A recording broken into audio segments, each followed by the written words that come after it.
to be.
Come on, let's go. Rush mid now. Come on. Jungle combat. Rotate bot to low HP. Victory!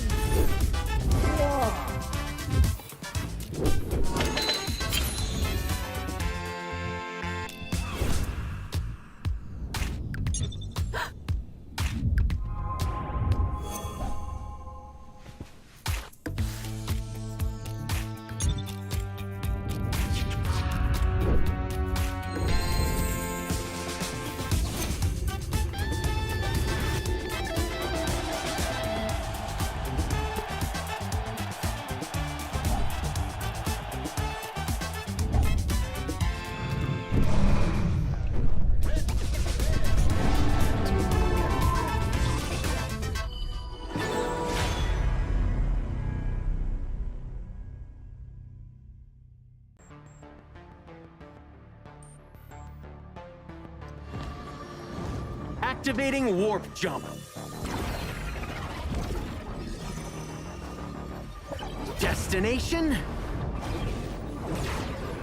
The brightest star.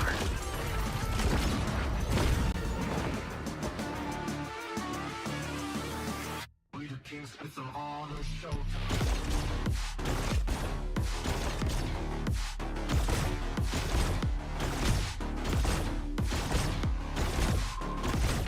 Pulse gun charged! Scope calibrated! It's a quantum party! Ignite the stars! Into the nebula! Cosmic shifts! Supernova pulse! Woo! Right in the core!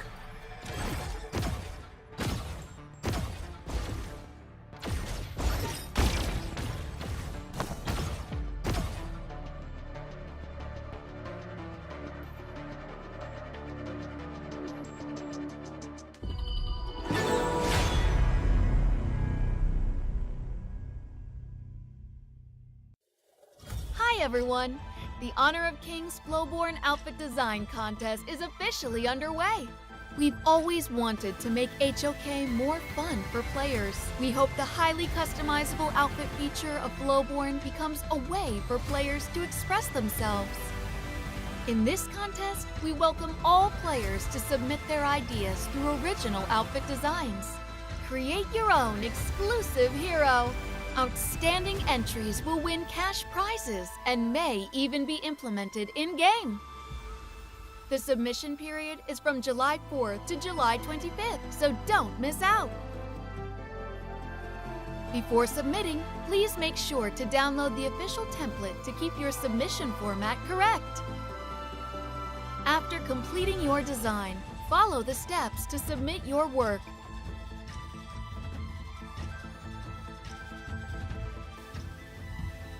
Please wait patiently for the official review results.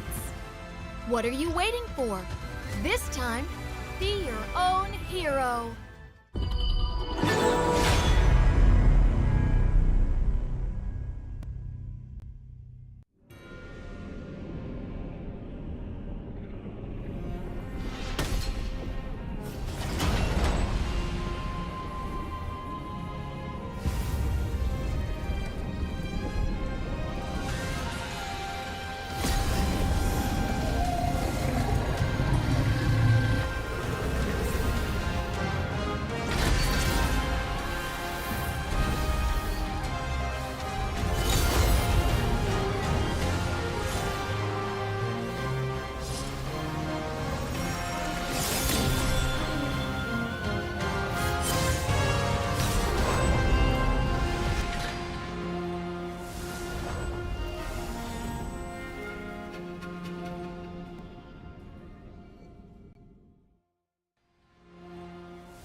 Come on, let's go. Rush mid now. Come on. Jungle combat. Rotate bot to low HP. Victory!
Nova is our opponent in Malaysia. We can win this time. X3 Esports, they are a very strong team actually. I think OG Esports is strong team, but we are the strongest team. L'altra volta abbiamo vinto 3-0 contro di loro, quindi questa volta uguale. Oke, untuk Twisted Match sendiri kita beberapa kali juga ngelawan mereka di turnamen-turnamen internasional. Takendra, we lost of them, but this time you want to win us. ก็เป็นทีมที่แข็งแกร่งพอสมควรเลยครับแล้วก็เตรียมแผนเตรียมทุกอย่างไว้ครับก็จะทำให้เต็มที่ครับ 필리핀 리그에서 좋은 성적을 보여줬던 팀이라고 생각하고 긴장하면서 잘 상대해 보도록 하겠습니다. This is what we have trained for. We want to eat more than ever. One step back, two step forward. This is where the real battle begins. 4 days in and the pressure is now permanent. Every team left is dangerous, every game could be legendary. And today, the path to the crown gets ruthless. Ladies and gentlemen, welcome back to the Esports World Cup. This is Honor of Kings, the KWC 2025. I'm your host, Isaac Peña. With me, Sagi and Blam. We're gonna bring them the first 2 games of today. What are we looking forward to today? First 2 games, Kagendra versus Twisted Minds. Following, we have obviously the BSC against Nova Esports, the MKL matchup that we know that Sagi loves the most. That's painful. Sagi, how did you forget that one, Sagi? What's going on, my guy? I didn't forget. I just didn't want to show because it's 2 MKL teams. On a side note, on a good note, painful in your heart? it is painful, but on a good note, At least one MKL team makes it to playoff for now. Yeah, exactly. Yeah, exactly. Hopefully, one of them is going to make it directly and the other one can just go and keep fighting it out in the lower bracket. That's one of the good things about winning the first game. They won the first game, so get an extra life, so they can just go and fight out in the lower bracket after. Exactly, like we talked about, right? Winning the upper bracket sends you to playoffs. Losing the upper bracket sends you to the lower bracket. And lower bracket, you still have one more chance, like you mentioned, and you get the chance to go to the last chance groups. Day 1, 2, and 3 have been impacting. They've been packed with energy, packed with amazing plays, Blam. What has been like one of the top plays that you have seen today? Top plays? I mean, yesterday it was full of them, right? Because, I mean, they were playing from the lower bracket, so they have to bring out everything they can and more. And honestly, obviously, TNX has to be one of the shout-outs, right? On his Jing, that last game was phenomenal. Think for me, Gui Yu on the Dharma. That was crazy. Multi-man knockups after multi-man knockups to the final catch. That man was super on point with the Dharma. We have been seeing a lot of Dharma in these 3 days, right? And I hope that we are going to be able to just keep seeing a lot more of that hero, because the opportunities that it allows to everyone in the Gorge is just amazing. Yeah, setup potential, obviously team making potential as well. The CC from his ultimate, the Truth Mantra, is such a great setup for these team fights. When you think you've got your opponent against the wall, Dharma comes through, guns blazing, and then catches off like 3, 4 of the enemy team, and then that's it. That's your point to take it into your own strides. Exactly, especially like one factor coming in from Dharma, it makes the enemy have to think about which side they want to play around. If there's a lot of walls, you do not want to play against the Dharma, because that Truth Mantra is going to hit you straight to the wall. The tournament has been amazing up until right now. We have still a lot of days coming up just with amazing performances. We're going to be able to see all of the top players, all of the top teams just keep battling it out. We're going to have last chance. We're going to have group kings. We're going to have playoffs. The group stage that is right now going on, we're out of the groups, and right now it's upper bracket finals and lower bracket semifinals. Exactly that. I mean, we got like, what, 2 more days left at the group stage. This is going to be cementing whether you are going to be into the last chance, or are you going to be crowned into King Group, right? I mean, you definitely want to be there, because in terms of that, it's going to be less at stake. So what does it mean just to make it to the last chance, and what does it mean to make it to the Group Kings? For me, making it to the last chance, because you lose the direct access to the playoffs, but you are given a second chance to make it to the July 20 last chance. So what does it mean? Okay, teams that have lost, they come down to the second seed of the groups, they come together. 4 teams, but only 2 make it out alive to the playoffs. Okay, so if I understand this clearly, if you made it to the upper bracket, you're going to win your final. If you win your final, you make it to the Group Kings. Group Kings gives you already direct access to the top 8. But then, depending on your seeding, you're going to be put in a different group, or that's going to define your pairings. If you make it to the last chance, on the other hand, that's still not a go for the top 8. That is still a one more battle, a one more BO3 that you need to win in the last chance in order to make it through to the top 8 teams. Yeah, I mean, last chance as well. That's where the format actually changes a little bit, right? I mean, you go to BO5, you get an extra round at least, unless you can take a clean 3-0. And some of these teams already, I mean, as you get into that best of 5, that's where we're going to start to see some of the teams with the greater hero pools and not so great hero pools. What about they put an eye in the brackets? The brackets are bringing us all of the information that we need to know in order of what has happened, what is going on, and what to look forward to. For me, yesterday was really straightforward. Pause with a dominating 2-0 fashion, sending Genji Esports straight towards the lower bracket. And for our PKL fans, sadly, Blacklist International has to bid us goodbye. But thankfully, Boom Esports, the #1 team in PKL, is still standing strong in the lower bracket run for this Group A. Yep, Boom Esports is going to be carrying the dream for the PKL, right? I mean, they've definitely got to do what they can tomorrow to try and beat Genji. But let's look at Group B. So we're currently seeing that Alpha 7 are the kings of that group right now. Like you were saying about those farewell teams, Loops, unfortunately, is going to be the one from Chuck BR, losing out of Group B, but it's going to be Team Vitality, the IKL 3rd and 2nd seed, trying to fight it for that 2nd place and that second chance into the playoffs. It is going to be difficult for that, right? That's going to be action for tomorrow. If we talk a little bit about what is going to happen today, the Group C bracket, as we just mentioned, is bringing us Twisted Minds against Kagendra as the first game of today. Both of them were unable to take the victory in their first game. And those who took the dub are moving into what's going to be today one of the top games. Nova Esports against Black Shrew Esport. The champions versus the champions. Group C filled with champions. You have the IKL champions, you have the KMW champions being Twisted Mind, Nova Esports and BSE champions of their own international titles, duking it out for the first slot to the playoffs. Right now, we have Group D, and of course, Alpha Gaming versus OG Esports. That's spicy. Very spicy indeed. I mean, this one could go either one or two ways. It could be a 2-0 because OG so dominantly took down Nongshim. Sorry, Hauler. But they could do the same here for Alpha Gaming. But I feel like Alpha Gaming, if they're on their form, they could at least maybe even take one round or even the victory, which would be a big upset for me. I think I'd go off screen crying, but the lower bracket here as well. For me, from what we saw from the last few days, I firmly believe in one thing. Statistic doesn't make it all, especially it was 1 month ago. Right now, we've seen a lot of underdog stories. We've seen a lot of so-called weaker teams coming on top, beating these top dogs. And especially in this KWC, with this grand prize, this is now or never for these teams. I'm telling you, 1 month ago does not matter anymore. It's been already 30 days for them to prepare. And today, we're going to have amazing matches that they're going to spawn for 8 hours. We're going to start in about some minutes. And then after that, we're going to go all the way for 8 hours straight. 8 hours straight. I mean, 8 hours a day, what would I be filling 8 hours a day with? And it is definitely Honor of Kings Esports. But we're going to be starting today, obviously, with Twisted Minds going up against Kagendra,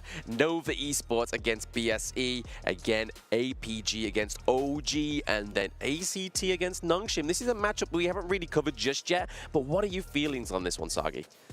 Well, ACT versus Nongshim for me, we've seen ACT really do super well against APG on the first 2 days. We saw Flukeo. Man, he was a monster on the Orgred and Jing. And these young talents, he's only 17 years old or 18 years old. And right now, he's on this international stage, styling on APG, who had historically games in international stages. So this man alone will definitely be more and more important coming to today's series. More and more important, but the most important thing right now, because we do live in the present here, it is going to be Twisted Minds going up against Kagendra. And like Sagi rightly coin lead, it is going to be the winners of KMW against the first seed of IKL. We know that Twisted Minds and Kagendra, they might be just new opponents, but they're old friends, right? They have a lot of players that they have already played before in IKL. We have City Boy, Shanks, 90, all of them have already in the past just faced Kagendra. What has been some of your thoughts about those previous matches? Ooh, previous matches have been tight though, but for me, it's about looking forward here because Kagendra, as we've seen so far, same for Twisted Minds, they came very close to their opponents, which was the MKL first and second team. They were so close in closing both games, but sadly, the execution in closing the games were just not there yet. As we've seen so far, a lot of these teams, such as Blacklist International, such as Kagendra, such as Twisted Minds, they have what it takes to push these top teams global to a certain extent where they're like, oh, we can't be treating these teams like lightly. They have what it takes to push us to a certain extent, to the limit. Twisted Minds, Blam? Twisted Minds. I mean, they've definitely been a boys on a journey, but they do have a bit of a reformed roster ever since KMW. Obviously, Clean is now going to be their jungler. 90, Highlang, Shanks, and City Boy are all going to be familiar faces for those fans of HOK Esports 2024 and even EWC 24 as well, right? They were obviously representing a different org, but they are back to try and take their crown a little bit further this time. They have already have some champion pedigree in there, right? Like they've already come, some of them, City Boy and Shanks, already winning international tournaments. That kind of experience, something that Kagendra does not have on their side. For me, what Kagendra does not have on their side is the experience, right? Yeah, always they come towards the international tournament. For some reason, they'll be paired in a very difficult group, and that may impact their experience, because you get lesser games if you don't progress further. And also, it may impact their confidence here because it is a very stressful group with so many championship teams. Well, championships, like that weight of those trophies on their shoulders, it might be pressure, it might be just a little bit more motivation for them to perform very well right now. That might just work as a double-sided blade, isn't it? It might be a double-edged blade, right? I mean, definitely the weight and the pride of these people's IKL and even the KMW, just the weight of obviously who they are representing is going to be a bit of an issue. But I mean, Twisted Minds, they have a little mascot, so most people go for a cuddly toy to be safe. They've got one on stage, so they've already got a little bit of a safety net there, a little bit of a moral support. Well, let's wait and see what's going to happen with Twisted Minds. Kagendra on the other side, I know that they have been put in horrible situations in the past, and they've been able just to fly their way through. For me, I love Kagendra. They came from a lower bracket insane run, beat out everyone in the IKL to claim the final champions of their own region here. And especially, I want to give props to Lu and Senko. These two players, man, the playmakers of the Kagendra team lineup. When you need them the most, they will whip out such as the Quay in the Rome and make these insane plays to claw their team back into a series win. Senko has become one of the most important players over there in IKL, right? FMVP in the IKL Final 2025 as well. Yeah, I mean, one of the things he's really known for is obviously his very sort of like accentuated poses. He likes to be sort of like shouting like that. But I mean, we just saw there obviously on the UI that he's quite serious. I mean, there is a lot to kind of take on with this tournament. But yes, Senko definitely deserves some props. For me, Senko, like you mentioned, he deserves all the fame, all the glory that he deserves because he is really that playmaker along. Yes. But if we focus on Senko, man, when it comes to the spirit, when it comes to the motivation he gives for the team, this man has it all. I really respect him. We had an opportunity to talk to Senko before the game, just to talk a little bit about how Kagendra, the kings of the lower bracket, the kings of just adversity, and what is going on through their minds. Take a look. Oke, untuk kita perjalanan kita menuju EWC ini sih cukup berat sih. Terutama untuk di liga kita sendiri IKL Spring 2025 yang dimana kita di grup stage itu kita sangat kesusahan. Menurut aku sendiri sih waktu kita menang lawan Bigetron di final lower bracket dan dari situ kita pede banget kita bisa melawan Dominator di final. Ya terbukti kita menang dengan skor 4-3. Gue juga thanks juga terutama juga sama teman-teman gue yang dimana mereka mentalnya kuat banget sih untuk bisa jadi juara. Dan tetapi untuk di playoff kita bisa improve lebih cepat dan kita bisa menang dari lower bracket melawan Dominator dengan skor 4-3 dan itu juga merupakan momen yang gak pernah lupa sih soalnya kita memenangkan turnamen pertama di Indonesia dan juga merasakan ultimate battle. Untuk aku sendiri sih aku masih percaya sama teman-temanku dan aku tetap nyemangatin mereka untuk jangan patah semangat, kita pasti bisa. Yang pasti Blackstone Esports adalah salah satu tim yang kuat ya untuk di scene Honor of King ini. Terlebih lagi dia adalah runner up buat EWC 2024 kemarin. Menurut aku ini adalah satu tim yang emang patut kita waspadai, terutama ya buat tim kita sendiri karena kita akan berhadapan dengan BSC. Nova Esports sendiri sih menurut aku untuk sekarang dia adalah tim yang paling kuat untuk regional saya. Yang pasti gue masih penasaran banget buat lawan Nova ini, gue pengen menangin lah buat lawan Nova ini. Makna buat aku sendiri sih aku nggak ngincer kayak hadiahnya atau slot ke EWC-nya sih. Aku lebih ngincer untuk pride-nya. Dan aku yakin karena kita menjuarai turnamen pertama di Indonesia ini, pastinya Kagendra bakal selalu diingat sih. Siapa sih yang menang di turnamen pertama di Indonesia. It's our time to conquer. Redemption start now. Victory tastes better once. Your limits are defined by the strength of your mind. Kagendra, one of the strongest teams in there in terms of what is right up here. They try and try and try again until the result is coming their way. We want to be like them. They are an example of what HOK has to be. For me, Kagendra, when it comes to mental composure, against a grand final team such as Dominator Esports back in IKL, they really came out superior in that specific moment. Imagine going through the entire lower bracket in the IKL just to come up to sweep and fight Dominator to a 7-game ultimate battle. That is a legendary run coming in from the IKL #1 seed.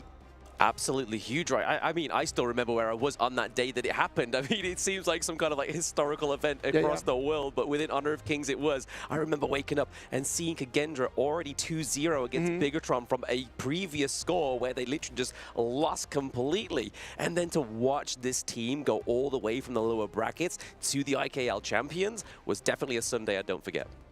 I am going to tell you something about that. There's a very impactful sentence that came in from that video that he said, I do not care about the prize, I care about the pride. One letter difference and a complete different meaning. For me, exactly like he mentioned, pride and prize, yes, they are both important. But if you're playing for your pride, the motivational level just skyrockets because you want to be proving yourself. You want to prove that, hey, the world, we are the IKL champions. We are not a fluke. We are here to dominate and conquer. And what way is better than to prove in this such an important series against one of the best in the HOK global scene, which is Twisted Minds? There is no amount of money, there's no amount of prize pool that can actually be compared to the pride of being able to win against your opponents. I know that Kagendra is going to try their very best today to become victorious, but Twisted Minds on the other side are not going to give them an easy game.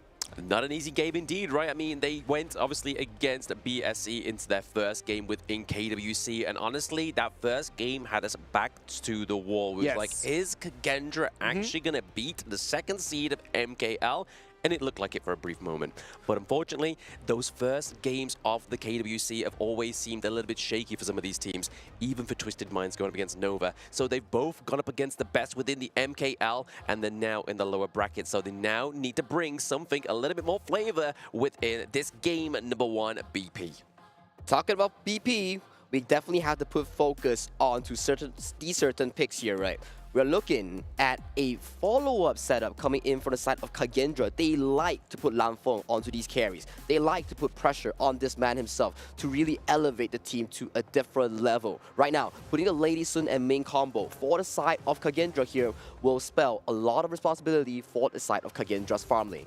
A lot. I mean, it's definitely that kind of like protect the Madam President, right, that we've been seeing previously within the Honor of Kings World Cup this far. And we're only, what, 4 days in coming up to this with this. It's a matchup that definitely means a lot to these both teams, right? But like we've seen a lot, one of the biggest picks within the KWC so far, the highest win rate is going to be that Dharma going over to Ihans. Ooh, Dharma towards Ihans. We've seen a lot of these Dharmas coming in from the IKL, PKL, and MKL, and also the global scene.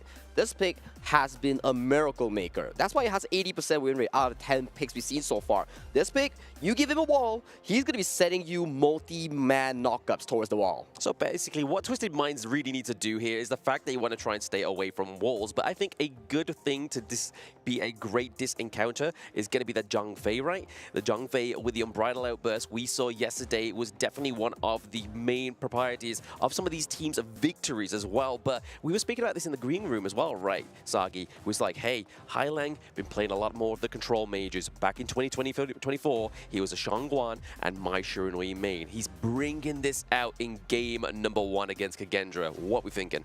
What am I thinking? I think Mai Shiranui, this pick, is one of the highest ceiling picks in terms of the mage and mid role, right? If you can make your own tempo with this pick, you can set up your team for success. It's definitely going to be a very big threat, especially when you're playing the likes of a Lady Sun plus main combo that does not have a lot of innate mobility here. Not a lot of innate mobility, but I mean, if we're thinking about this, Lung over to the side of Twisted Minds, we are going to be having those infinite vastness. They're either going to be used defensively or to reposition Shanks onto the Gorge. But speaking of more of the most pick heroes so far within the KWC, we're getting the Orgren, and yesterday seemed like a day of Orgren performance. Oh, I do especially remember Dani's performance onto the Orgren here. And right now, Twisted Minds, they pick up the Orgren for Mr. Clean himself. I do believe this pick will be served as a very solid front line to combo with Zhang Fei, which is going to the hands of City Boy here. So this forms a very strong wall. But yet again, the question is, can this engage heavy team composition catch out the likes of Lanfeng on this Lady Sun? I mean, right now, obviously, they do have the front line. They do have the burst over to the side of Twisted Minds. What are they really lacking up into that clash lane is potentially some more pickup potential. I really love this Lady Zun pick here coming in from Kagendra, because this pick here, because of how much control she provides in her spell cake, the spell 2, the bounce, the destructive deluge, the ultimate, right? It makes the Ogren to come in a very, very tough time. It's gonna be like, oh, I want to move in. Yes. I want to come in with the ultimate to get lifesteal, but the Lady Zun is stopping me from coming in. So that's the value that this pick brings. Massive value, right? I mean, we've been seeing the Lady Jen not being like the most biggest playmaking hero within the KWC, but seeming to be a little bit more of a scapegoat, but with a mission. The mission to do a lot of damage onto the enemy team. And like you were saying there, Sagi, the Destructive Deluge is going to be the fault stop to the Ogren. And here's that pickup potential, right? The Mayin, again, being another one of those big, most picked heroes of KWC this far. Exactly, and you look at both of these team compositions, they spell one thing. They want to engage here with their Clash laners. Dharma onto Ihans. He needs to find these multi-man engages, these flanks. Mayin onto the hands of Twisted Minds. They want to find these insane bursts onto the Lady Sun. So, the carry-focused team composition on the side of Kagendra here. You need your Lady Sun to stay alive with this Bing to really propel yourself to the later stages of the game. Yeah, I mean, to be honest, Ihans, I don't think is going to have the easiest time on this Dharma as well, right? Because, I mean, there is a lot of, like, get in, get out. I mean, you have the Mai Shiranui. We know how far this hero can travel across the gorge within a moment's notice. You have the infinite vastness. You're going to making sure that has been expanded before you go in with the Truth Mantra. Because if you're going to go in with the Truth Mantra onto something like the Zhangfei or the Ogren, it's not going to have the impact we've been seeing over the past 3 days. Exactly. Like, we have to see so much pick and ban has been great for these teams. Yes. But it all boils down to execution, the game plan. Can they execute the game plan? Are they playing towards their win condition? What is the objective they want to achieve? The drafts are locked, the stage is virtual, but the stakes couldn't be more real. Let's head into the gorge. Casters, take it away. Here we go. Game number 1 between Kagendra IKL's first seed and the KMW's winners, Twisted Minds. This is going to be a brawl, and we're already seeing 3-on-3 into the mid lane. This is going to be looking for those resources, right? The 4 minion wave. Exactly, and this is a standard lane matchup that we've seen so far when you pick up the Lady Sun and Ming, because why is it so good? You get the damage boost from the Ming for the Lady Sun, and she gets to clear these waves extremely fast to look for these roams, the engages towards the Clash, and look at their position right now. They are looking to gank 90. Yeah, I mean, this could be trouble for 90 here. They need to get out of there. Obviously, the CC immunity is going to be what they need to get out of this 2v1 jam. But like you were saying there, a good thing to note as well is obviously the Purify. Exactly, double Purify here to make sure that they do not get catch by the hands of Hai Lang onto this Mai Shiranui, or City Boy onto this Zhang Fei here. And Hai Lang, sneaky steal onto the board here, cementing themselves a very decent lead so far in the early game. Decent lead in the early game so far for Twisted Minds. Again, back with that 3v2 into the mid lane, just looking to try and mitigate this, but 90 is going 1-to-1 with Ihans here. Not looking too high. He has to expand the flash using the flip out of there. It's not going to be enough. The dash comes through. Solo kill for the side of Ihans onto this Dharma. We talked about this. Ihans stepping up huge against 90, the FMVP of Twisted Mind in the grand finals of the KMW. Yeah, Twisted Minds at 90 there, just took a little bit off, a bit more off, more than he could chew, right, of going up against Ihans with the Dharma. He now has the XP lead as well up into the Clash lane, so he's already going to have those Truth Mantras. And what do we know about the Truth? It hits hard.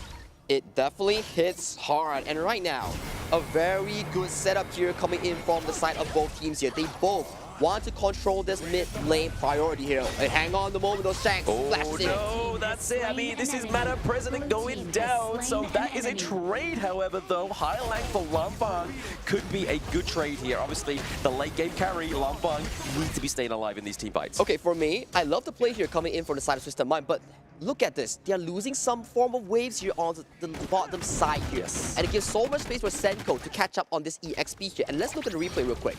This 1v1 being fought out by both these two Clash laners. Here's 90 overstaying more than he can. And immediately flashes back, but it's too little too late. The mantra here coming from Ihans to pick up the kill and secure the first blood 1v1. Yeah, I mean, the Brucey bonus about that replay was the fact that Mayin was actually be able to get that minion wave taken out. So there'll be no advances onto that T1, meaning that Dharma couldn't really leave the lane there. So I think that was kind of like the swan song for 90. Exactly, and look at the map state right now. Both teams here, they are looking to play in the rather slow tempo here, but The tempo will obviously shift when it comes to the Tyrant spawn in about 50 seconds here. And right now, look at Senko, look at Riyadh.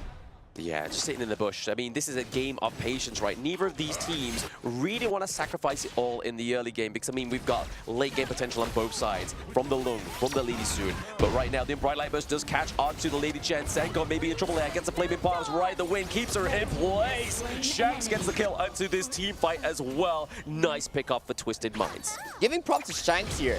Another roam coming in from the farm laner of Twisted Minds here. And they catch up again, and one goes to top side again. And Mayin goes extremely low here. Yeah, extremely low, but Clean is going to come through just to clean up and hopefully help this takedown onto iHeart. But it is going to be Highland coming through, doing the damage, but it is going to be Clean picking up that kill so far. Well, the 1v1 can always happen, but you gotta remember, guys, this is not a 1v1 game. Nope. Rotations tend to happen, especially Senko was down for that fight. There was no member from the side of Kagendra to rotate to you for this 1v1 here, Kagendra. Yeah, I mean, it's definitely going to be setting up a good neutral objective here, right? The 4-minute mark is on the board. You see the Tyrant, you see the Overlord. This is where the pace starts to formulate. This is where the snowball could get out of hand here for Kagendra. That's the thing, right? Kagendra has to pull a break here. They have to fend off this fast lead coming in from Twisted Mind because from that series of play, it's already a 1.5k goal lead here. The 1.5k goal lead. And to be honest, the thing I noticed about Twisted Minds in previous games is when they get the lead, sometimes they just take a little bit of a backseat. They don't do what the good teams and the great teams do. They like to put the pressure on when they've got the good going. But right now, speaking of good going, it's going to be Senko. He goes down. Potential here for a pickup of that T1 into the mid lane, but Wiro just on point, like a bus, comes through, clears the minions. They do get the top tier 1 though, but hang on a moment. That mid T1 gets damaged so hard here. And I believe that Crimson as well was stolen under the eyes of Kagendra members here. To add insult to injury, they just pulled the goalie to a 2,000. Yes, 2,000 gold lead here for Twisted Minds. They've got to do something here, Kagendra. I mean, like you said, they put a bandage on the wound. They've cauterized the bleeding now within the mid lane at this point, but it's looking pretty low. Same with the Clash lane, right? I mean, yes, they got the advantage for now for the side of Kagendra, but that's only going to take a few blows and a minion wave here for the side of Twisted Minds. But Wiro into the backline, just trying to catch up Highlang. Isn't quite successful just yet, but he does have his boys. He's got the backup. It's a 4v4 that can potentially go down here in the mid lane, but they are able to get that T1. They get that T1 towards the top side, and right now they have positioned themselves to counter this Azir Golem. Will Kagendra look for a fight here, or will Kagendra back off? What is the call here, Kagendra? Yeah, I mean, if they do lose this one, we were looking very dependent onto that Azir Golem, right? I mean, Dune likes has that low cooldown skills. He needs to keep soaking in that mana, and he's lost it. This could be crucial for these next few team fights for Kagendra. Especially when you are such a tank jungler that requires these tank items to really be the front man, tanking the damage for your team. Twisted Minds, they're just choking you out of any resource possible. And look at the top wave here, it's crashing towards your Clash lane here. It's about to get your tier 2 as well, Kagendra. Yeah, T2, I mean, we've seen there that iHans has definitely moved the position down to the bot side of the map. He's looking to go for a little bit of that macro playstyle to get a bit more pressure onto the side of Twisted Minds because the team fights aren't quite going in the favor of Kagendra right now. Indeed it is, and look at this. They're once again looking to counter this Crimson buff. But Crimson buff does go towards the hands of Wiro here. There's no buff transfer towards Lanfeng that desperately needs this Crimson Golem to do damage. Well, Bright Light Burst does connect onto 2, however. Is this going to be enough pressure for the side of Twisted Minds to get that T1 into the mid lane? He does drop the Destructive Deluge. It's not going to be enough to keep Twisted Minds out of there. They get the prize, they get out. That was clean stuff coming in from Twisted Mind. Led by Clean as well. The tier 1 being taken down means that the map is completely open right now, and Twisted Minds have more of a flanking angle for the likes of the Mayin, for the likes of the Maestro to look for these kind of engages. Every engages, I mean, he's able to get out of there. Lanfeng actually having a little bit of a blessing within that mid lane brawl right now, because I mean, they don't have the T1. They have more of a distance to travel back to safety. And look at this rinse and repeat here coming in from Twisted Minds. They have the exact buff timers here for the likes of Kagendra. And right now, you just have to rinse and repeat this and escalate their goalie here, making sure that Wiro does not have any resource to farm onto this map. Yeah, they are completely starving him of this Azure Golem. I mean, the Unbridled Burst, not the best one that we've seen City Boy play to date, but it got the minion. I mean, at least it got something right. Yeah, at least it got something here. It forces them out. But if Kagendra looks to really punish them here. This is the time where such a crucial cooldown coming in from Twisted Mind is actually down. Yeah, I mean, they are going to be looking for that invade onto City Boy, but I mean, we know Twisted Minds, they aren't going to make a mistake like that, hopefully, but High Hans is able to catch out Highlang. That is a lot of damage for the side of Twisted Minds being taken off the board right now. Twisted Minds Shanks here, just looking to do a little bit of damage just to keep them away. With Highland down, can they realistically take this Crimson buff here in the jungle of Kagendra here? Clean, what is the call here? Is it going to be the smite? They secure it safely. Yeah, Weero gets the buff, but is he going to be able to get out alive? No! Shanks gets the kill onto Lamfang, onto Senko. The damage is not here for Kagendra. That is a 3-0 trade at this point. We have minions in the mid lane. 90 coming up clutch with a 4-man crucial crowd control, immediately capitalizing on all members of Kagendra here right now. As you mentioned, the minions are coming into the base. Is it going to be a game-ending push? Uh-oh, Lou not looking too good. He's got a clue. That is going to be a double kill coming through here, though, for Twisted Minds once again. 7k goal lead at this point. Twisted Minds, they're looking for another brawl. The Unbridled Embers catches onto 2 into the backline. They get the higher ground turret into the mid lane. Man, clean stuff coming in from Twisted Minds there. However, clean overextending, but CD Boy and Highland that immediately diffusing whatever danger their jungler has. And right now, they clean up the jungle, they look for their recalls, and 10 minutes is about to reach, and that's where we see the game-ending push. Yeah, I mean, just look at this replay here, right? I mean, even with the Destructive Deluge, it is still a lot of damage here coming through to the side of Twisted Minds, but it did not deter them, right? They still went for this team fight. For me, Twisted Mind did an exceptionally good job in shutting down the primary min, which is Kagendra's Senko here. Yep. Senko has been awfully quiet this game. Right now, we gotta think, how does Kagendra come back into this game with an 8,000 deficit? I mean, they gotta try something right. They've gotta try and get the crucial pickups. We've seen the potential from Ihans, right? He was able to get Highlang. But is that gonna be enough? Just focusing Highlang, or is this Highlang's MO? Is he just the scapegoat? Is he just gonna start the wound? He's gonna start opening it up, and then his teammates are just gonna come through. Exactly, and that's the thing that they have to look for Ihans here. If you can find the Long, the Mai Shiranui here, but then can Langfeng and Lu survive the dive coming in from 90 and Highlang here? I mean, at this point, I mean, only time could tell, right, Sagi? We do see the Splendor being built here for Senko, and those new players at home, if you're looking for something like a little bit of a safety net, Splendor will give you a little bit of a status, a little bit of a lifeline, and time for your team to come to your aid. But talking about time, time is ticking for the side of Kagendra here. Your tower is being knocked on right now. Your team has to fend off this push. This Shadow Tyrant is proving very strong. Shanks looks for a bit of a poke, but does not find it. Does not find it. I mean, was it ever the fate here of Twisted Minds to only push that minion wave into the top side? Because, I mean, we didn't have anything in the mid lane or into the farm lane, so the pressure wasn't really on there for Kagendra. I do believe that the better wave clear has to be done here, but City Boy here, look at him, positioning right in front, so Shanks can siege the tower safely, but look at 90 though. Oh, there we go, 90 to the back line. The Unbridled Embers catches it onto 2 once again, but the cleanse comes through for Lady Sun. But right now, we have the takedown of the Weero in game number 1. The minions are quite there. The delivery not coming through for Twisted Minds just yet. Shanks has to use the Infinite Bastards to get out of here. Lanfeng gets out with a bit of health here, but Twisted Mind came what they wanted. All tier 3s have gone down for Kagendra here. For Twisted Mind, they can chill, they can go for the Shadow Overlord, and they can look to set up for the game-winning push. I mean, the game's in their hands, right? I mean, they have everything going for them at this point. Kagendra really need to find a breaking point or at least some kind of vent out of their base just to get some resources over to the likes of Lanfang. But if we look at it, though, even though the game's been dominant towards Twisted Minds, Lanfang's been able to keep up the farm. He's only 200 gold behind the sides of Shanks. But that's the thing about these crucial solo carry team compositions, right? If Lanfeng, without the Purify, falls down the next fight, Kagendra loses all hope immediately. Yeah, I mean, they've got no sort of safety net, right? So definitely maybe trying to play the next team fight to that counter. Okay, Twisted Mind hasn't been in this situation before. 3 waves down, they're crashing all in. This time, will they learn their lesson and they show us a better way of ending the game?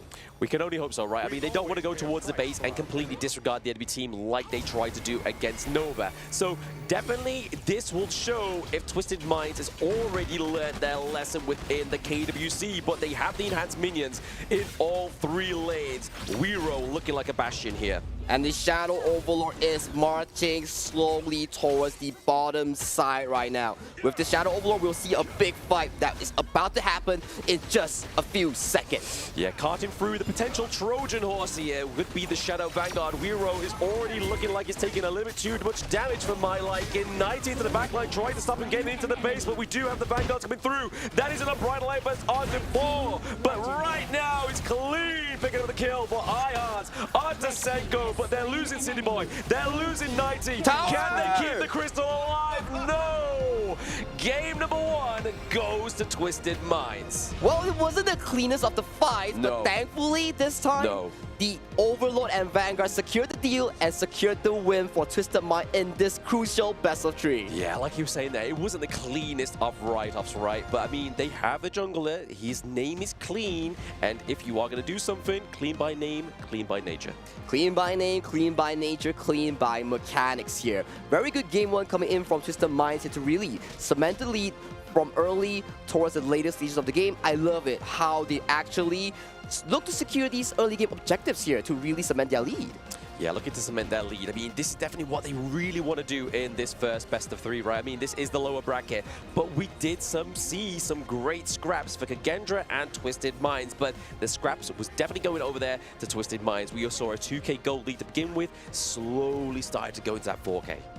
Man, I gotta give props to Shanks. He went from the farm lane, rotated towards the mid side, and got such a good angle onto Senko. And look at 90 here, man. 4-man knockup on this Majin.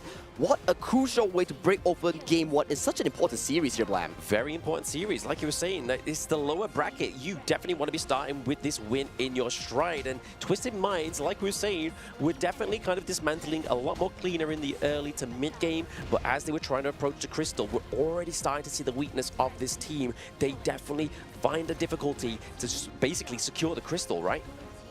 That has been an issue with all these teams coming to KWC last few days. At the Crystal, they tend to panic. And look at this fight. Okay, 90 goes in. All 3 waves collapse. Is it the call to end the game? Is it the call to fight? What is the call here? In the end, they chose to fight, and they almost lost the fight. But thankfully, the Vanguards have marched in, and Hailang, the sole surviving members of Twisted Mind, sealed the deal for the side of Twisted Minds. Indeed. It was a close one. It was a close one, but Twisted Minds come out on top of that one. The first game win within KWC this far. I'm telling you, I agree completely with what Saki just mentioned right now. It's been a trend that it's been really hard to just make that final push on the Crystal. You saw it over here with Twisted Minds, right? Like they come in, they have the high ground. If it wouldn't have been for the Vanguards, most likely they wouldn't have won that fight at the end.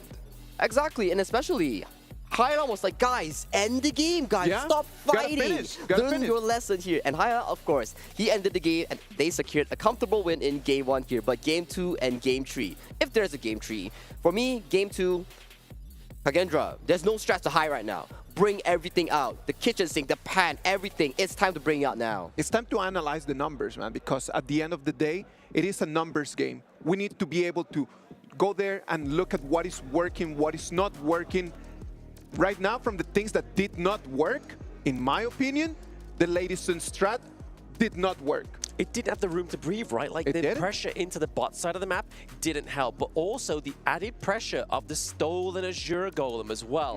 We know Dune as a pick needs that cooldown reduction. He needs that mana coming through. And what did Twisted Minds do? They just cut that lifeline off. That's the beauty of playing around objectives, right? You fight around the objective, and if the enemy does come and try to tackle you on this, immediately they will get punished if they are weaker here. And that is what exactly happened into this series here. Twisted Minds, they kept playing around these tempos, which is what? The mid tower, the buffs, the buff towards the red buff, the Crimson Golem here, especially. Look at the stats right here. All the damage is only from Lanfeng onto this Lady Sun here. And Weiro, without the buffs, without the gold, he is as squishy as a paper here. Squishy as paper. I mean, paper mache is definitely not what you want to be when you are a tank, right? But if we look at the gold, though, we do have to give props over to Lamfeng. He was 12.4k to Shanks' 11.8. So, yes, he got the kind of motives that he needed in the components to actually try and get the Lady Soon online. But it was just the pressure that Twisted Minds were creating and putting onto Kagendra just didn't allow it to shine. Who shined in this game was Twisted Minds. Everyone shined in there, but one player stood up higher than the rest and shined the brightest. It was 90 on that Majin at 228 KDA. Yeah, I mean, it even shows here, right? Those watching at home, even if you suffer the first blood, you can still be the MVP. You can still have a lot of priority, a lot of effect into the games. For me, he was really a playmaker coming in from the likes of Twisted Mind. Man, his 4-man knockout really sealed the deal and gets so much momentum coming in from the side of Twisted Mind to really blow the game open as of that point. Yeah, blow the game open. I mean, that access into the backline really put the stress onto the side of Kagendra. They really struggled with this one. It was difficult. It was really, really hard for Kagendra. Going back to what Sagi was mentioning when we were looking at the stats, it was just the timer that they had, not only the Azure, but in the Crimson Golem. They knew when the Golems were going to spawn, and they had a very well synchronized attack, going from one jungle to the other, taking turrets on the way. It was just a beautiful dance. When we are put in those situations, what can we do in order just to stop the music? Okay, a very easy way is to just give it up entirely and look to focus your resources, your players on the other side of the map. Be it stealing certain small jungle camps, be it pushing out the minion waves so that they cannot escalate a push. That is a better way of slowly looking for these teamfights, because we saw this before, like the likes of Vitality versus A7. Okay. A7 was losing 3,000 gold, but they never took a big fight. They were always playing towards their later stages of the game. They were playing like, okay, we wait for Vento, no, sorry, not Vento. We wait for our farm lane to scale. Yeah. We wait for our team to scale. Once that skill kicks in, that's where they should fight. But in this game, Kagendra, maybe due to experience, maybe due to game plan here, they always wanted to fight. And that resulted into them losing out the side lanes, losing out the priorities here, losing out farm for Lanfeng and Weeraw. It is one of the important things in this game, right? Like, just to kind of like stop the snowball. Don't let them just become too big for this to be inevitable. What are some other ways that we can just help just people at home to learn how to stop those snowballs? Kim touched on it yesterday, right? It's playing the map. So you then go to the macro play. So obviously what we saw that iHans was trying to do, yes, he got the priority up to the top side of the map, and then we saw a heavy presence down to the bot side. So he was really trying to disrupt the play of the music by pulling out the cord, but somebody was there just sticking it back in, and the pressure just wasn't able to kind of surmount anything in the end, unfortunately. But it's just definitely keeping that pressure on, but also getting those big picks in those team fights. Twisted Minds comes in with some picks that completely work for them. The Ogren, the Long, very expensive picks. And on the other side, Kagendra already used their Dharma, which has been one of the top players in this whole game. Yeah, it's definitely something. I mean, if you're looking at it as a whole, I think the resources and expenditure is definitely more onto the side of Twisted Minds there, because Lady Chen is not always the kind of like first game hero you go for. Dune, again, always ladder part into the format, but it is like you were saying there, Isaac, the Dharma is definitely the crucial piece there, and iHans love that pick, right? Ooh, iHans definitely love that pick, but definitely there is still the picks such as the Pei, the Arlie, that is yet to be up for grabs for either of these two teams. So we gotta see what is Kagendra trying to formulate for their upcoming draft this game. I am just thinking, there's no tomorrow. They need to win this game.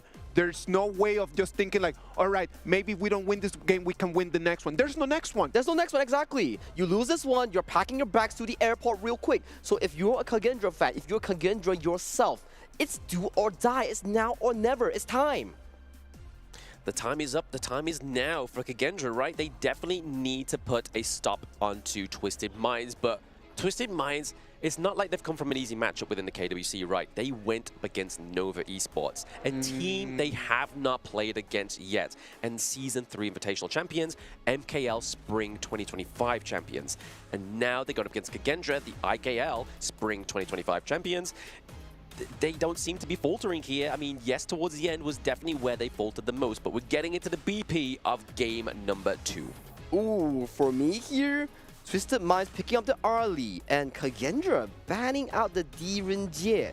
Not something you would practically do because this really locks off any counters that you have for the early into the farm lane role. But yet again, Byron and Diadia, a strong early to mid-game tempo hero being locked in for South Kagendra, a change of game plans. I mean, we talk about the D-Ranger being a counter here to the Ali, right? But I mean, is this going to be a Chano coming out? Because obviously we always say that Chano could be one of the other counters to the Ali, and obviously having the Diadia here, being able to catch Ali when she can't go back to a Parasol, and then obviously having those Spirit Wolves could be the thing they're looking for here on the side of Kagendra. You make an exceptionally good point here, Blam. Having the Chano also secures you the later stages of the game. Yes. But we talk about Chano, he does not have the best of mobilities here. And when it comes to that, Fatih spelled one flash into the backline. Exactly the way you want to catch off a Chano. But yet again, we have to see what Kagendra drafts for their farm lane. Yeah, we'll see anyway in a few moments' time, but I do like the Vardy pickup. Again, it's been at about a 50% win rate. Obviously, we do give it over to the Chuck BR teams. There it is, the Chano does come through. It's as if I do my own work, lads. But we are coming through here with the Chano. It's going to be interesting to see how they play onto the side of Kagendra, and like you were saying there, Sagi, it gives them the late game potential. But obviously, this Q1 here, a lot of sustain going over to the side of Twisted Minds. And coming into game 2 of this series, I want to see Kagendra make changes towards their draft. Yes, we see Lan Feng, the key player for their team in terms of the carry department, to be the main firepower. Yeah. But yet again, if you put all the pressure of being to do DPS or the carry work, he's going to have an extremely difficult time, especially when Twisted Mind is drafting a heavy team dive composition. A very team-heavy dive composition here for the side of Twisted Minds as well, right? I mean, we're seeing here the Dolia ban. Maybe they're thinking that the High Lang is going to be jumping onto this Q1 here. I mean, we've seen it before, though. City Boy has definitely picked up this pick also, and we've seen predominantly within the KWC that Huan has been down into that roam lane as well. It's definitely a very flexible pick that Twisted Mind can draft for their team compositions, and props to Kagendra for noticing that to ban out the double unending sorrow type of route that they can take, right? For the side Kagendra, maybe it's picking up the pay to amp up the tempo so they have double carry, and then to look for another utility mage, or we can see a different approach coming in about 6 seconds. 6 seconds is definitely... I mean, they're looking for their jungle, right? They're looking for the jungle, they're looking for the mid, and they're looking to get a little bit more damage here. I mean, this is a nice pairing. The Diadia and the Ganamo. Diadia locks the enemy with the spell to Bid of Farewell into Ganamo spears, instantly bursting them. Yep. I mean, it's not just one spear, it's a couple of blades, right? It's a couple of blades, and it does so much damage, especially with his ultimate, right? Freshly forged, he gets more blades chucked out, and they do a lot more damage. But here's the thing about Twisted Mind's team composition. Fatih has a Purify on his ultimate. Yep. Arlie has the Maple Dance to block out projectiles, which is ranged spells. Yuhuan has the Unending Sorrow to dodge out the freshly forged. So, how do they realistically pull off this combo with no mistake? I mean, no mistake. I mean, there is always going to be error for these teams, and we are getting the second Flowborn tank variant of the tournament. Yesterday, played by none other than Alpha 7 Danny, and now we're getting Wero's take on this pick. What's your take here, Sagi? My take? We have Clean or Mr. Clean's Luna here. And one thing we learned about Luna, Luna loves fighting against immobile tanks. Yeah, immobile. This is going to be a showcase between a tank jungler versus a Luna assassin carry here. Can Clean find the angle? I don't know. Let's check it out. Let's check it out. I mean, the time has arrived for him to potentially find the angle in this game number 2. Is it going to be a 2-0, or can Kagendra bring this back? Kagendra fans, Kagendra yourself, it's now or never. Bounce back now or bounce to the airport. Ladies and gentlemen, Game 2 commences. Game 2 commences here. Again, we're just seeing another bit of a brawl here into the mid lane. Not quite that 3v3 that we've been seeing in the previous one, right? But I mean, right now, we see that the rotation here, Shanks up into the top side, and then we have Lanfang dealing with 90 down to the bot side. I love this lane swap coming in for the South Twisted Mind because we talked about this. Lanfeng Chano counters the early from the hands of Shanks. So allowing this at least secures one winning lane for the South Twisted Minds, and especially with the River Sprite towards the Clash lane here, they can secure that as well as the neutral objective. Yeah, just trying to get that Doomsday activated a little bit more quicker for Shanks onto this early. But I mean, we put a lot of pressure onto Clean on the Luna, but Hailang on this Yixing was one of his greatest picks within the KMW, so I'm a little bit more fearing for that into the mid lane as well. I mean, that world is my board. Definitely a disruptive one when you have to fight on the enemy's terms. Well, you remember what we said about if you pick the channel here. Yes, it's an extremely good laning here, but you gotta tackle this. But Paul on the moment, Lu might be caught out here. A little bit of tipsy taps, but they're still a safe 2v2. Jumping back to the point. This channel here might get caught out by the Warriors, my board. Might get caught out by 90's flash engage here. So definitely, they're putting a lot of pressure onto this Lanfeng carry pick. A lot of pressure onto the Lanfeng carry pick. I mean, it's going to be that late game ticket like we're saying in the BP, right? So really, they're going to be keeping him alive to try and do his best here as much as possible and try not die as much, right? Like, if we sort of see a big focus on the Lanfeng, it's going to be horrible for the side of Kagendra. Ooh, I do have to agree. And especially Clean. No one is affecting Clean's clear path here, but 90 here rotates to the top side.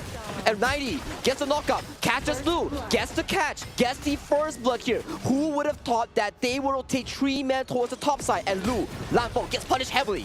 Gets punished heavily, and he is on the run. So first blood going up the side of Twisted Minds once again. But Wiro very disruptively comes in and gets the kill onto City Boy. Wiro shows City Boy the bounce out here, secures a 1-to-1 trade. But right now, just looking at the goal lead here, 2 minutes 30 in, already a 1,000 goal lead towards the hands of Twisted Mind. This Luna is having a field day. Having a field day and being completely uncontested, right? That's definitely not what you want to do when Luna is on the Gorge. We want to make sure that we got some jungle invades. We want to make sure that we are contesting the Azure Golem. But right now, Kagendra is just like, we don't want to overextend too much because we don't want to lose this game because there's so much riding on it. And just look at this replay here, 90 from his rotation here immediately, flash spell 1, cancelling the teleport shrine here, punishing Lu, and Lu goes down. That is such a beautiful rotation here coming from 90. Beautiful rotation. Lu just trying to put a bit of pressure onto Shanks, onto the Ali, but the Parasol is able to get him out, which is what we was talking about previously, right? Yes, the Dia comes through, Dia comes through, try and get the lockdown, but speaking of that, the freshly forged daggers come through for Senko on the Ganamo, picking up that kill onto Clean, so this is already going to put a bit of stop here. So we look at this Wiro pick onto the Floorborn tank here. The bounce house making sure they're clean, unable to escape from the knockups here. Immediately, Senko follows up with the freshly forged spear here. Oh yes. Pretty good combo here coming from the Kagendra bunch. Yeah, I mean, this is the thing with the Ganamo pick, right? Like, you need to make sure you're landing those couple blades because if you expand them, you kind of keep yourself a little bit open to a chance to be dived on, right? And there's a lot of dive on potential here, like you were saying in the BP. Barty, you also have now Clean onto the Luna. But right now, 4-minute mark is up. We saw in game number 1, Twisted Minds was able to take that Tyrant. I mean, it would be crucial for the side of Kagendra to try and get this. Wiro already trying to get the dive onto one of them. The World's My Board gets committed here as well. Destiny counter, is it going to be enough to get Wiro into the backline there? It is. Ihans, 90, having a bit of a clash into the mid lane. Nobody dies, but definitely looking worse for wear is Wiro, and you don't want your jungler falling at this point in the game.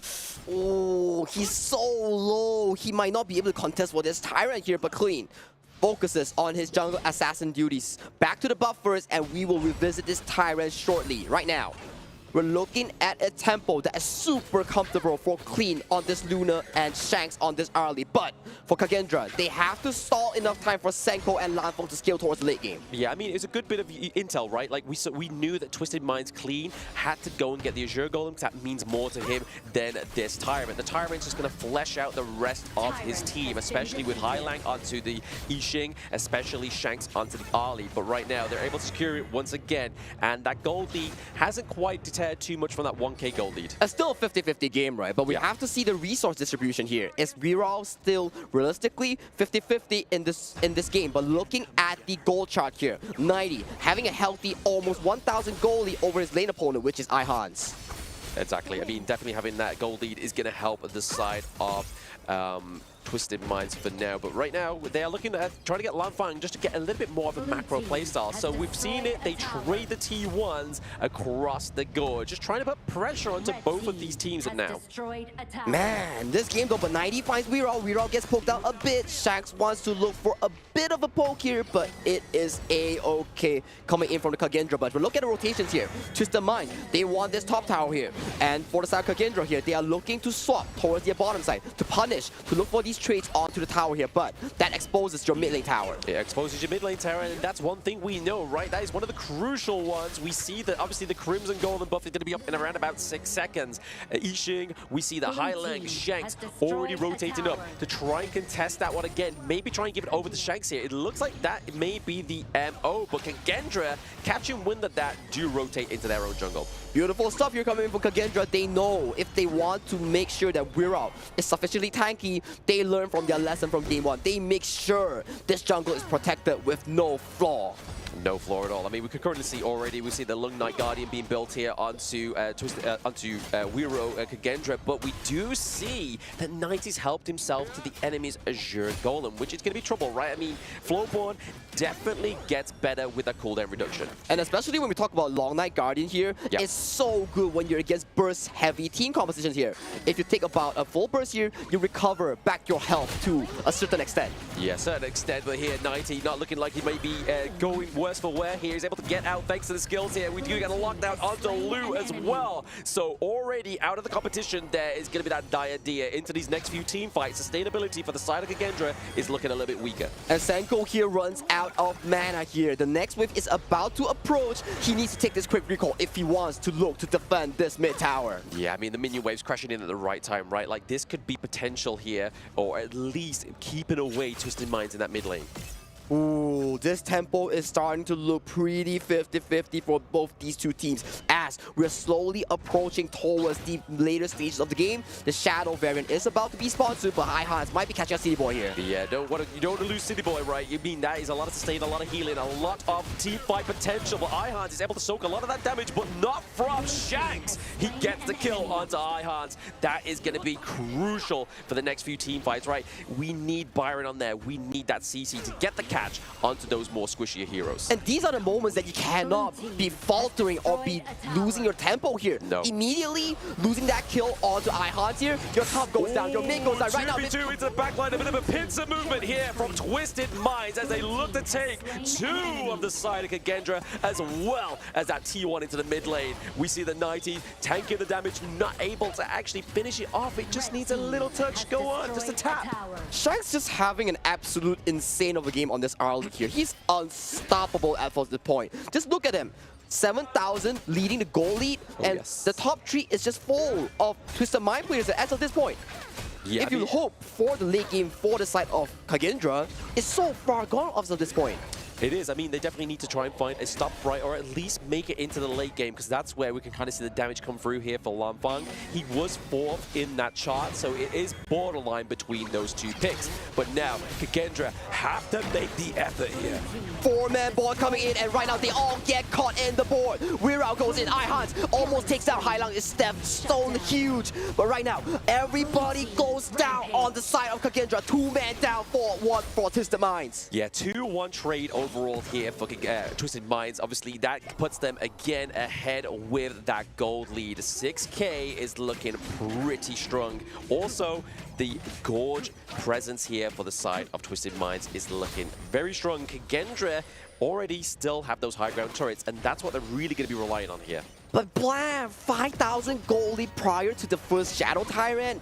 How are they ever going to be fighting this 5v5 that they desperately have to? And look at Lanfang, he's getting caught up by this Luna, dancing at the battlefield, still dancing, going in, going out, making sure that his team cleans it up. Yeah, cleaning it up and cleaning some more. Wiro goes down at a crucial point within this best of 3. 10 minutes in, Shadow Overlord, Shadow Tyrant are on the board. And right now, look at the top wave here. They are having a beeline straight towards the tier 3 coming in for Kagendra here. Shanks, he has that Maple Dance. He can block off these freshly forward. Oh yes, City Boy going very engaged, very heavy in there. Shanks. An Sorrow that's going to keep him alive and take down that T3. They lose Shanks, but they gain so much more. They indeed gain so much much more here. That's so much gold being funneled over to the likes of Twisted Minds and all of them. Right now, they're positioning themselves towards the Shadow Tyrant here. It's a 5v4, Kagendra. If it's not now, it's never for the series. Yeah, I mean, it's a great bit of pressure they put here, right? Top side of the map is going to have a lot of pressure. Now they can try and go for this Shadow Tyrant. Again, a lot more damage coming up with Twisted Minds if they're able to get this, but 90 looking a little bit too worse for wear into the back line. He meets the couple blades from Senko on the side of Kagendra, and now Ihans looking into the thick of it. We don't need that right now. Action is going on. We are seeing that is already a 2v1 trade here between Kagendra as they're trying to push away Twisted Minds. And Riyadh here might be caught up by the Luna here, follows in. Ali comes in, the Ali picks up kill onto Riyadh here. Two members are staying alive on the side of Kagendra here. To might look for the final defense. Look at the damage coming in from the Luna here. It's exceptionally high. They go back, they take the Shadow Tyrant, they look to plan for the final push towards the last chance. Yeah, I mean, Lu and Senko being the last two alive here, it's going to be enough to keep the minions out of that crystal, but it is not enough to move out of your crystal core, right? They are now, Twisted Minds is the they I'm speaking about, are going to have a lot of free reign onto the jungle. Ooh, they're definitely twisting whatever they need towards the win condition right here. Just look at the damage dealt by Shanks and Clean. A total of 140,000 damage just at 12 minutes. That's insane. The gold they are funneled, the amount of damage, the room that they can have to do damage is just so perfect in this game. So perfect, and even is the takedown of the T2 as well here. So already still putting that pressure on is Twisted Minds. The Boulevard board is not going to catch anybody just yet. Clean actually gets a little bit of a hit there, but that couple of blades is going to be enough to clear out that minion wave. And there it is. Shanks gets taken down. This could be crucial, but they still have a lot of damage thanks to Highline, thanks to Clean.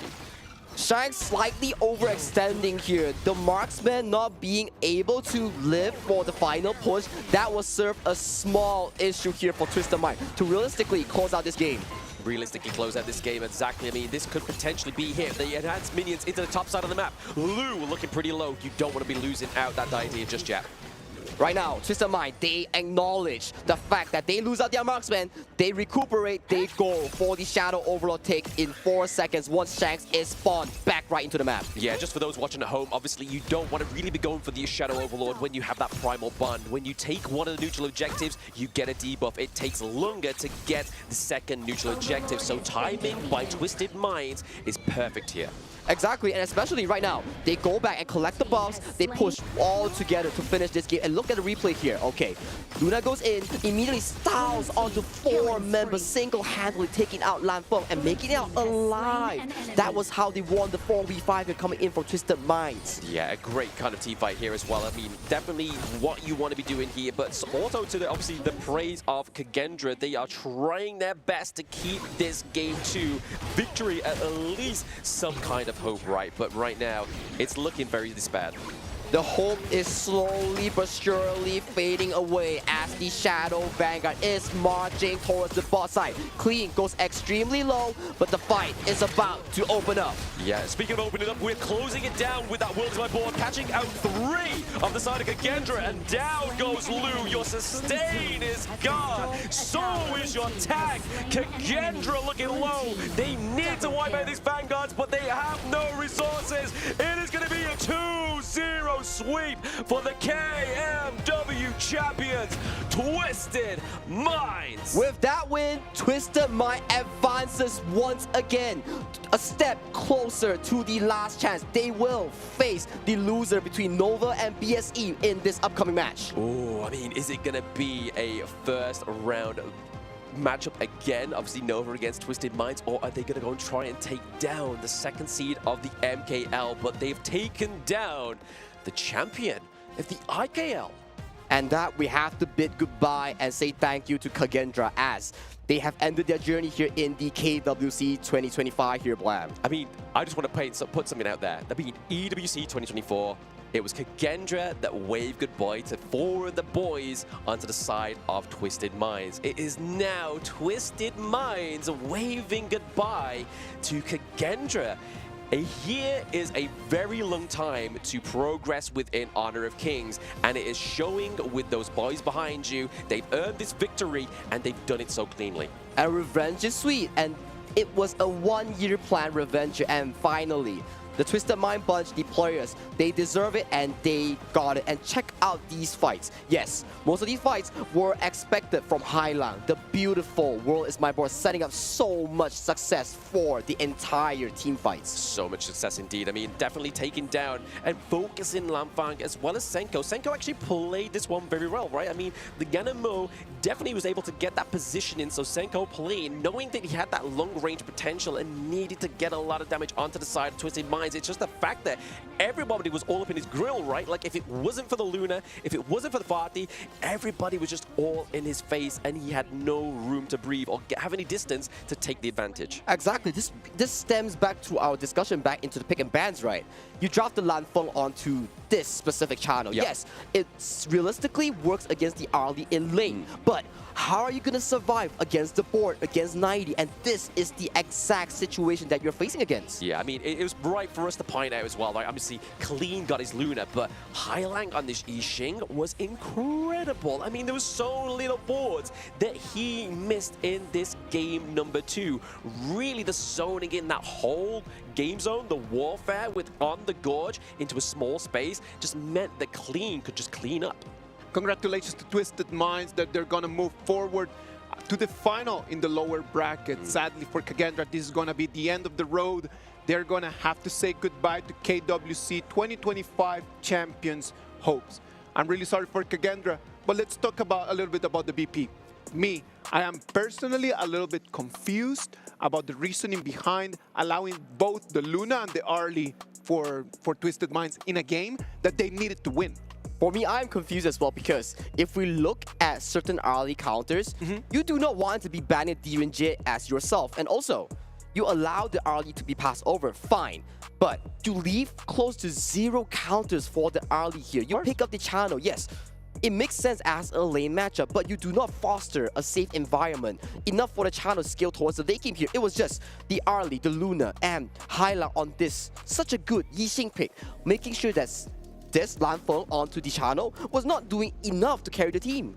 Not enough to carry the team, and I mean, in terms of damage, look at that. I mean, 30k difference between both of these marksmen. 101k damage there for Shanks, and then obviously we saw that Clean doing a lot of damage. We see that Hailang's doing a lot of damage as well. So it wasn't like if they take down Shanks, which is what Kagendra were able to do in some of these team fights, that there was like, oh, scot-free, we can breathe. There's not going to be any damage. If that, it's not the case. Hailang came through with the damage, and also Clean came through the damage as well. As you can see here, Hailang not dying once. Oh, and just look at Shanks and Clean here. They were full slotted. They were ahead 3,000 gold against Lanfeng. Clean was ahead 6,000 gold against Riyadh here. Wow. Yeah, I mean, if you're not 6k ahead on something like the Luna, right, you kind of played him a little bit wrong. But then again, Weiro likes to play these tanks. Dude didn't quite do as well as he needed to. Same with the Flowborn here. So Flowborn tank is obviously, it's good, but it wasn't destructive enough.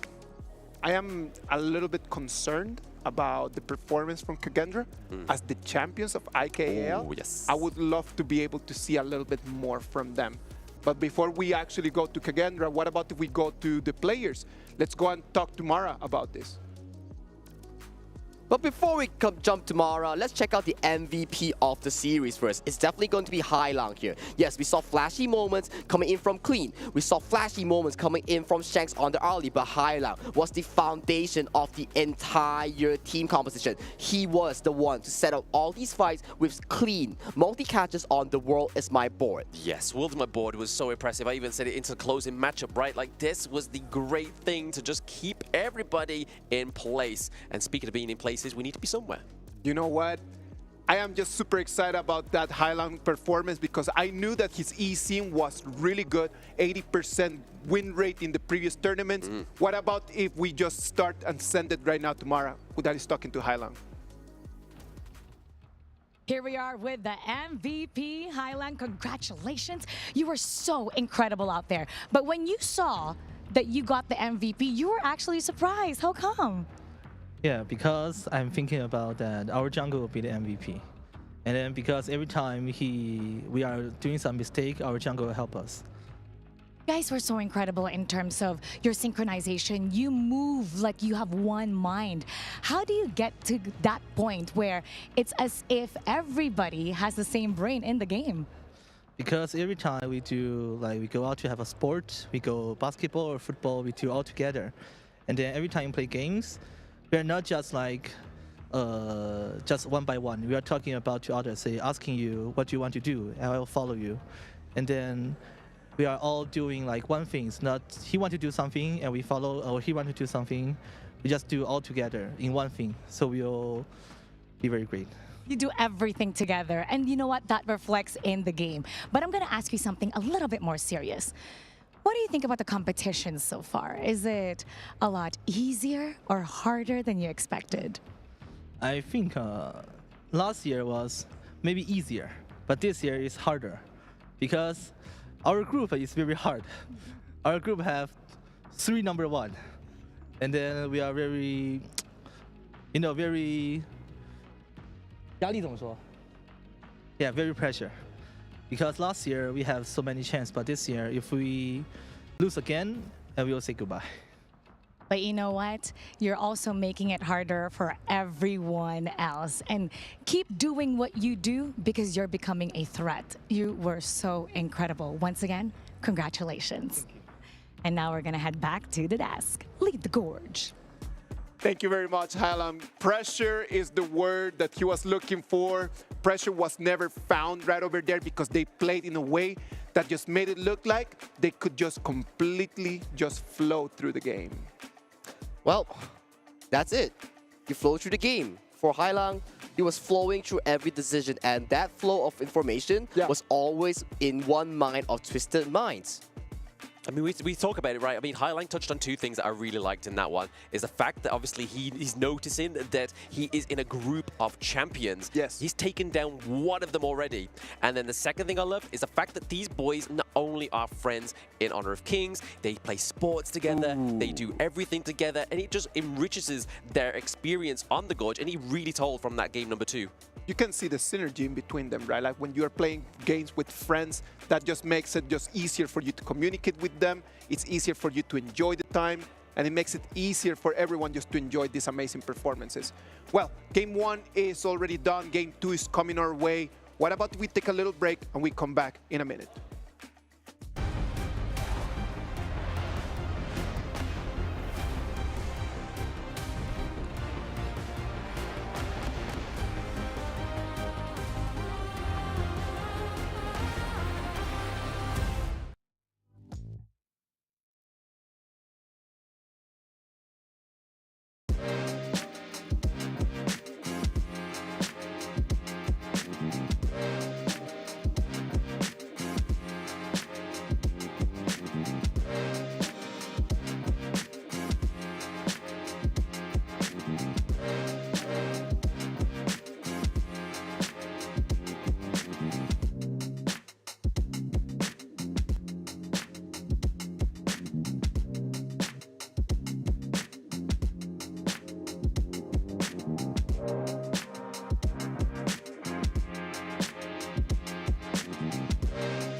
Come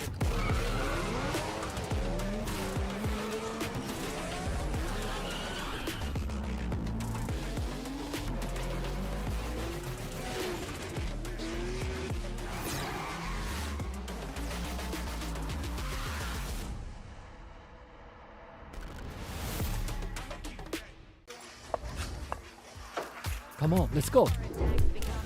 Rush mid now. Come on. Jungle combat. Rotate butt to low HP. Victory!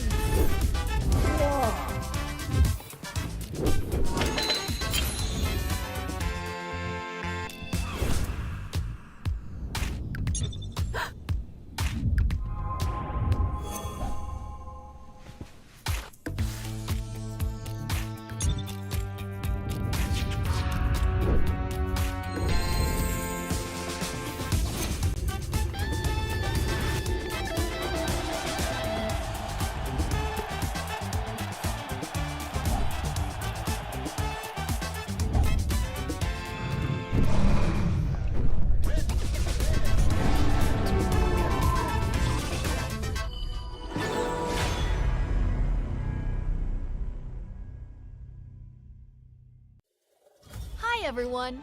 The Honor of Kings Flowborn Outfit Design Contest is officially underway. We've always wanted to make HOK more fun for players. We hope the highly customizable outfit feature of Flowborn becomes a way for players to express themselves. In this contest, we welcome all players to submit their ideas through original outfit designs. Create your own exclusive hero. Outstanding entries will win cash prizes and may even be implemented in-game. The submission period is from July 4th to July 25th, so don't miss out. Before submitting, please make sure to download the official template to keep your submission format correct. After completing your design, follow the steps to submit your work.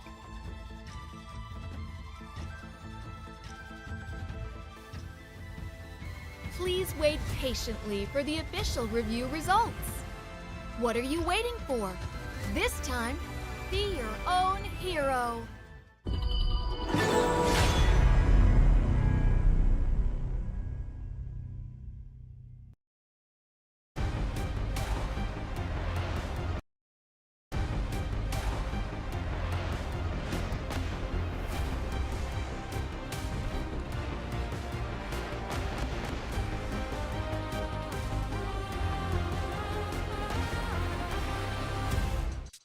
This might be the game that everyone is looking forward to. Nova Esports is going to play against Black Shrew Esports.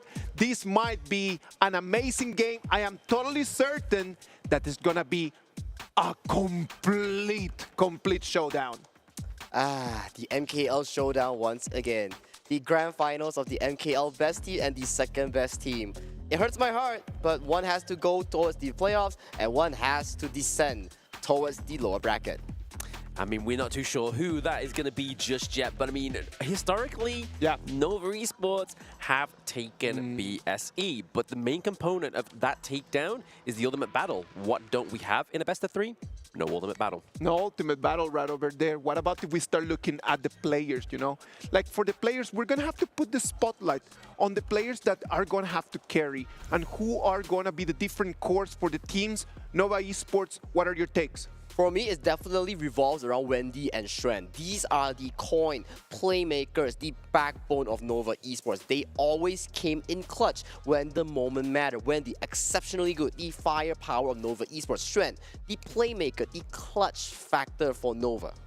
The clutch factor indeed, but I mean, it wouldn't be Nova Esports without the other 3 guys, right? I mean, Waypit, fantastic support player. We have CY, great jungle, and then obviously Moocher as their farm lane. Again, all these would not be Nova Esports without any one of these boys. They say that you need to have a gigantic heart if you want to be a Nova Esports fan, because the games can be sometimes a little bit hectic.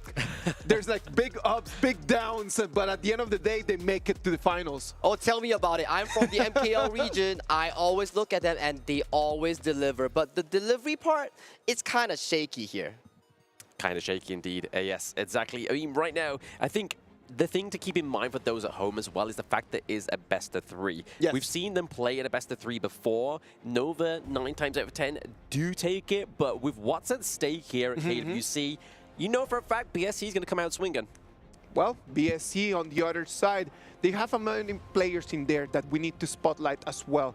It's going to depend on the multiple cores. We know that it's not going to be the one guy that is going to stand up. It's just all of them taking turns for this. All of them taking turns. I mean, FMP, right, out of the KC 2024, Musang King is going to be the crown of obviously this team. But JR, again, and their mid lane are definitely somebody to give a good worthy mention. For me, I totally agree. JR Musang King, so solid, but then being the addition to the roster this year has brought so much maturity, so much value to the team to make them even more unite as one. Yeah, I believe it was one of the interviews within MKL. It was like saying, like, what's made the biggest difference for the side of BSC? And they all give props over to Dian as well, right? Like, shot caller-wise, he has definitely elevated this team to the next level.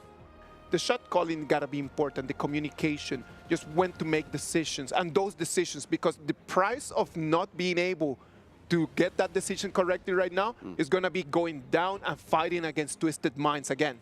Yeah, I mean, definitely don't want to be doing that, right? I mean, we saw a bit of a bloodbath between those two, but if it's going to be Nova go up against Twisted Minds or BSC go up against Twisted Minds, if I'm in Twisted Minds' mind right now, and it's not as twisted, and I'm very clear, I feel like they would rather see BSC down there. They don't want to try and go for another round with Nova Esports.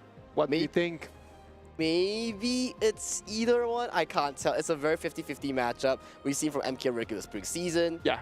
They take one series, BSC takes one series, they're 50-50. Grand finals, it goes to Nova Esports. Coming out this series, Malaysia fans, MKL fans are quite happy. It's like, oh, we get one team towards the playoffs, but oh, one team has to go down. So especially when facing the likes of Twisted Minds, such a strong foe coming in from KMW, one has to worry about the one that's actually losing and falling down to the loser bracket. And what they need to focus about is going to be their opponents in front of them today.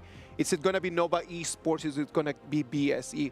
Well, the strategies need to start just falling down in place, because if we do not have the right picks, if we do not have the right bans, we've already seen it in previous matches. You could actually lose the game since before you go to the Gorge over here in the BP. Absolutely. I always say this, and it'll be something that I believe till the day that I die. Is that the game starts at the BP, right? The game always starts there. It's a beginning match of chess, and this is where they get into the minds of the teams and realize the strengths and the weaknesses of their opponents. And this is the battle of coaches, as we mentioned, right? The mind battle, the pre-planning, the game plan shit, and especially towards the start of the game, we immediately see a pay ban being locked off to the side of Nova Esports, limiting Musang King's pull that he's so favored on this pick. So favored on this pick, but I mean, something like the Gudo for me would probably come through more for Musang King, because he doesn't mind taking the backseat in terms of obviously being the core. He doesn't mind kind of just navigating around as well, but we are obviously seeing that Ali has not been banned and has been picked up here for Mooch. When you know Arlee's not banned, Muchi's definitely going to swoop in and take it. But you know what else not banned? My Shiranui is still up for grabs coming in from the side of Black Shoe Esports. You cannot ban everything in a best of 3, and that is the big problem. That is the big difference in here. We've seen these teams fight it out in best of 5, best of 7s, but in a best of 3, it's going to be your top game against my top game. Who's going to have the higher foot? I mean, at the moment in time, right, I mean, we do see that Dion is able to get the Zhang Fei, which is one of these big picks, and within the MKL, this was one of the most highly banned heroes also. So for a reason, respect ban, but also it comes through when you are on that reactive red side, and obviously Sohang is able to pick up that Mai Shiranui as well. And we talk about Mai Shiranui counters, we gotta relate back to Yu Huan here. And we know Wendy is a nasty player when it comes to Yu Huan. Why is it good? Yes, Mai Shiranui, you want to get these big engages bursting down these squishies here, but Yu Huan has the unending sorrow, goes into invulnerability, and can dodge away the engages coming in from this pick. And indeed, I mean, we've even seen it before, right? A lot of people are very passive. A lot of players are passive on the Hue-1, but Wendy can carry. But here, we're going to be seeing Musang King come through with the Jing. So it's no game one play about, mess about here for Musang King. He's coming in swinging. They're going to come out with everything that they have. They do not want to give an opportunity on the other side. Top picks on both sides. Top picks, exactly. And look at the Jing. The moment this thing comes out, it's looking to hunt Muji on this early here. So it's a battle between who can survive, who can thrive in these team fights. Because if Muji falls to the hands of the double assassin lineup coming in from Blackstreet Esports, that could spell doom for Nova Esports. Still no clash laners in none of the two compositions. That might be the big change in between them. Big change in between them as well, right? I mean, we've still got big picks like Dharma's been taken off the board here. We have the Byron, we have the Mayin. I mean, we could even potentially even see Xuan on something like the Guan Yu. We know he loves this pick. But at the same time, onto the side of Blackstreet Esports, we're looking for our marksman. And is it going to be the D-Ranger? It hasn't been banned out here. It can be the D-Ranger. There's also the certain picker on the low. If they want to look for the counter, it's pivot towards the D-Ranger and the channel here. So this fourth pick here may be reserved for the clash lane. So because why? We can pick the clash lane first because you can look for the priority here. Because look at this. Dharma, Mayin, Fatih is all banned out. So maybe you can look for the Byron here. Maybe you can look for something else here. So the priority here, BSE, what are you looking for? What are you looking for as well? I mean, out of all the obviously picks up into the clash lane, obviously Lu Bang gets banned out here because we have seen fantastic pairings within the Lu Bang and Jing combo till this point. But there it is. He brings out the Byron. So it's going to be Xiang getting that pick. So we're not going to really be seeing that Byron pay combo within this best of 3 for BSE now. Well, but they're going to leave the farm laner as the last pick, right? Like, they want to know exactly what's going to be Nova Esports' last 2 picks, just to decide on what are the options over there for farm. Exactly, because that is why you save the farm lane towards the last pick here. It's never about the 1v1. It's about thinking, how do I foster a comfortable environment for JR, this player, to play these team fights? If I draft a channel here and they draft super dive heavy team composition, there's no one to defend the channel here. So definitely smart move coming in from BSE and the coaching staff. Do you think that it's going to go in the D-Ranger way? Well, I don't know, but that's a Diao Chan and Fuzi being locked in from the side of Nova Esports. Their debut, and man, that looked cool. It looked very cool. I mean, that's a big flex there. I mean, Wendy getting the Diao Chan is going to be scary, right? I mean, yeah, it's crazy. And if you think about it, yes, we play solo farm lane carries playstyle like Kagendra did just now. What did we learn about that? If you get engaged on, if you get pressured out, there's no DPS. But look at Nova Esports draft. Do we need a solo carry? We don't. We have the Diao Chan, we have the Fuzi, we have the Arlie. Tri-core playstyle coming in from Nova Esports. It's like that, but I mean, here, towards the end, we're getting that Loon pickup, right? I mean, we've known notoriously and historically that the Flaming Palms matchup against Arlie can be counted out with a Maple Dance. And also, when you talk about cancelling out, Diao Chan spell 2, the dance, can also cancel out projectiles here. So with this pick, these Arlie and Diao Chan will be a very big threat coming in for the side of this lone. Yeah, I mean, in these team fights, right, I mean, you're going to be hoping, where's the Jing, where's the Diao Chan? There's going to be a lot of dashing around, so very flashy team fights potentially here coming through for Nova against BSE. The coaches have done their homework. They came in with a BP that has surprised a lot of us in a lot of different bans and a lot of different picks. There is not much time until we move into the Gorge. Nova Esports, on my opinion, they have a little bit of a better pick. I love their draft. It's so innovative their comp here. is really good. Out of these past few days, we've been seeing the same similar drafts here, but Nova Esports at the upper bracket, the direct access to the playoffs here, bringing out such fantastic picks, Fuzi, Diao Chan, and ladies and gentlemen, let's go to the Gorge. All right, Nova Esports against Blackstreet Esports is going to be the final of the upper bracket. Whoever that takes the dubbing here is going to move into the group of kings. Moving to the group of kings is that only can be one MKL represented in that top part, but they can drop down to the lower part here. Waypit not looking too hot there, has to expand the flash already. Ooh, Waypit almost gets sniped here, but Musang King, with the help of the Jing, immediately secures this blue buff invade onto CY of this Agudo. Yeah, BSE playing very aggressive here, right? I mean, they were straight into the mid lane, making sure they was able to get that common skill off of the side of Nova as well as the Azure Golem. And BSE on the other side is just completely protecting all the jungle, right? Like they knew that they came in, they dealt damage, and then immediately going to protect jungle. And that is the game plan of CY's Agudo, right? You want to make sure that he gets this early game. And look at Shen here with the Fuzi immediately pressuring a 1v2 situation here. Xiang is getting immensely punished by this Fuzi pick. Yeah, speaking of getting punished, right, he still gets hit by those flaming palms. It's going to be enough to keep him away, but I feel like here what we haven't spoken about is obviously the split push potential between the Agudo and the Futsu as well, right? Like, that could be so fast, so aggressive. And to add on, imagine you're a Jing. You want to be staying away from Shen's Fuzi. You don't want to get locked down by the ultimate, by the Sage Might. You can't be moving at all. Yeah, that's a tricky way, right? I mean, Sage's Might is definitely going to be the thing that's going to be the leash for Jing. Musang King right now already on level 4. They've got a little bit of an advantage and he procs his ult. Oh, he procs his ult. Waypick gets taken down. Are they going to look for some more or just clean out this minion wave? Man, that was clean stuff coming in from Blackstreet Esports here because they know for a fact that after that level 1 invade, Waypit had no flash. They had the exact timer. And what's the cooldown? 2 minutes. That is very, very, very long. A long time for them to wait and a long time to don't have that special ability. Very long time. I mean, we know that these teams are obviously of the top caliber, especially within the MKL, and they are going to know these timings to a T, right? Exactly, and these are the core fundamentals of a pro team here. You need to remember what is the cooldown timer, and Sage Might hits onto Xiang, but it's just out of the tower here. Xiang can just safely escape this. Yeah, try to pull him back in to try and get hits onto the turret, but I mean, with Sohong and Musang King just within the wing, I don't feel like anything was going to be pressured there, right?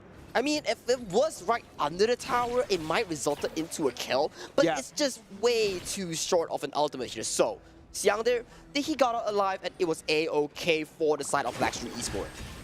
Now let's wait and see what their decisions are going to be, right? Like, because right now, we can see Agudo just making the rotations around, just cleaning the farm, moving around, just trying to be very mobile. On the other side, Musang King just giving us a master class of early game. Yeah, I mean, this is the thing about the Agudo as well, right? Like, you want to be very proactive within your roams. You want to make sure you put in the pressure, obviously, into the mid lane to get a bit of resources over to yourself. Because right now, behind is going to be CY. But if you're on a Jing, you want to be ahead. You want to make sure you're keeping and maintaining that lead. And just look at Zihong here. He's putting so much pressure on this Maestro Nui here. And this 1v1 to the bot side is in favor of JR on this long here. But ladies and gentlemen, 30 seconds on the clock. Then we will see the first Tyrant to be spawned in this epic showdown. Be careful. They might want to just come in. The pressure on that mid lane, it's so high. It's impossible. Just Zihong is just putting so much pressure on the wave that it's impossible on the other side for Wendy to get out. Yeah, I mean, it's not only the pressure obviously into the mid lane as well, right? And we've already seen that JR is putting that work in down into the farm lane as well. Or we're looking to try and give some intel to see where CY is situated here. And he's situated back at base. Dien played that immensely well, but the fight has to continue as Dien goes in. Look for Wendy. Wendy dances, but look at the Ali here, almost taking down Zihong here, but they come out alive here. But look at Shrendo, he's lurking. BSE coming in, taking the kills, and right now they're gonna take that free Tyrant Lamb. Free Tyrant, free damage. That movement speed increase is gonna be crazy. For me, I think Dien plays so well in that fight. When Agudo is channeling the smite onto the jungle camp, he got cancelled immediately. The buff went wide open here. He had no furball, he had no defensive. Immediately gets jumped on by Zihong on the Maestro and follow up immediately by Musang King's Jing. Yeah, I mean, we saw there towards the latter part of that team fight that Shawan was trying to get back in next. I mean, if he kind of made it into that component, could have been scary for the side of BSE. He was a little bit just too far away from the fight, so he did not have a good positioning for it. And just look at Muchi's build real quick. Spark Sports Dagger that we've seen so far from the last 2 games here. If you go for this build, it's talking that, hey, I want to go the semi-time build because why? Double assassin lineup coming in from Musang King's Jing and Zihong's Maestro Nui here. And also, look at Zihong here, picking up the crucial Venomous Staff to counter what? Waypit's healing, CY's healing on the Yuhuan, on the Agudo here. This is what we're talking about, by healing reduction. on Nova on this side, I know that when Wendy's damage is going to be online, it's going to be a lot of damage. We know that that's going to be a lot of pressure coming in as the rotations are coming and bringing everyone down to the farm lane. Yeah, I mean, the thing is here with Nova's draft is you don't want to be in a tight circle, especially with Wendy onto the dial chain here. We've seen that Musang King's going in once again. The Unbridled Outburst goes in, catches Wendy like we was talking about just moments ago. The re-initiation for the JR. Dion is going to be there to soak a lot of the damage and bring that to a 1-1 trade. Again, the fight happens around an objective here. BSE has the timer of the Crimson Golem here. Immediately, a fight breaks out, and Dian, once again, with a beautiful Unbridled Outburst following the chain crowd control, takes the life of Wendy. Black Shrew Esports right now is doing amazing because the person that they lost in there was a roamer. So it's totally fine if Tranfe is the one person. From the 5 of them, if someone needs to fall, let it be him. Yeah, because I mean, you're not going to take a team fight directly after another team fight, right? So it is a good call here to lose Dion just to make sure you get out alive. But for me, it's still banking to the fact that this game is a 50-50 because looking at Nova Esports draft, they are so mid to late game centric here. You have 4 mid to late game heroes here. As long as CY can beat the early game rotation, hold down the fort for the early game, the other 4 will prove up huge in the mid game. We're coming into the 7 minutes mark, a little bit more of a 2,000 gold lead.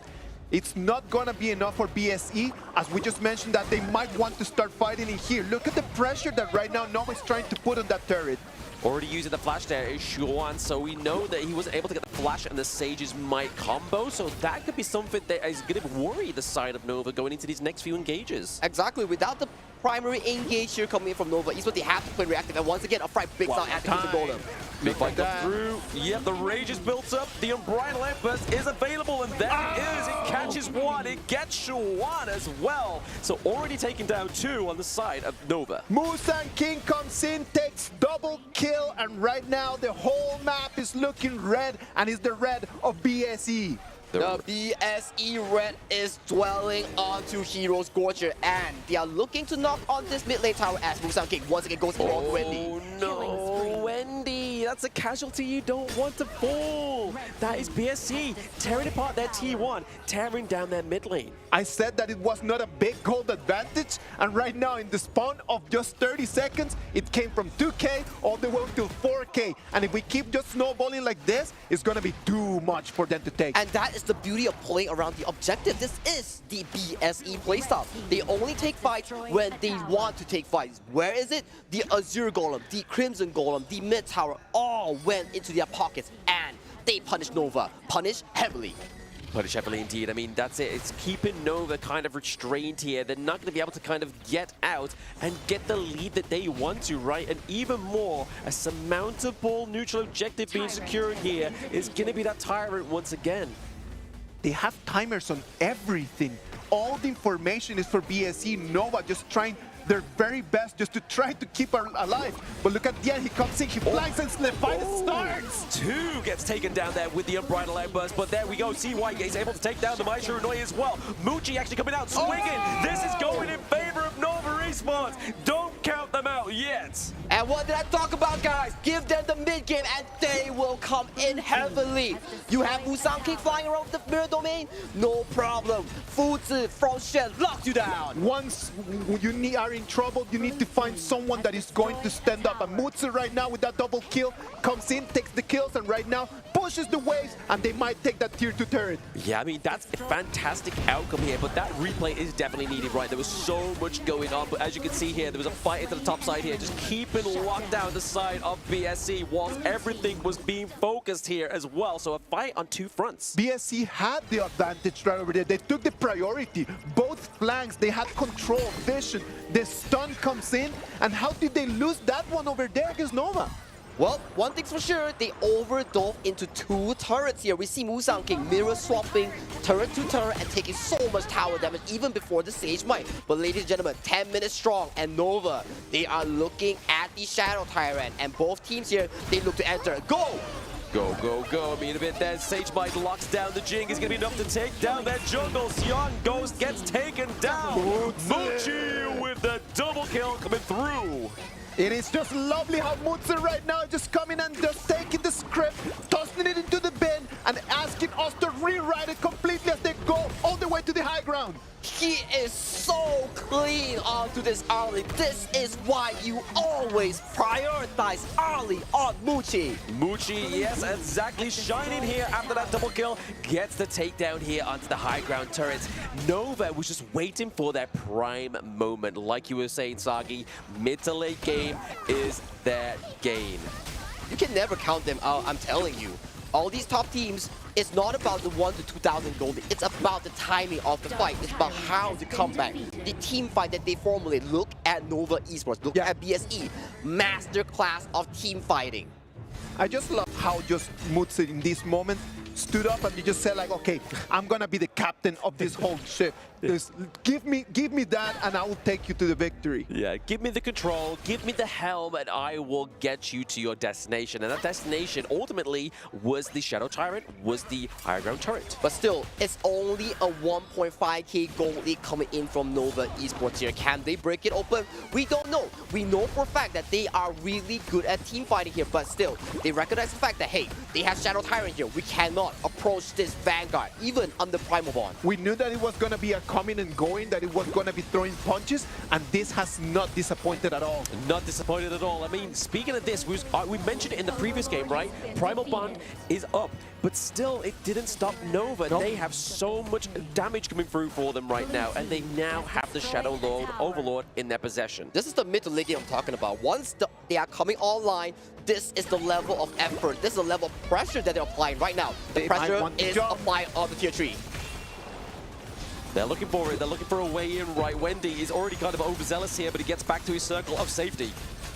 And looking at the current state right now, another tier 3 falls towards the hands of Nova Esports. They are slowly approaching, chunking down all members of BSE. The rotations here are slowly looking towards the bottom lane of the final tier 3 of Backstreet Esports. It's going to be a big 5v5 as the Vanguards are coming in. The first target is going to be that high ground turret. As the high ground turret goes down, it's going to be more bangers coming in for Nova to try to take the game. Yeah, more bangers, more mash, but we're going to be seeing here the takedown of that T3 into the bot side of the map potentially here, but it is going to be BSE to their props. They're able to wipe out those minions and the critters right now. And the Shadow Overlord has arrived towards the bottom lane of BSE. Will Nova look for a final push to take down this final tier 3 off the side of BSE? They're trying to find the flank. They do not see the flank, but they take the turret. Now the Vanguards come in. It's going to have to be a decision. They don't want to push it. They need to go back.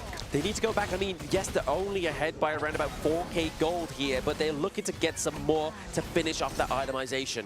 And look at the itemization coming in from Muji here. We talked about it. He wants to be more tanky, and what way of doing it is buying the Curious of Savagery, and he's looking to either finish the Blood Weeper or the Mortal Reminder. I was really looking forward for the Diao-chan, but you know what? It's the Arlie the one that's going to be carrying the game. It's kind of like a bait and switch, right? It's kind of like, hey, let's focus on my right fist, but I'm going to go in with the jab with my left, and that's exactly what Nova is doing here within these team fights. 4-0-2 is Muchi right now. Exactly, Muchi carrying a lot of weight and all of Nova Esports. Just like TM said, you play as one, and this one mind, a collective hive mind, is really making it work. Super minions coming in from all the 3 different lanes for 25 seconds for that Dark Tyrant. Nova has it in their hand. They do not want to rush it. They want to take this steady.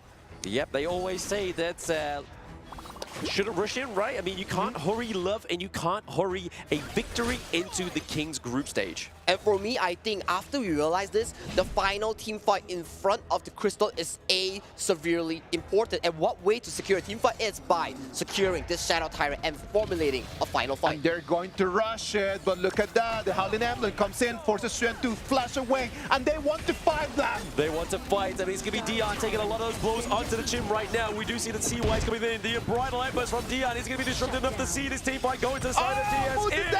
Miyabuchi does go down, and we are looking at a trade 1v1 right now. A lot of fights going on. Musa King delivers an escape into the back line, but is it going to be enough to run away from Furball? He's extremely low. He's being chased on by 3 members, and he gets last hit by the jungler of Nova Esports. A lot of damage already been expended here by BSC. They've only lost Jing, they've lost the Mai Shirunui, so really, they don't have Dion to use that Unbridled Outburst. This is team composition, right? You take out Muji, but you still have Wendy, you have CY, you have Xuan. It's a collective few members of everyone doing damage. And look at Wendy, he's dancing at the base. They want to go for the last push. Look at that. The super minions are coming in and the fight goes one more time. Fight's going one more time. JR looking low. Siang is already low enough to go down as well. The Unbridled Outburst catches two, but it's not going to stop the pause. Oh, Nova taking game one. What a way of making a comeback here. They know their timers. They know their power spike. Playing towards that, they formulate such a good mid to late game here. Yes, in the final moments, you got Muji. But still, there are so many carry players coming in from the side of Nova Esports to back Muji up even if he falls. Yeah, I mean, so many things. I mean, like we were saying, like Isaac saying in that game that we were scared about Wendy on the dial chat, but really the prime suspect here for the takedown of BSC was Muji. But overall, that hive mind came through thick. And for me, especially when we talk about, yes, BSE, they play around all these Crimson buffs. They got so many of these early fights. A 2,000 to 3,000 gold lead falling into favor for them, and it was so great in the early game. But still, you gotta remember, it's not always about the early game. You scale, and what you scale into fruition coming in from Nova Esports. I think that the early game is a very big advantage, but if you don't know how to control it and how to materialize it into taking the win, then I think that that early game just was completely wasted by BSC. They had an amazing start. They knew exactly, and it was in this fight that everything turned around. And exactly, you see, they are fighting between two turrets here. Zihong overdiming himself, and Musangi taking so many turret shots here. It's not a ground you want to be fighting in, tanking so many turrets. You don't want to be taking shots from the teammates and let alone the turrets as well, right, Sagi? But here again, we saw that BSC was really trying to formulate and lock down one on the side of Nova. It just wasn't quite enough. Chuan's there just to be so impressive to take down Musan King, to look at holding in a De Jong.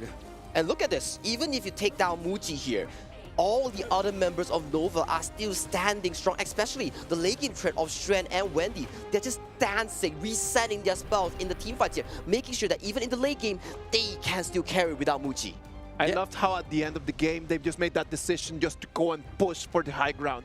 They knew that they had only a one-man advantage, but it was nothing for them to fear. They came in, took the push, and they took the first victory for this game one. It's like we mentioned, obviously, BSC, Nova knew the timers of this game. They knew what exactly was the potentials and the limits of their opponents, and they knew when to strike. And Nova, when they were backs towards the walls, around about those T2 territories, they knew that they had to strike there and then. And it was the overzealous of Musan King taking that fight between those two turrets.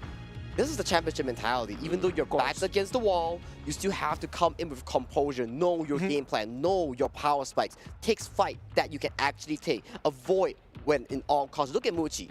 All of the fights that were occurring at the Crimson, at the Azure, he was nowhere near. He was making sure that he was getting farmed in some form or another way. Let's take a deeper look into the stats. And when we analyze the damage dealt, the damage taken, the total gold, when these numbers are put right over there in front of us, what can we see? What can we see is the fact that obviously there's a big team fight participation rate from the side of Nova Esports, right? Like they're all around about that same function.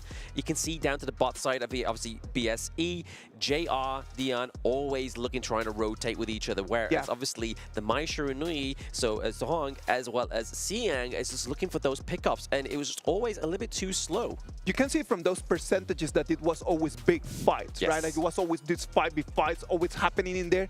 But at the tempo and the pace that people were arriving to the fight, it was completely different.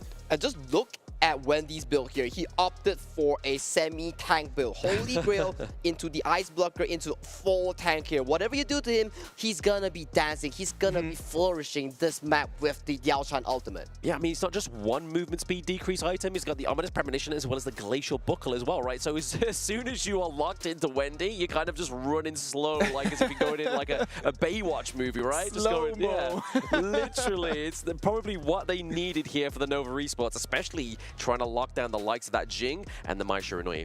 Blam, I love that Baywatch note, man. I know that half of the people don't know what we're talking about, but I really appreciate that one. Thank you. I know that one. I know that one. Far too well. Maybe it's showing our age. Oh, gosh. Nova Esports take the victory in what looked like BSE could actually just clutch in an early game in there. Early game for BSE. They need to be thinking about what to do in there. Now, Nova Esports had an MVP, had a person that stood higher than everyone else. And what about if we just put the spotlight on that, man? It is going to be Nova Esports CY on that Agu duo. Even though he got so pressured by the likes of the entire BSE team, you gotta give him props. He was playing a consistent game. He had 100% kill participation, and all the fights, he was also providing so much room, so much healing, so much pressure towards Blackstreet Esports. A massive amount of pressure. This is why I like the Agudo pick, right? Like, you don't have to be the biggest playmaker. You just need to be there to be the forefront of your team. Use Furball as that pseudo tank, but then also use your first skill just to offer out so much healing, especially when you're playing to a circle parameter, like we saw Nova Esports do. Exactly, and we talk about this Furball so many times. Agudo is a staple pick even in the MKL. It's so consistent and solid here, and this one, even for CY, it took a while, but eventually in the further team fights, he was a force to be reckoned with.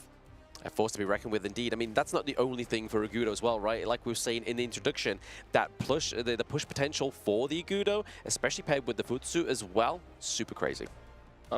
Crazy days, crazy times that we're living right now. But I am super entertained from game one. Let's move into game two. Game two is going to be BSE, the ones that they need to come in with a better strategy. I do believe that their plan was working at the beginning, but there were some decisions in there that turned the tide around. And these are the peak level of games, right? It's top level Honor of Kings. If you make one small mistake, it's going to be torn wide open by your opponent, as they as well as themselves, they are a top tier team. They know when it is to strike back. And right now, the Jing is already out of there.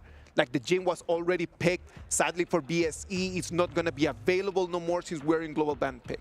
Exactly. This is where you start to become the victim of the global ban pick, and it makes even more weight to the words that I was saying within the introduction to this game, right? Is that the global ban pick is the start of this match, not that 0.000 seconds on the board. It's at this point. But you know what? Nova Esports, very, very smart. They took the Diacha and they took the Futsu that are not like very meta picks right now in this moment, and they just having those two lanes, they already have a very big advantage. And especially in global ban pick, it tests your hero pool. That's why it's such a competitive format. It doesn't only test the players, it also tests the planners. Who are they? The coaches. If the coaches can battle, outwit the one another, that's where you gain an advantage or a lead. So if right now they have that advantage, what do you think they need to focus on right now as we move into the next round of bandit picks? I mean, like we saw in that game number one, right? Like, it doesn't quite matter what the draft is. It's like how you execute it and knowing the limits and the timers of that draft. So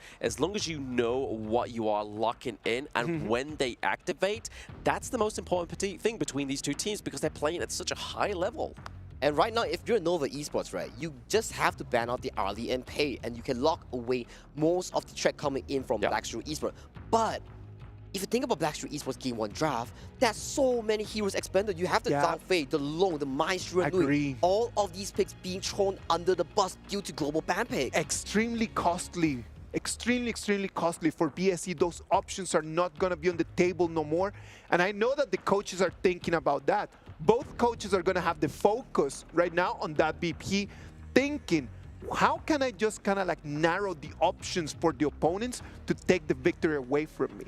Yeah, I mean, we always say that it's a 5v5 game, but when it is that BP, it's a 6v6, right? It's the battle of the masterminds of those coaches, and really, that's where the beauty starts to lie. And I'm telling you, a very good coach can really make it a 5+1 is bigger than 6. I am completely sure of that. Absolutely, but we're going to get into the game number 2 BP right here. We're already seeing that Blackstreet Esports are denying the Lung and denying the Maishrunoi that they picked in game number 1.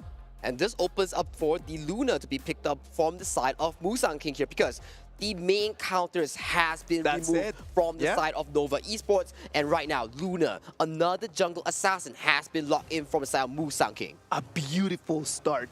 Beautiful start. We already saw one Luna today. It flew and dealt damage and dealt disaster and created just a complete mess in front of her. Is this Luna going to be the same? Can we expect that? We can try and expect that, but I mean, if statistics, if we're looking at it, the Luna always comes through onto the blue side, right? So if Luna was going to come through, it was definitely being written in the stars already when we saw that Black True Esports locked in that blue and it survived those first 2 waves. But right now, let's look at Luna's kit. And why is Luna difficult, right? It's like survival damage, yeah, it's pretty good, it's pretty alright, but difficulty stems in being able...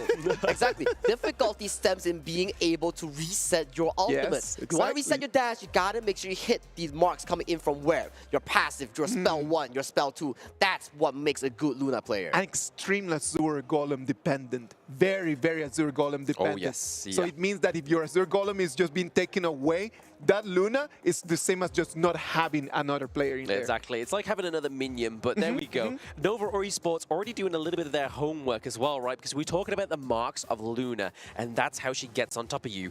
Who can get rid of that cleanse? It's the Diranger, right? Yeah. Using that second skill, you can completely get rid of that mark. So if they dive on top of you, you've completely messed the flow of Musang King on the Luna. Exactly, and that's how you want to be countering this pick, right? But you gotta look at both of these team compositions. Yes, Luna can fly around the team map, can do so much mobility. Look at Nova Esports. They're looking for these big engages here. They're putting Diranger onto Muji here. He's gonna say like, hey, you're gonna be staying in the back line, you're gonna be dealing with yourself. We're gonna be going in and doing all the damage we can do. So much pressure on Muji right now, but he had such an amazing performance before. Is it going to be the same? Can we expect that he can deal with the pressure of having to carry the team one more time? I mean, I hope so, and I really think so, but I feel like the core shifted a little bit here as well, right? I mean, Xuan is getting his Dharma, and we always regard that Xuan is one of these top Clash Lane players within Honor of Kings Esports. So him getting that playmaking pick that is the Dharma that we've already seen multiple times within the KWC, I feel like the core is changing here. Exactly, and I feel like we might just see a Kongming special coming in from Wendy here. Yeah, because when we talk about Diranger, we always think about the early towards the mid game here. And if you lose out the late game firepower, it wouldn't be the case. And what's late game firepower? It's gonna be Wendy's signature Kongming. I'm scared of this one. I'm scared of this one. We've seen this performance time and time again. It's like watching The Last Dance, but this is going to be Nova Esports. Wendy on the Kongming using the ultimate strategy to lock down and have the hone-in skill with the ultimate is going to be very damaging here for the side of Black True Esports. But when there is damage, what do you need? You need healing and you need Yuhuan. You need Yuhuan, and they lock it in for DN as well. It's a very good pick when it comes to like really being able to push out the vision, because a Yuhuan roam using your Unending Sorrow, you can escape from many situations here. So definitely a smart pickup here coming from the side of Black True Esports here. And talking about Marco Polo here, a very good pick towards the mid to late game stages of the game. It's a battle between the Marco Polo carry against Kongming. And right now, Nova Esports, what's a better way of cutting out healing? It's the Musashi. I mean, he's got 2 blades, right? That's a lot of cutting that he can be doing, and obviously he's dual to the death for those at home that have maybe never even touched the Musashi. He can dive straight back in onto the back line. So if you're trying to really protect something like the Marco Polo, you can go in, knock them up, and then your team can collapse. Is this the first Musashi we see in the KWC 2025? It is indeed. I think we saw Yukio Tachibana. We did see that one, but I don't remember seeing Musashi in these 4 days. I don't think that we see Musashi so far, but we may be wrong, we may be right. But what's wrong or right is for the players to decide who wins this game or match. One more time, the coaches from Nova Esports just showing us a little bit of what they have prepared for, right? Yep, so this is confirmed. It is going to be the debut of the Musashi. So right now, we've seen the Musashi, like we saw, it pairing up there. The ban of the Diadea, the ban of the Motsu starts to make sense of why the Musashi came through. Because if you have those 2 picks, you can just stop him in his tracks. Like, no amount of extreme speed is going to get you out of that CC. It is a very interesting ultimate, the one that Musashi has, right? Exactly, you get to dive the backline, but you also apply the strongest form of healing reduction onto your enemy. They can't heal, they only get the heal after the duration of the ultimate, hence, that's why it's called Due to the Death. Another finer detail as well is his Illuminating Slash, that first skill. If it's timed correctly, he can block the Destructive Deluge. Oh yeah, blocking Destructive Deluge and being immune to crowd control. That is the kit coming in from Musashi. That's why it's so good and commonly picked in the MKL. But without further ado, let's check out the team composition of both teams here. Both teams here have locked in all this in, but this could potentially be the last match within this series, which would be super duper interesting for Nova to still be in that 2-0 sweep. One team moves forward and one team goes down to the lower bracket. This is gonna be do or die on the Gorge. Do or die on the Gorge. But before that, let's get a technical pause first, as we may have a bit of a tech issue here. But let's talk a bit on these two drafts. Looking on the side of BSE's draft, they definitely want to be playing towards two win conditions, being the Luna's early to mid game tempo and the Marco Polo's mid to late game dominance in the side lane and in the team fight with the Resplendent Revolver and with the true damage. And let's look at the side of Nova Esports. Looking at the side of obviously Nova Esports, they do lock in the Zheng Fei, which we've already seen that BSC used last game, right? So Dion really set up some really good engages, some really good team fights that really disrupt Nova Esports in that one. Now it's over to the hands of Nova Esports. Are they going to do the same? I really love the calming pick coming in from Wendy here because we talked about it so many times. It's always Wendy doing all these DPS, doing the highest amount of damage onto the field.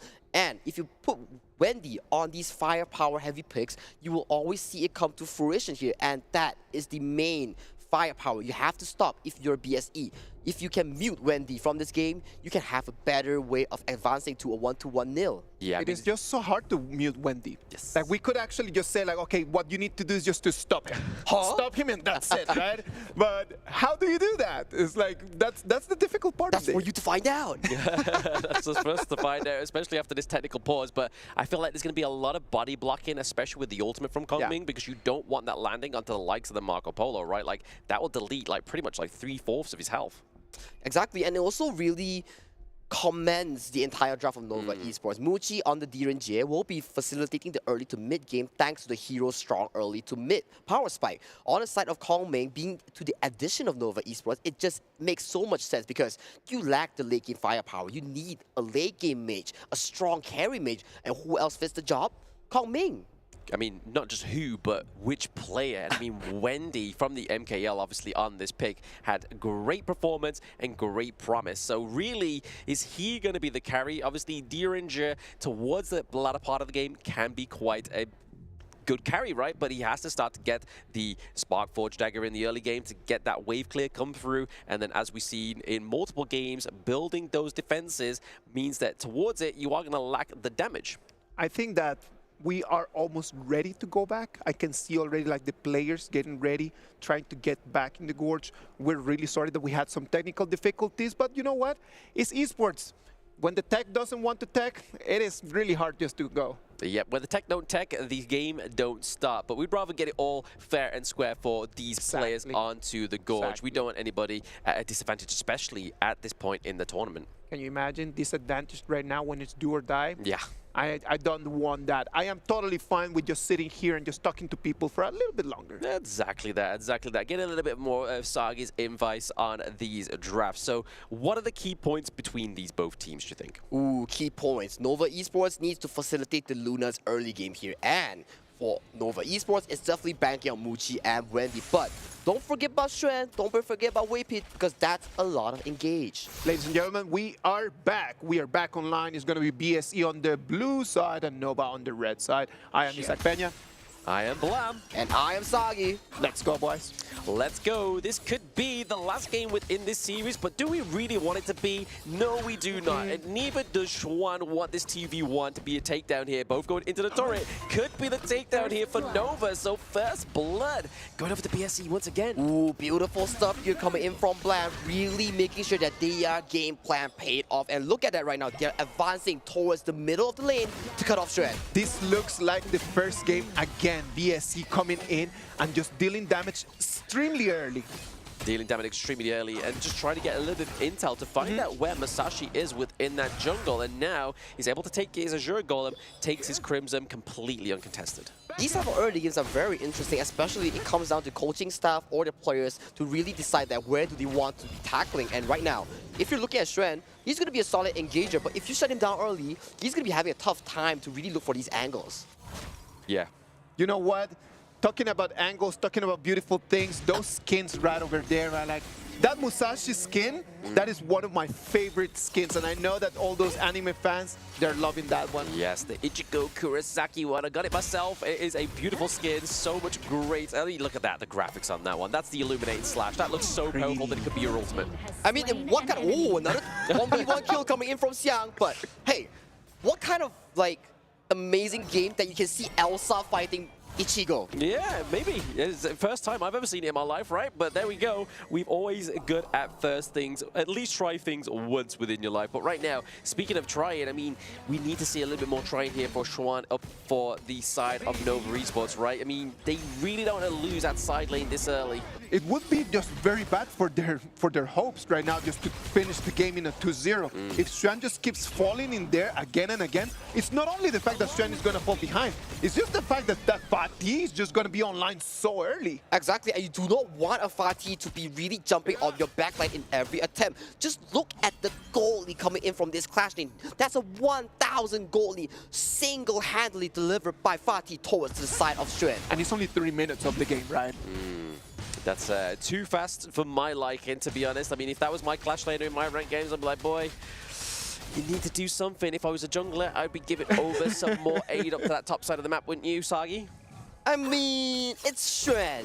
He's the star player coming in from Nova Esports. I do believe that if it's anyone, he will find an angle and a way to bounce back into this game. It's alright, it's Nova. It's not like it's just the 5 casters that were always playing online. Hey, we didn't get to play our game last day because somebody decided to do something different with their lives, you know? Yeah, no, I'm really sorry. That means we're going to play 2 games tonight. Today, I'm going to be online, boy. You know me. You know me. You know him, that's Isaac, and he makes his words count. And look at this map state right now. We see a bit of a focus here coming in from Nova Esports to get this bot lane priority so that this Marco Polo does not have a good farming spree. On the side of the clash lane here, Xuan is still suffering from so much pressure as he has no priority at all. No priority? None. Look at him, like he needs to start rotating and just... In a moment, he's just gonna have to let go of that clash lane. He won't be able to protect that turret no more. Yeah, I mean, we're getting to the crucial point though, right? We are getting the neutral objectives up within that 2 seconds now. So Tyrant and Overlord, for the first time in this game, are now online. And right now, we look at Muji here. Thanks to the Sparks Watch dagger being picked up by JR, that's a lot of damage being poked onto Muji's face. But looking at no BSE, they seem to be not wanting to contest this Tyrant at all. Nobody's going to take that one, but look at that. It's going to be DN trying to keep an eye on that just to see the Tyrant fall and go to the side of Nova Esports. Going to the side of Nova Esports is definitely going to benefit the likes of Wendy and Muji, right? That damage coming through a lot earlier, being amplified for the coming, and the D-Ranger is crazy. Looking to try and get those stacks onto Dian is what Wendy is trying to do here, but ultimately they forced him away to get this T1 down to the bottom side of the map. And that's the importance of actually having to force the Marco Polo off the lane. If you give him such a good early to mid game, he's going to be a monster towards the mid game here, and that is a good decision coming in from the Nova bunch. But right now, goalie is equally tight for both teams here. It might be a 2v2 right over there. Luna's going to jump in. Oh, CY just committed the duel to the death, but did not die. But it's still time because Xuan is left to the dogs, and that's a 3v1 takedown there. BSC getting their 3rd kill on the board. It's gonna be horrible to be Xuan right now. His screen is going black every single minute. What is going on?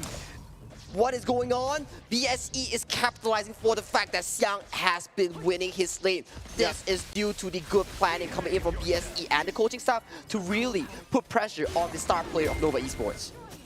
Gotta put pressure onto that core players, right? I mean, you can't let them just shine within these best of 3s when so much is on the line and when it is Xuan on that Dharma. But we do see the pay respects down to the bot side of the map as well, obviously trading those T1s across the gorge for now.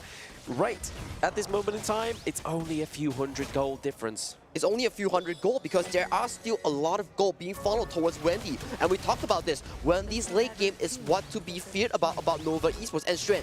He just has to find that one perfect engage. He's going to force that ulti out from Waypit. That is going to be very painful for them. Look at that. Chuan gets the Truth Mantra onto the side of BSE, and there it is, the pain goes down. And that's the proper engage we're talking about. You can't beat 0-3, you can't beat 0-5. But once you find that, you nail it. And once again, Wendy might be caught out.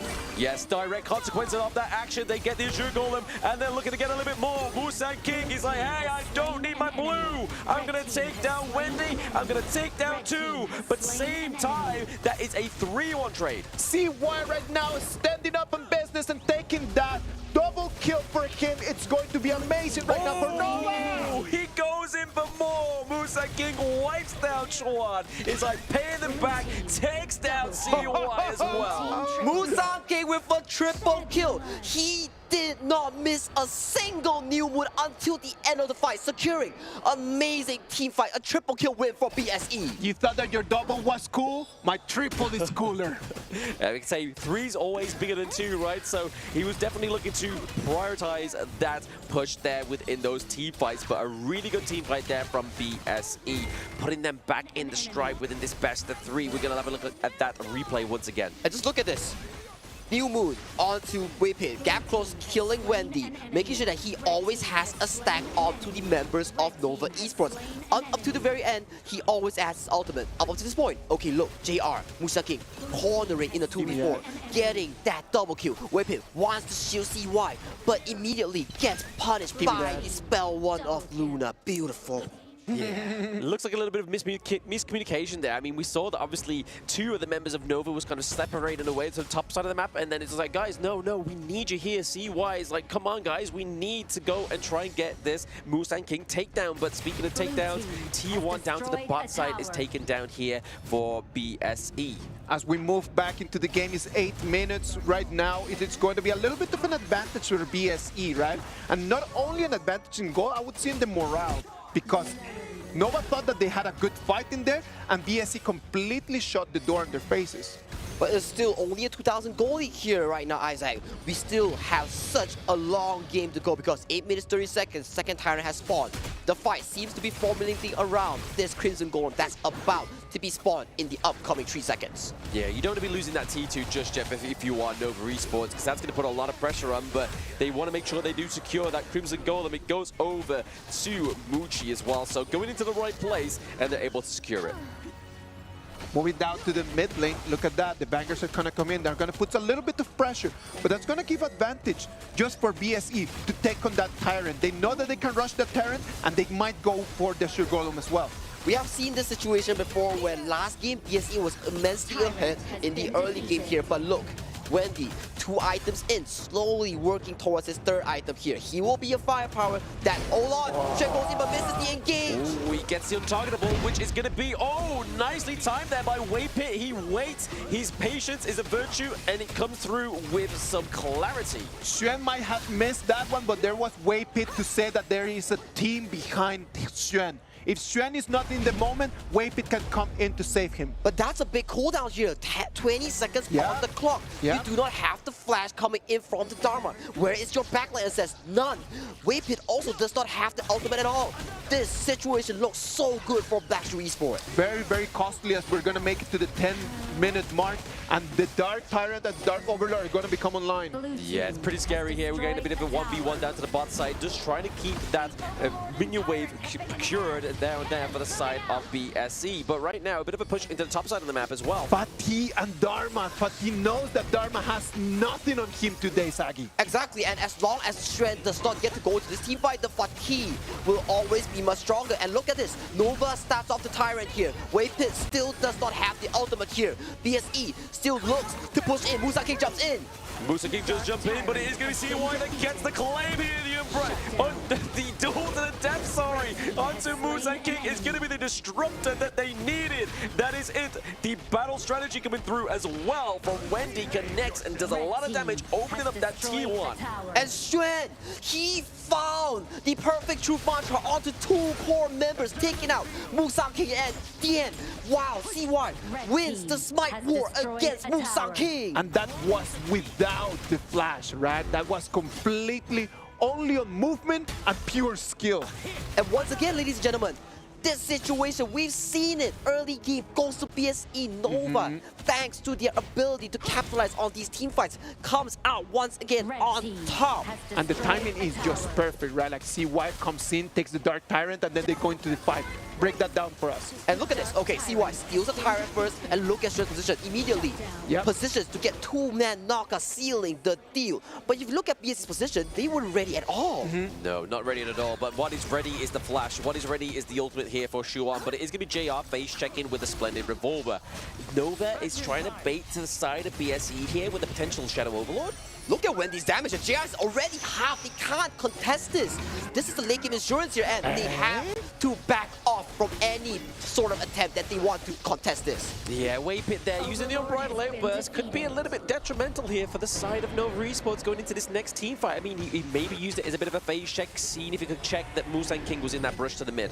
Exactly, but still, he is now going on to the jungle camp, making sure that he stacks it before the Overlord marches towards the bottom side of Blackshoe Esports. And marching right now is going to be Nova taking that tier 2 turret. Right now they want to put some pressure on the high ground. Is it going to be contested? Dien comes in just to kind of like face check a little bit. Drihon wants to clean the wave, and the wave is going to be cleaned away. Clearing the wave there and putting a bit of pressure onto the backline. It's going to be Wendy with his ultimate, but there it is, the splendid revolver, the Fever Barrage, doing a lot of damage onto Nova Esports. Siyoung getting the double kill. JR comes out huge, pairing the Purify, and the Winter's Approach immediately secures 2 kills. The core carries of Nova Esports, Wendy and Muji, goes down during the siege. It is clutch performance after clutch performance. A 2v1 right over here, forcing Musan King to go back as he came in to try to check on the red. Try to go for the red, try to get a little bit more of the resources away from the side of Nova Esports. Because when you're building attack damage Musashi, you want more damage from that Crimson. Look at that, beautiful. As you mentioned, Black, if you do not have the Unbridled Outburst coming in from Waypit, that was immediately punished from the side of JR on this Marco Polo. Yes. Again, BSE just playing to the facts and their intel that they have onto the side of Nova Esports, paying back that takedown into the mid lane, they get the T1.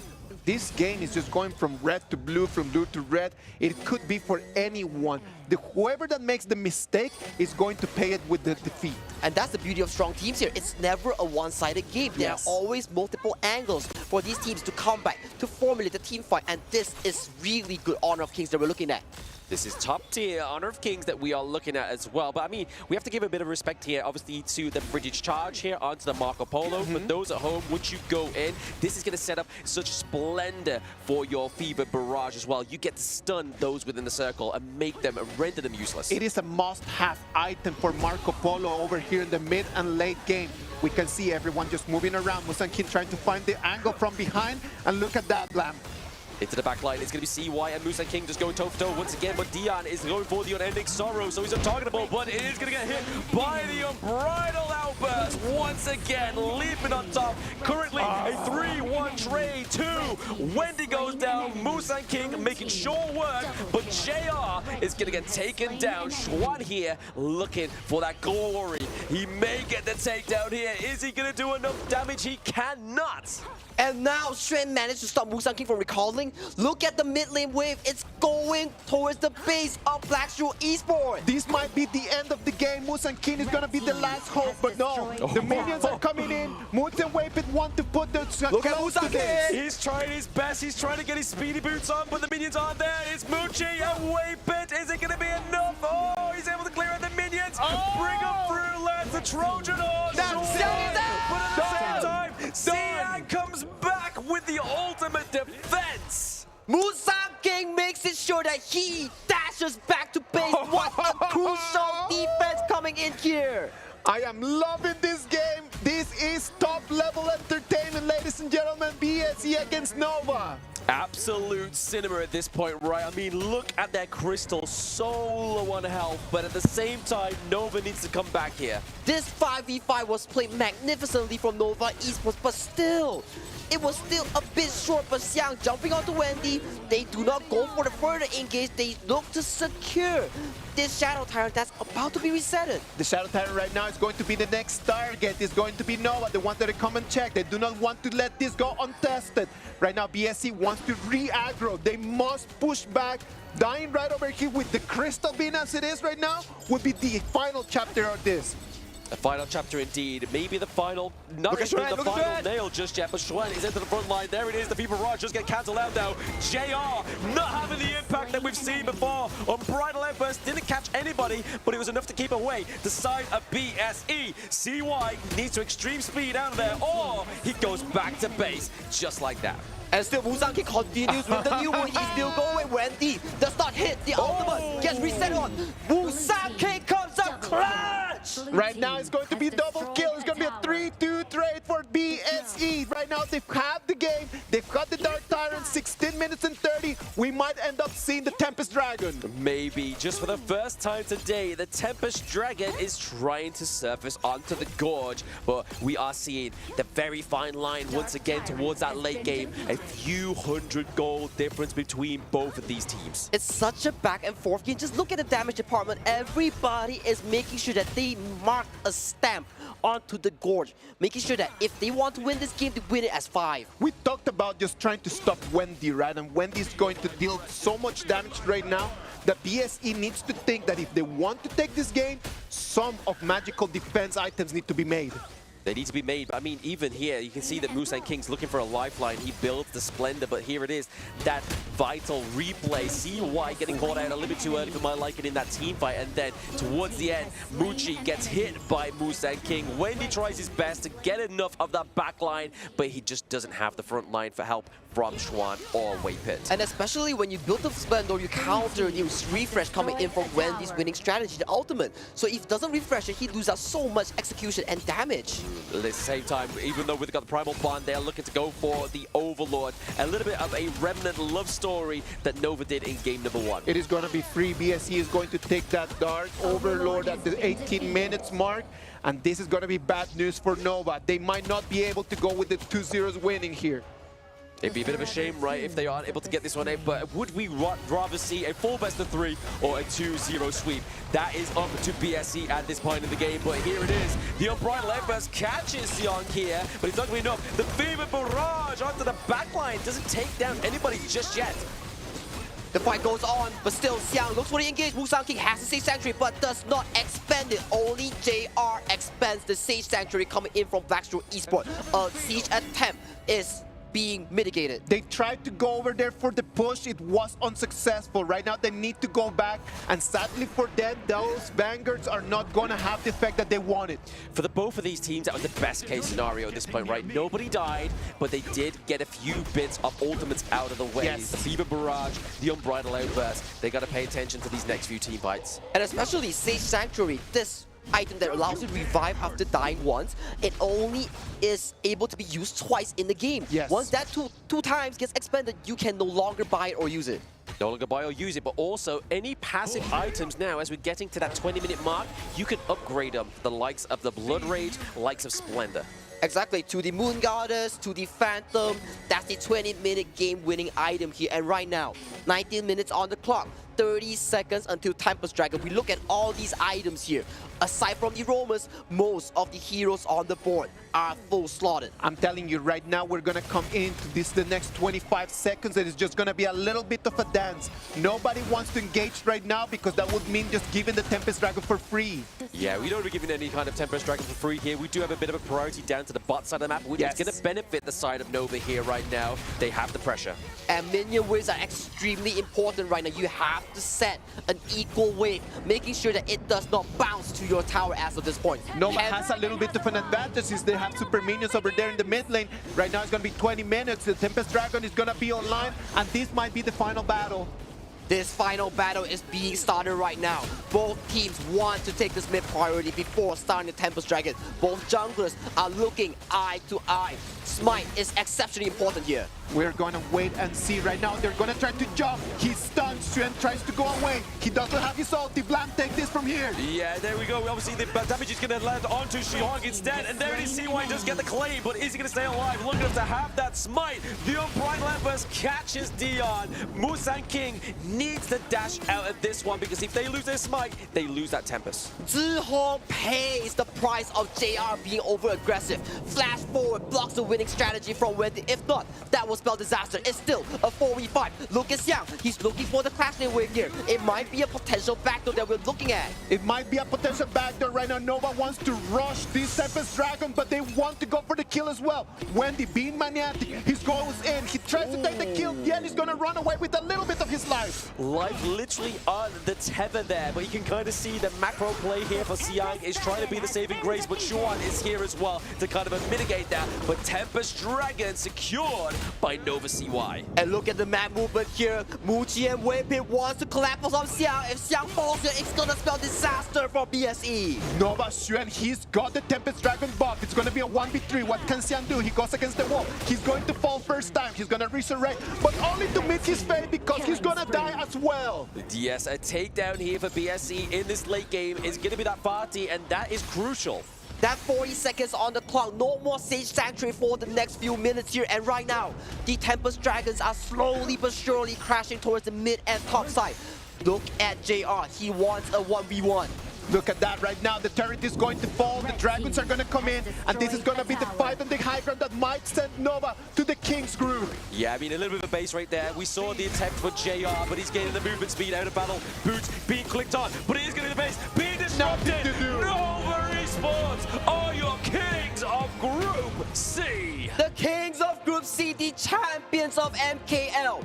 Even though that game was so back and forth, these two games were legendary. Absolutely. Look at them right now. They are elated. It was such an amazing, incredible, legendary performance from Nova Esports. And now let's wait and see what's going to happen, because we knew that one of those two teams needed to go down to the lower bracket, and one of them right now, as they shake hands, is going to move all the way to the top 8. Top 8 is going to be Nova Esports, potentially, as obviously they get into the group stage. They've qualified for the playoffs. Their next point of this tournament is just seeing where they're going to be situated into that playoffs. But BSC, however, they drop to the lower bracket. They go to fight Twisted Minds tomorrow. That is going to be an insane matchup coming in from the side of Group C's lower bracket here. And let's take a look at how it happened. Let's break it down. Okay, this fight was a crucial fight coming from Blackstreet Esports. Literally, Musang King secured so much value here due to his individual prowess here on the Luna. Yeah. It was going to be a CY double kill that he was going to take the spotlight, but then it was Musang King coming in and saying, let me make it a triple. Yeah, he wanted that triple. We got no quadras for this game, but I mean, it was so close. The play style of these two teams, because I mean, we talk about the how, but it was all about the when. Exactly, and look at all these fights. It was always a scrappy fight coming in from both teams here. You take some, you win some, you win some, you lose some. It was never a 5-4-0 here. And right now, and look at these. Okay, this was the final play. Okay, it looked like a final play, but Musang King managed to travel from the Azure Golem. The clutch, it was so close. I mean, this is just it, right? I mean, we saw potentially the end of the game 5 minutes before it almost went over, but it was just the fact that Musang King came in, and just again, he came in and served here also, getting the kills onto Muchi, onto Wendy as well. He was zip dodging everywhere on the gorge. I'm telling you, at the beginning of the game, I was a little bit harsh on Xuan, saying that he did not have an amazing performance, but at the end of the game, like as he came back online, he proved me wrong. Oh, absolutely. I mean, that's what they're going to do, right? I mean, if they're going to prove anybody wrong, they want to prove themselves wrong. But if they prove the casters wrong, that's just a Bruce bonus, baby. It's totally fine. I'm telling you guys, with that. It's 0-3, but the truth mantra still hits. That's strength for you. Amazing performance. Oh, man. This was a legendary game. I liked it so much. We made to see the Tempest Dragon, and I love when the Tempest Dragon is online. Yeah, it just heats up everything. Even though the Tempest Dragon admits thunder, but the heat of the gorge definitely rises with that. Heat of the Gorge rises, the rain starts pouring, you hear thunder, and the music starts amping up. I believe as well, the players feels like empowered to be like, okay, it's this final moment, I have to do it. It sounds like a disaster of temperature and rain and hot and heat and everything. It was just splendid for us to enjoy this game and hope that you enjoyed it at home as well. 2-0 for Nova. They're going to move forward to the top 8 for BSE. It's not going to be the end of the road. They still have an opportunity to go and fight against Twisted Minds. Let's analyze a little bit the data of the game because we can understand a lot more of it through the numbers. We can start finding out in there who was the right person in there. Wendy, we knew that Wendy was going to be gigantic and critical for Nova to make it through. Exactly. This stems from Nova's capability of drafting around Wendy here. Locking in that Kong Ming makes sure that Muchi on this D-Ranger is not the sole damage dealer. 40% on this Nova Wendy, on the Kong Ming. That is insane coverage in terms of DPS. Absolutely insane coverage overall, to be honest. I mean, the damage output from all these heroes. I mean, we wouldn't have got this far within a team fight if we only were riding on one carry. And that's the beauty of this team composition. Nova can always rely on Wendy here. And look at the 22-minute scoreboard here. 15-14. Look at Xuan. He started off 0-3. He ended the game 3-4-9, only dying once, aside from that one mistake in the early game. He was involved in almost every fight. I mean, look at this, the preparation for Musang King's Luna, right? Succubus Cloak, 4 out of 5 onto the side of Nova. That's just how much they feared Musang King in this one. They're just like, oh, we need some magic resistance. We need some magic shielding from that item. You know, and the one thing in here that we need to understand as well is just the fact that as you come in and you buy that Succubus Cloak, it means that you're just losing a damage item. And a lot of these players, they needed that damage. They needed really just to have that in there. Well, analyzing all the game, looking it there with you over here among us, we came up with who else could be the MVP of this game more than CY on that Musashi. CY carried the team in the right moments, in the moments that he needed to jump, he jumped. In the moment that he needed to deal damage, he dealt it. He was consistently winning Smite Wars against Musang King. Yeah. In this game, he secured Tyrant. In this game, he secured the Tempest Dragon. This man was on fire, and he was always looking for these backline engages. I mean, with back-to-back MVPs, could we say it's Supernova CY? Supernova? Yeah. For those K-pop fans out there, you know. I'm showing my culture here, but I think we need to be elsewhere as well. I love it. All right, let's move on to the interview. Mara got Xuan over there. What about if we pay attention to what he has to say? Here we are with Xuan. Congratulations, you are super amazing. Now, there was a moment in the last game where you were at your opponent's base right on the crystal. You had an opportunity to end it, but then the opponent turned the game around and gained control. Can you share with us what was happening in the comms? And how were you able to stay so level-headed during those difficult moments? Kita sama. Kita membincang dan reset first for the next team fight. So what Xuan say is, so when that moment we decided to retreat first and then reset our stated and then prepare for the next team fight. Was it loud in the comms? Was there somebody that was taking the lead during that time? Let us know what's going through your headset. 紧张他的意思就是说，就是你们这个是谁去 take 这个 control， 就是谁去 lead 这个沟通的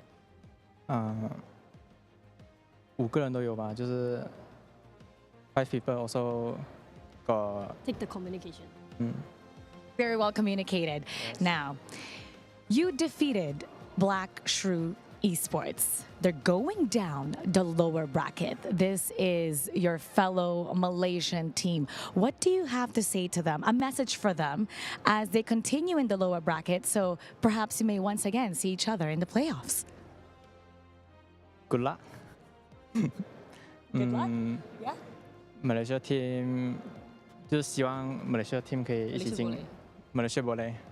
Good luck for the next game. Yeah, so good luck to the BSE, and then we think the Malaysia team can make it, and yeah, we will see them in the top 8. And we'll see you in the top 8. Congratulations once again. We're gonna head back to the desk. Lead the gorge. Thank you very much, Xuan, over there, just telling us the importance of communication. Well, right now, Supernovas, Blam just called them, are going to move into the top 8, which is going to be amazing news. On the other side, the second place for the MKL is going to be BSE, that they are going to still have the chance to play against Twisted Minds. Well, that will be a very, very interesting matchup. As we mentioned before, Group C is crowned as the Group of Death. You have multiple champions in this group. You also have BSE that has multiple championship titles here, especially KMW's first seed coming in to fight BSE. That's going to be a heated matchup. I know it's going to be a heated matchup. Sagi, Blam, thank you very much for being with us. We're going to move forward into Game 3. I'm going to go and try to find Holler and Kindofu for them to come and get to work. But what about if you give me 2 minutes just to go and get them, and then we'll be back.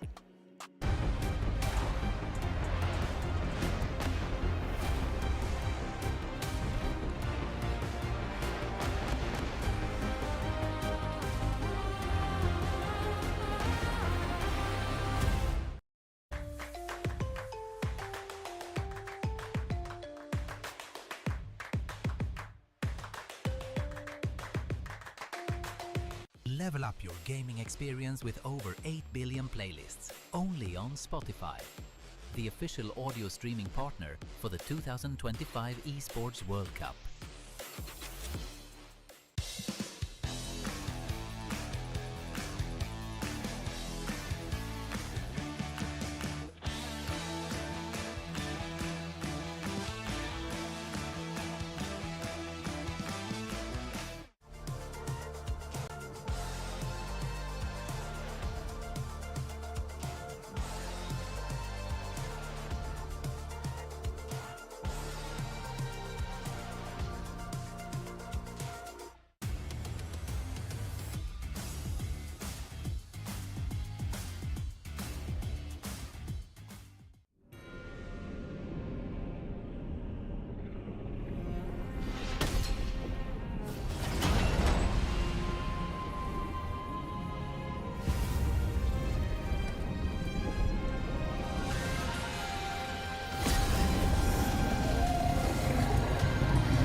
Activating Warp Jump. Destination? The brightest star.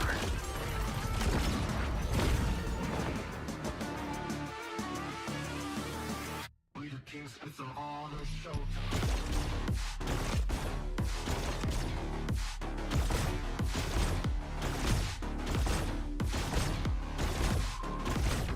Pulse gun charged.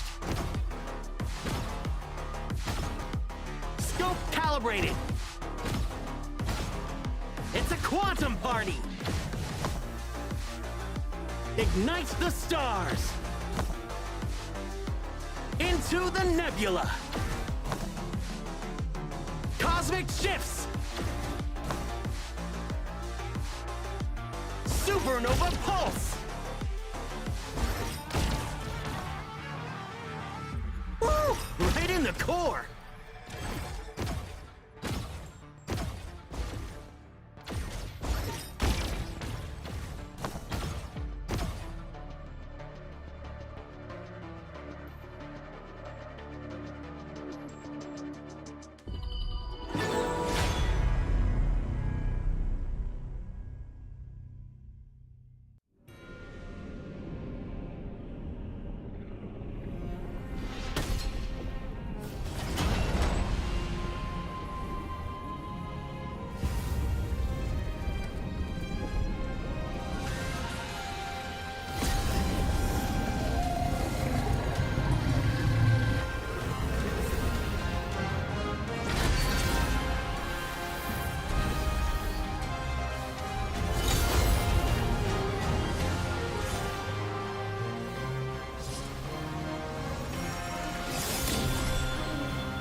Welcome back to the 2025 KWC, the main tournament of Honor of Kings.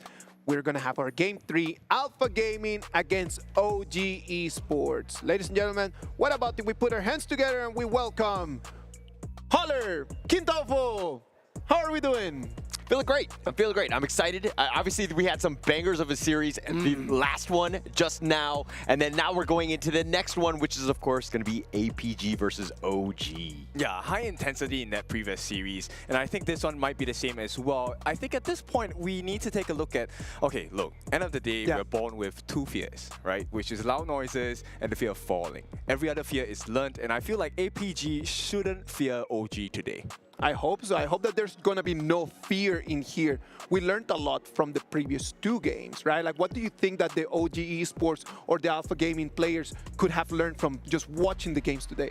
I just think that you're looking at what happens. I mean, both of these teams really want it. And if we're looking at Alpha Gaming right here, it's going to be Yulong, Daohan, Saber, JD, and PHY. These are a bunch of guys from MKL. They were the third-place team. They have a lot of fire in them. Yes, there are some consistency issues, but this is still a very strong team to go up against OG here. Do you think that consistency is still going to be a problem right over here for Alpha Gaming, Kin? I actually honestly think so. Look, at the end of the day, when you're playing against a strong team, they will make you quake, they will make you quiver, and I think composure is definitely important. So if they can't keep their composure, I feel like maybe there might be some consistency issues. We might want to see what they can do, right? Like we already saw from the previous game between Nova and BSE, that if you do not have a clear plan, it might just come back to bite you. Yeah, for sure. And then that could be the problem, right? In APG, the biggest issue is that they've had a couple of new additions, Yulong and JD. The team was taking a little bit of time to kind of gel and to get to this level, but they're here now. They were strong against ACT. We need to see more of that going into this series. They were already strong against ACT, but we need to be very clear. When you put ACT and you look at their stats and you look at OG Esports and you look at their stats, they might not be the same caliber of team. Exactly. I think OG is very clear. As they took control of the West Majors, they didn't lose a single game up until that grand finals against Twisted Minds. So I think at this point, Alpha Gaming, they need to be really careful and composed, have a clear plan, and sometimes, you know what, structured games are great. That's OG's game plan. But maybe Alpha Gaming can try to go for a very chaotic gameplay. Well, if they become chaotic, we're going to have to pay attention to what OG Esports is going to have on the other hand.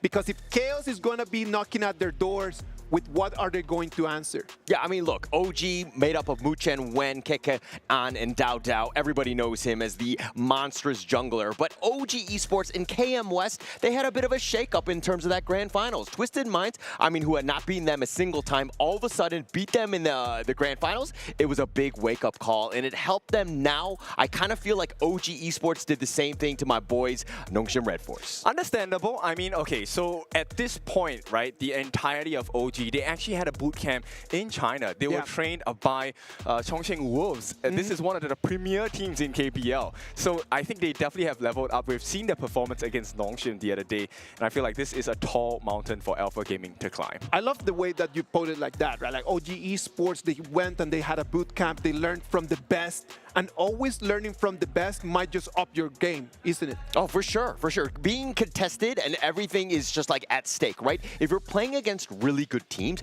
you will level up because you'll learn things playing up against them. You might lose a lot, but you're going to learn a lot too. And it's totally fine to lose a lot as long as you're playing against the best. If you go out there and you play against the best and you take a couple losses, when you come back and then you play against people in your own region or here at the KWC, you might be able to see that minimal difference is going to come and help you out to take the victory. Exactly. If you take a look at the advice given all across the globe, right? If you want to be the best, you have to play with the best because that's a lesson you can learn. And even in defeat, there are lessons that can help you grow much faster than the average Joe. Let's wait and see. OG Esports against Alpha Gaming. Is it going to be an early, mid, late game? What do you think is going to be the strat? OG, tempo, tempo, tempo. I mean, they did it against Nongshim. They started strong. They put the foot on the throat, and they just never let go. It was unfortunate for Nongshim to even try to get back into this game. I expect more of the same from OG. They are a suffocating team. You think that it's going to be just tempo, just in the early game, just going with the foot on the gas all the way until the end? Kin, a different take or just the same? I have to agree. I mean, Dao Dao is one of the most aggressive junglers out there. Yeah. And to add this, their previous series against Nongshim, I want to highlight Ke here as the Clash laner. He had this very small movements across the map that not only helped save Dao Dao at critical times, but also turned huge team fights in favor of OG. And we have seen already from the games today that the Clash lane, the performance in there, how they can help the rest of the team has been vital for the teams that actually took the victories. Yeah, I mean, if teams are looking at what role is the most important, sometimes they kind of overlook the Clash lane, and it's kind of unfortunate. You're kind of on an island and all that, but we're proving time and time again, you're seeing some monsters, even today, about how important that Clash lane is. And talking about that, you mentioned something very interesting. They see that Clash lane just like an island. It's like you are there all alone, on your own. So survivability, just being able just to take that lane and take control of it, is one of the important features of a Clash laner. Exactly. Clash laners, if you do your laning phase successfully, you essentially cancel out the other Clash laner, allowing you to add and aid your other teammates in the mid, in the roam and farm. And more importantly, that crucial 4-minute Tyrant, where you get that damage buff, it's a huge win for the team. The players are getting ready right now. You can see all of them kind of stretching their fingers, right? It is always an amazing habit that they have, just to kind of like just getting into the rhythm of the game, trying to just relax and loosen up. Yeah, you definitely need the blood though, right? We need that adrenaline running. You don't want to be late to the party. You want to make sure that you're on top of things right here. Yeah, and look at some of these picks right here. The Lung, Zhang Fei, the Princess Frost, right, starting off very strong. Lung has had some monster highlights. It's 7-6, 54% win rate. It's the third most pick in the entire KWC thus far. It has a lot of impact, something that they've been trying to focus, but it also takes away the Princess Frost from the Liang combination that OG wanted. Good break right over there, isn't it? Exactly. I mean, look, Dao Dao is on the Luna. Luna has had an exceptional performance today. Musang King, even though they lost that game, I have to say Musang King, he was on fire. Well, kind of opposite from what Luna actually is, but fire gameplay. But we get to see a lot more of the Luna. Day 1 and Day 2, we just saw that Luna just leaving the ban, completely just set in jail, and right now just allow that Luna to come out. Is it that teams have already understood a way how to counter that? If you take a look at, I want to highlight TNX. When he was playing the Luna, he kind of showed us one of the weaknesses of Luna, which is she's a hero that is pretty independent. She likes to go in alone. And if you're actually able to cut her out and isolate her, she does not have a good time. So her strength is also her weakness. Okay, so understanding how to go alone, farm on the resources, control your resource, control your Azure Golem, it is going to be a critical feature or characteristic for that Luna, isn't it? Oh, it's the most important thing, right? I think that the teams are going to be very aware of this. They're going to be aggressive, and they're going to try to take it away from Dao Dao. Because again, once he gets going, he gets that blue buff, it's going to just help accelerate him to another level, and you're going to have a tough time. This is actually why the Lung pick is so great, right? Yeah. With his third skill, he actually pushes you and knocks you back. So that will give a little bit of detriment to the side of Dao Dao, which would open up the opportunity for PHY to land his second skill, the Frigid Prison. And hopefully, you know, I mean, this is a fairy tale per se. I don't think it's going to happen often, but if you get the freeze on Dao Dao, he is gone. But one of the important things that we need to see from the OG Esports composition, that Liang is going to have the suppression. And that suppression, to whom is it going to be done? If it is going to be spent over there on that Sun Tzu pick, I don't think that suppression is going to be a good idea. I mean, they were trying to lock down this Lung more than anything else. Just stop JD, stop him from going to Dragon Form. That was the biggest piece. Plus the fact that it was still out there. They didn't want the Princess Frost, and they want to kind of prioritize Dao Dao's hero with this Luna. It is aggressive, but I do like it. Yes, I agree as well. And on the side of OG, if you take a look at the picks here, Wen and An have actually picked up for their team, right, the Byron and the Mai. These are two very disruptive heroes on the side of OG. So they actually provide the security for Muchen on this Liang as well. So let's see, right, both teams fired up. This is game number 1. They finished that pick with the Hoi, right? The Hoi that we've been seeing in these last 4 days, that's a very interesting counter to Lung. Yes, it is, because you can actually go for that tank build, right? So you can actually survive that initial burst from the Dragon Boy Lung. And after that, you also have access to that Burning Sun arrow, which is your ultimate as a whole E. You get the stun. And teams love stuns because that allows you control and an opening for the team to expose the weakness The of initiation ability right over there coming in from Hoi is going to be lovely. The coaches shake hands. They're going to go back. Everything is set. The arena's ready. Alpha Gaming OG Esports ready to battle it out for a ticket to the top 8. That's right, both teams looking to be the alpha at this point. But OG has had a better history at this point. It's up to Alpha Gaming to prove them wrong. I mean, who's going to go into Group Kings? That's the biggest thing, right? Obviously, there's a lot at stake on this one. You have a much easier ride. Unfortunately, if you happen to be on the losing team, you would have to play another game and then see where you're at in that lower bracket. I mean, it could be a world of disaster, as you could, even in the lower bracket, you might get eliminated. It might be a world of disaster, and it might be a world of dreams. Who knows what's going to be in the future more than the players right over here. OG Esports is going to be taking the blue side, Alpha Game is going to be taking the red. Oh no, my bad. Alpha Game is going to take the blue and OG is going to be taking the red. Okay, so this is a monumental start, right? Every first blood in the game is so important. I mean, we're going to start with tempo at this point. I mean, I think the biggest thing from OG is like, they're going to just try to protect the jungle as much as possible. APG need to be aggressive and doing the same likewise. But let's talk a little bit about this Flowborn tank. Yulong in the jungle, what are your thoughts on this one? I think it's okay, but I mean, based on the stats, he has a 0% win rate. He has not won a single series and game in KWC so far. Those are some heavy and very, very ugly numbers for sure.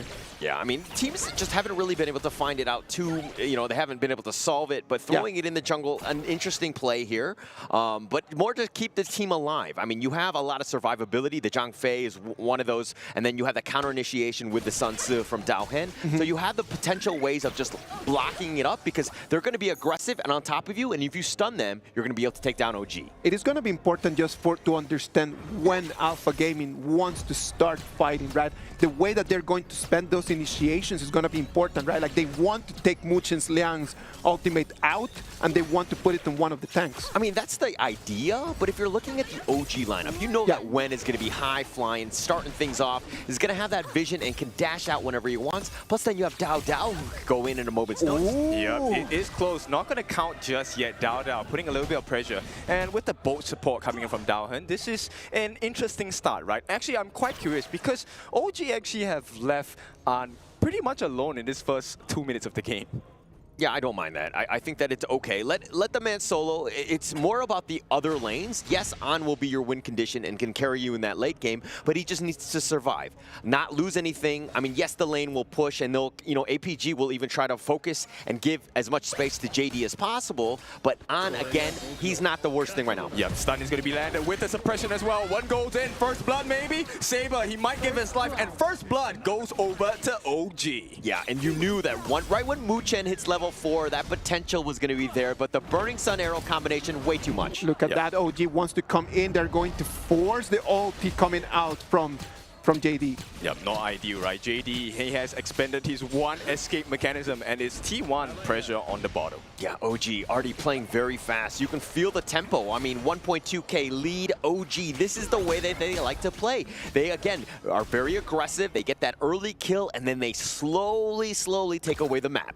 And I like this, right? An isn't that greedy. Most teams you would see that he actually throws his ultimate, that Burning Sun Arrow, at a very far target, maybe across the entire map. Yes. Normally, it is just being used just to try to make a very long snipe, right? Like, we know that because of the mechanics of that ultimate, the longer the distance that the arrow is going to fly, the longer that the stun is going to happen. But right now, that doesn't seem to be OG's strat at the moment. Yeah, you don't really need that. I mean, look, just a slight stun is all you need for Muchen to get in position. He also has the flash control if they want to go. Yep, they go in. This is a second kill available, and this time it goes into the hands of Kirka. And this is a great communication. An, he's playing so safe. And this is why the Liang is just super annoying. Once you hit level 4, every single time that control is off cooldown, you want to be making a gank, and OG doing it to a T thus far. It needs to be immediate. You saw that the tempo in there on the Clash lane was faster because at the farm lane they were unable to take anything back. Yeah, take a look at that information got by Kirka here. OG knows when the timing of the Geo Golem is, and this is going to be so important later parts of the game. Yeah, and look at this. The 4-minute mark, teams are starting to kind of congregate around this Tyrant, but it looks like it's going to be OG's way. I don't think APG makes it a play on it. Yeah, maybe Saber doesn't have the smite. He actually took the stun instead. He came in and he just took a vision just to see the Tyrant fall. Nothing he could have done about it. Nothing he can do. Now On right now in the bottom lane, happily farming. He'll just take this one. I mean, he's soloed, he's isolated, but he's doing a great job. Hey, he's going in. He's looking for that suppression. Gets it down. Kerker, can they finish the job? Yes, they will. No, Wern actually misses the shot. One more hit. Is it too much? Hang on, Wern. He doesn't get the kill. They will commit the flash, and Kerker, they have to expand quite a bit here. Yeah, exactly. Took them a little bit longer than what they would have waited for, right? It was taking them a little bit too much. And look at that. The burning arrow comes in, but it's going to be wide. Yeah, huge commitment there by the top, but they eventually secured it. That's all that really mattered. It wasn't like a complete waste. Yes, some ults were being used and all that, but they got it in the end, and that's going to be a huge win for OG. Again, starting to snowball at this 5-minute mark. Yeah, this is not ideal. Take a look. Lifesteal already available for Dao. They will be happy to fight on the side of OG. And look at this, back in there, look at the impact that you're seeing from Wen. He's 0-0-3, yeah, he's not getting in the kills, but his impact from all of the different rotations. They've gotten ganks, and he's gotten 3 assists to his name. What more can you ask for this Mai? Yeah, it's nothing much, right? At this point, there's so much value that this Mai brings at this point. And Dao free farming, hang on, they get the suppression as well. Not going to get the kill, it's really more of a deterrence, more of that. But look at that, the farmman is going to be a 2v1. It's going to be JD, the one that's going to be forced to use his ult to get out of there. Yeah, JD has to use the infinite fastness. That feels bad, man, as he just got gone on. Dao just like focusing it down. He had the potential burst, and JD really no answers at this stage. Crystal clear waters for the side of OG. This is so clean. They're going to try. Saber actually hits onto Kerker, but that boat is coming. Yeah, that boat is potentially coming, but the top lane is pushing. That's the biggest thing. Again, creating a little bit of space. Yeah, you're kind of like fighting in the mid lane, but the top lane will be pushing, and now OG need to respond. OG has already a 2,000 gold advantage. When is going to have to be pushed back. They've got right now control of the game, but I don't see that APG might be a little bit too crazy about taking it back. They can't risk it at this point. Augur's Word, that purple wand onto Luna, it's a tank item, right? So it's already something so hard to deal with against Dao. And one more item, Doomsday, that's going to be an important marker for An. Yeah, and look at this. I mean, look at how scared APG are. They normally would be a lot more aggressive in the enemy jungle. Oh, but that arrow's just barely missing. Yeah, that was a hard attack for them. Kerker catches eyes onto 4 different members. They want to force this T2. And Unbridled Alpha is going to be knocked back at this point by Kerker. Gets the flash as well. Can they get the kill? They're going in. OG, this is their time. They get the kill. 2 members down. Saber and Daohan no longer here. PHY tries to delay the inevitable. Dao says no risk to be taken. OG, take the lead. OG right now looking gigantic, a 2-0 trade, and right now they have complete control of the map. They're going to take the turrets, they're going to take the blue, they will put their hands on anything they want. Yeah, I mean, Dao, like, we're making some serious plays. Right when that Umbrella Alphas have been used, I mean, they still burn down Saber, and they focus him down. And Dao was actually looking to dive the T3 base when they didn't even take the T1. Calm down, Dao. I also want to highlight, I think Wen has done superbly well on this Mai. He's actually assisting the team to get the knockups as well. It's just like the way that he enters in, right? Like enters in, gets 1 or 2 people stunned, and then immediately the whole OG comes in, congregates, and gets everything that they want. I mean, taking everything right now. I mean, just looting and pillaging the enemy jungle. They are making a home in the APG jungle. 5,000 gold advantage really no Look at that for this, and they're like taking away the boars. They're taking whatever they want, and it's super uncomfortable. A nice stun suppression going to be there as well. The Bridal Alpha saves the day for the time being, but OG, they are strong. They're feeling it. Dao goes in. That's a lot of damage. Saber forced to run away to tank. If he's not tanking, what's going to happen to APG? For now, they make it out scot-free. Nobody can get eyes on An. An is in such an amazing position that Ho is dealing some crazy damage right now. Actually, perfect positioning by An, right? Like, if he gets gone on, that's a problem. But he's just like ensures that the rest of his team are in front of him, so he's always being body blocked, and then he's letting those arrows fly. He's doing some serious damage right now. Yeah, I really love his positioning. And at this point, Yulong, he chooses to go in, but the suppression is available. They get it down as well. Where's the backup damage? Both gonna stop them for the time being. But Kerker, he's so tanky. They're throwing the Kachosans as well. Kerker wants to force for more. The backup comes in. He flashes in for PHY, stops and on. Destroys the tower. Dao, what a nice catch. They will not overcommit. One joins the fun as well. Will give his life. APG, they survive, but they barely hang on. It is nothing that they can do in the moment moment that OG starts taking the fight, there is no opening to try to find the back lane, but look at that one more time. Yep, the shield comes in, the bolt comes in as well. They managed to catch out Dao, the burst just a little bit shy. Look, OG went all in on this one. They were trying to make a play, they were trying to get the catch, but almost everyone from APG was wounded, and they did fight on this in that little bit of a skirmish, but they all survived. They made Wen pay for their troubles, and APG in a way, definitely with that kill, helped them out. It did relieve some pressure, but at the end of the day, it's a 6,000 goal lead, boys. It's gotta be something that APG needs to start thinking about. They cannot let that snowball keep going. The suppression comes in one more time, the fight goes. And the damage is laid on as well. On is free hitting, but the freeze! It comes in down. Will he make it out? Kaka, support comes in, and OG, they're doing so much damage. PHY, the first one to fall. Nobody has fallen yet on the side of OG. Kaka, a killing spree as Saber and Dowhan. They have to run for their life, but where can you run when OG is on fire? There is nothing that Dowhan can do. He's gonna try to go and try to run away for his life. Dowhan's gonna find, he's gonna take the kill, and the minions are coming in for both the mid and the farm lane. Yeah, Dao, they're being fed there. I mean, they were just completely funneling it to him, making sure that they got it. What a great initiation. Arrow's gonna miss on this one. Yeah, it's nothing too big. They have access to the T3s. Keep it simple, boys. Just like that, they take one, they take a second one, they decide to go back, target acquired. Target acquired. I mean, taking them all down. I mean, you pick a single one. And I mean, in that last big team fight, I saw Muchen go in onto Yulong. Yes, they had the control, and he's very tanky, and he did survive that one. But it looked like APG were like, actually, we want to fight this one, and that was kind of their downfall. Yeah, everyone shouted. This in here is just such an energetic game. Like, you can hear it from the players at the back that they're just so loud. They want the energy. They have the game in their hands.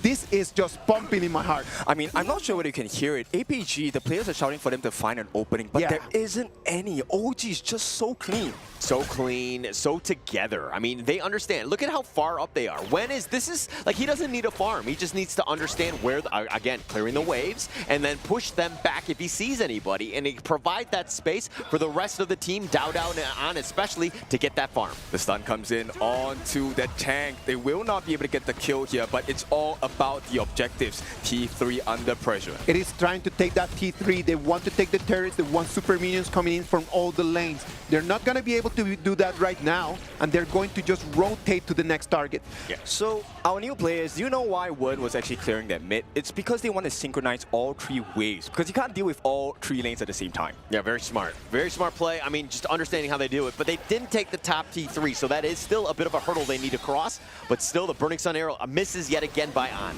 Yep, they don't have to overcommit at this point. OG, the pressure is rising. It's just going to be a matter of time. Look at that. The next wave, they come in and they take the T3.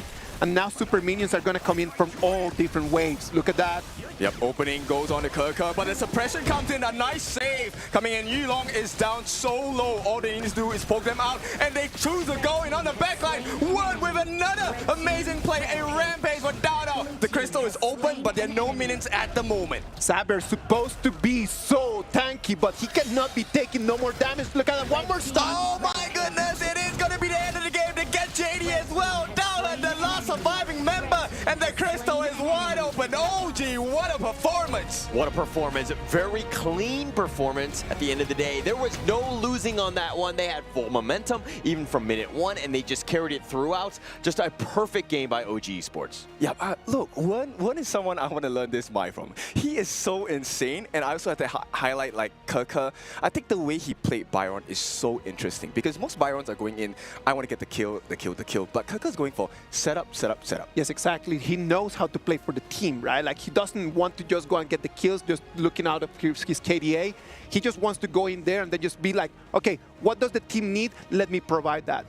And I mean, look at this one. I mean, the only thing about OG is that they've really had no hardships in only 3 games at the KWC thus far, right? I mean, this is a huge confidence boost, but sometimes when you're later, you might lose a game, your confidence might be shaken up, and then the true test will happen. It is such an interesting point, Holler, because up until right now, games against Nonshim, they were not close, and this game right over here, completely just sailing and just kind of like gliding through. Actually, if you talk to a couple of coaches across the globe, they always say that, you know, winning all the time actually isn't that good of a thing because then your mistakes are not founded out. Of course, like it might be just that right now you are just kind of like gliding through the whole process, but then when it comes to bigger games, when you make it to that top 8, things might change a little bit.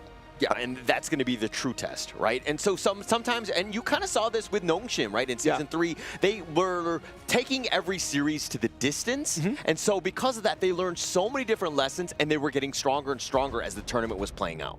And I like this, right? You were talking about it. OG likes to go for pace. And boy, the pace of this game was super fast. They really just gotten that Ferrari, right? Like that Ferrari ride, 0 to 100, super quick, and they never slow down. Amazing performance. Yeah, and this Ferrari is fueled by the shouts of the OG squad. They are so vocal, and I love the energy that they bring. Exactly. Last year, Alpha 7 was like the loud house party.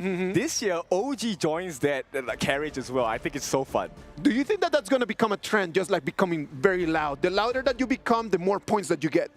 I mean, it definitely helps them, especially within each other, right? Because they're like moving on, they're being aggressive. But the problem is that once we go to the main stage, and potentially, assuming that they win this one, they make their way there, but with the crowd potentially being in there and things are kind of muffled, it's kind of hard to hear. Yes, you'll still be yelling, but not everybody's hearing it. So it's kind of like, it's a little bit of a different environment then. The energy is going to be completely different. Look at the numbers right over there. The stats are telling us everything. Only a 13 minutes game with OG taking so many battles with so many kills. I want you guys to pay attention to OG Muchen. His team fight rate, 92%. This Liang was everywhere. That's why they had so much success, because the suppression was always available. And that's how OG really stomped their competition here in Alpha Gaming. I mean, they were setting it up. Every single highlight, and we'll see exactly how these team fights started, was with Munchen starting it out with that control. Once somebody was locked down, they might not have gotten all the kills, especially against Yulong, who's very tanky, but it set the tone because APG were like, oh crap, now we need to fight, and they don't really want to take that one.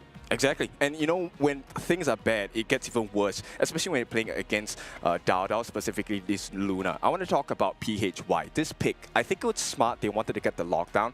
But when you can't land those frigid prisons, your second skill, then everything becomes immensely harder. It was really difficult. Yes, he only died twice. And I mean, we shouldn't be like, oh, he died so many times and he ruined the game. It wasn't like that at all. It was the fact that Dao Dao on the Luna, then you had the Mai Wen, you had so much high-flying acrobatics in your face that it's very difficult to play against because you're very static. There's no place to run. Exactly. Like you want to run away, but as you turn left, there's just someone else just in front of your face. Yeah. And it's focus for them, right? Because Keke, Dao Dao, and Wen, the three heroes, they're so mobile, they're able to access the backlines. And what does this make available for OG? It means An and Muchen, as the Hoi and the Liang, they have so much space. If you take a look at the replay later, An was just standing still and shooting his arrows for free. Exactly.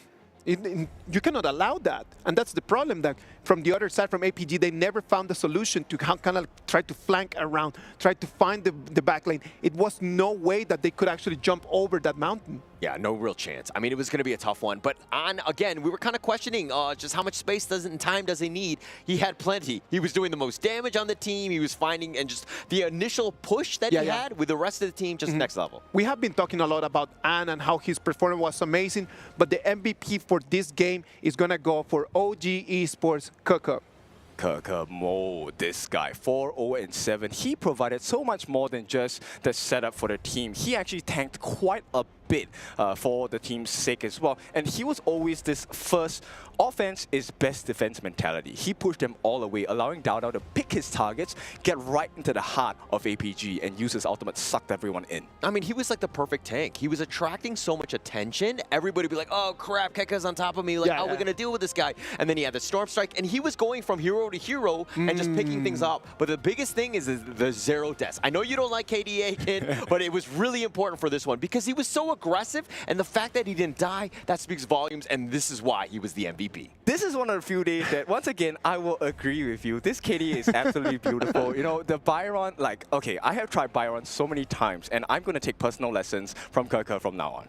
I'm telling you, everyone should go back and then just watch the replays of how Coco played on that Byron, because this was a master class that everyone at home should be taking notes. Sadly, that Byron is going to be unavailable for OG Esports, but he's going to be there for APG for grabs. Yeah, and I mean, look at this draft. This is, of course, the global ban pick. You're not able to pick that same hero again in the series. It's a best of 3. It's not the worst thing, and it mostly comes into play in best of 5s and beyond. But this one right now, if we're talking about meta, I'm not a huge fan of the Flowborn tank, as well as the Sun Tzu. The Sun Tzu is like, what, 1 in 5 in the KWC? It really hasn't had too much of an impact here. Exactly. Actually, this is something that I think we would definitely like to discuss. Flowborn tank here, 0% win rate still in KWC. Is OG going to take a risk and bring it up? No, I'm pretty sure they won't. I think APG was like, I like donuts. I'm going to go with the 0% everything. Huh? You know, I'm telling you something. I know that the coaches right now are analyzing what is going on with that Flowborn tank, because going on 0, it's actually very weird. It's very rare that you see on a completely new hero. It means that just we're not having the synergy with the pace. I agree. I mean, maybe it's just a new introduction because it hasn't been released for that long. So maybe not too much research has been done for this hero just yet. Yeah, I mean, look, I think the research, but it goes both ways, right? It's one of those things where if you continue to play it and you master it and you have that team synergy, you're going to have no issues. But to pull it out in game 1 in a best of 3 with like literally everything on the line, like these are so important every single game, that one is a bit of a risk for me. It's the KWC, man. It's 2025 KWC, the top level of our competition, of our game. You cannot come in and take this kind of risks. Well, technically you can. And this is one of the reasons why I love Alpha Gaming, right? Because, look, I have a decent risk-taking level. And I think, look, if the Flowborn tank works, number 1, you have a good result. Number 2, you'll be the first team in KWC to make it work. Bragging rights. Yeah, yes. I mean, look, nobody on their LinkedIn is like, oh yeah, I was the first team to win with Flowborn in this game in the KWC, right? There's no certificate that does that. No, but this is something you can't use money and buy. You can farm all the gold in the game. It doesn't give you that stat. Money does not buy everything, right? Yes. Well, it might have bought them a victory if they got a little bit more gold. I'm just saying. True. I think maybe it's just a matter of gold, right? Not enough farming. I'm certain that everyone at home right now is having the same question as us, how to make that Flowborn pick work. If you have any good ideas, just send them to us. We want to hear what you guys are thinking.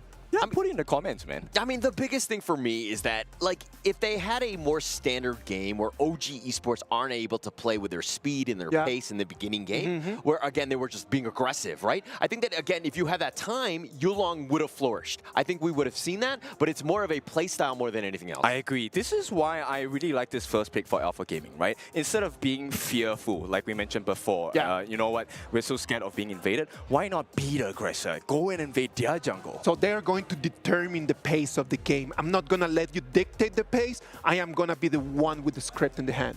Yeah, and we've seen this. Even OG, they picked it up themselves. The pay, that is, because, again, they like to play really fast. Let's see how they counter this sort of strategy. Are they going to go speed for speed, or if it's going to be more standardized? Exactly. So if you take a look at these stats here, Pei actually very strong early game. He's one of the heroes to pick if you want to have a early entrance into the opponent jungle, take some camps. And not only that, by taking the camp, you're also dwindling the farm and EXP of your opponent jungler. It said in there that survival was actually pretty low, right? But at the same time, Pei being so mobile, I would say that I would actually contest that survival stats. True. For Dharma, I would contest this as well because the damage does not feel like that. It feels like he is a full bar of damage. When he catches you on the wall, you're gone. Immediately disappear. Yeah, definitely. And I mean, just setting it up, the potential, just like the wombo combo truth is, we've seen it time and time again, the potential more than anything else. But if we're looking at this lineup again, slowing the pace down. Yeah. I mean, look, the funny thing is that OG Esports, when they were up against Nongshim, Nongshim picked up the Oghren, and they countered with the Pei. Because they wanted to play fast and just, you know, take away the farm from Haku's Oghren. But they've decided, hey, we have the Oghren, we can counter the Pei because we know how to play against it. I'm telling you, OG Esports knows that Alpha Gaming want to be in charge of it, and they just want to take that back. They will not let it. They will try to farm on that Ogren to try to make it bigger and bigger and bigger. That's true. And I talked about chaos on the side of team fights, right? So Alpha Gaming, with this lineup, actually they can ensue a lot of chaos because Pei, pretty independent. You have Yixing, who can lock people in the board. And you have Fatih, who, through the course of KWC so far, has been played as a disruptor, the pick-off hero, right? He will be flanking on the sidelines and pick off one important member on your opponents. It's actually one of the heroes that in these 4 days I have been very impressed with, right? Like he did not come in as like one of the big meta heroes, right? But has been such a clear and constant answer to most of the clash lanes. Yeah, and I mean the sustain, the fact that he's just like very, you know, self-sufficient just in that top lane. I think he has a lot of play, and your teams are starting to really take advantage of that. And plus, I mean, if you don't get the Dharma, sometimes you don't get the Byron. I mean, they've already played that one kind of thing. So it's one of those moments where you're like, this is the next best option. And he is surprisingly mobile. So if you take a look at the bands of Alpha Gaming, these are the heroes on the farm that they can escape. The Long, taking to the skies. Marco, he can actually TP a short distance. And because the band coming in from OG's own self, the Arlie, you're left with very small choices for mobile farm laners. Yeah, I mean, but they're going to go with the D-Range. Again, it's the Ogren style, which is like the slow and steady sieging. They don't really need to have that high flying, like An with the Hou Yi in the last game, right? He just has to work on his perfect positioning. He'll be fine. It's just a matter of just finding the right place just to deal damage and then do not mind about anything else. Correct. Okay, and this is also why I like this pick, the Chano. Actually, surprisingly long range in the farm lane matchup as well. And with the stuns and the heals coming out from Yuhuan, who is going to be piloted by Saber here, there is a good chance of winning that farm lane at the start of this laning phase. Can someone please help me to make sense of that last Lady Trend pick, please?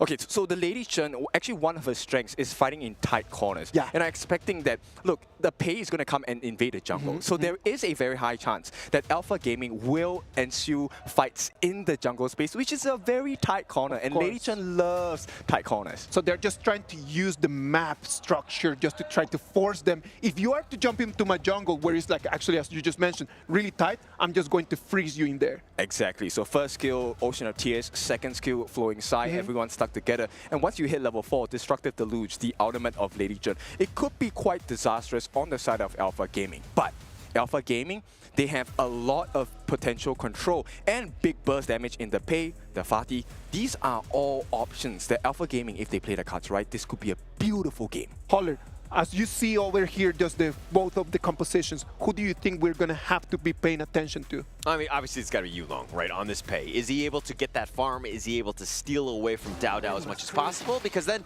Dao Dao really struggles. I mean, without that farm, he's going to want that. All right, ladies and gentlemen, welcome back. This is going to be Game 2 between Alpha Gaming and OG Esports. If OG Esports takes the victory here, they're going to take a ticket directly to the top 8. On the other hand, if Alpha Gaming is about to not take the victory, if they are unable to stop them from that, they will have to go to the lower bracket final. Yeah, so tournament experience at risk, because it could be a very fatigued run for you if you lose this series. Yeah, it could be very tiring. I mean, you have to play that other one, but Dao Han just trying to stay alive. Oh, he does not make it. What? First blood actually goes to Kirka, and he makes it out with a sliver of health. I mean, that was like a perfect beginning. I mean, look, the way OG play, they're going to look to just kind of ensure that Mu Chen makes an impact in the other lanes, taking, you know, getting first blood in this one. Absolute gravy for OG. And we thought that Alpha Gaming was going to have the early game, and immediately just OG Esports just putting a stop to that plan. It shows their understanding, because they know that, hey, with a Yuhuan and a Chano, you don't win the lane in the farm lane, so let's make a play elsewhere. That's going to be the biggest weakness for them. And OG, again, just being smart. Everything should be funneled into Dao Dao. They're going to be sticking a 3-man squad and just speeding up that farm and letting Dao Dao get that farm.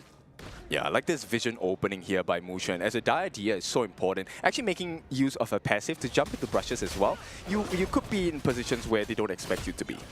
I love the fact, like his Kuka, he had that spider sense. He knew something was a stray, because Dao Han was being a little bit of aggressive, and he saw in the corner of his eye Yulong making a rotation into the top. I mean, yes, he's going to take the sprite here, but in the end, Keka surviving, biggest thing for him. Nothing that he could have done about that, and he did not have to use his flash as well, so it wasn't actually that costly for him. Yeah, and actually, right before that pause, I mean, it looked like JD was kind of like stuck in a bad spot. We'll see how that one plays out, but not a great position to be right when this thing starts back up. Yeah, Correct, especially after you've given the first blood, right? So OG in I won't say commanding. I think commanding is still too far ahead, but a comfortable position at this first part of the game. And they were supposed to be in a little bit more of an uncomfortable position, right? Like, because we actually had mentioned again about the early game. But let's wait and see what is going to happen in there. We're having a little bit of technical difficulties, and we're going to get back to it as the referees are just trying to fix the problems in build. I want to point you guys back to that first interaction by Yulong, where he attempted to enter the jungle on the side of OG, but instantly got stopped by Dao Dao on the Ogryn as well.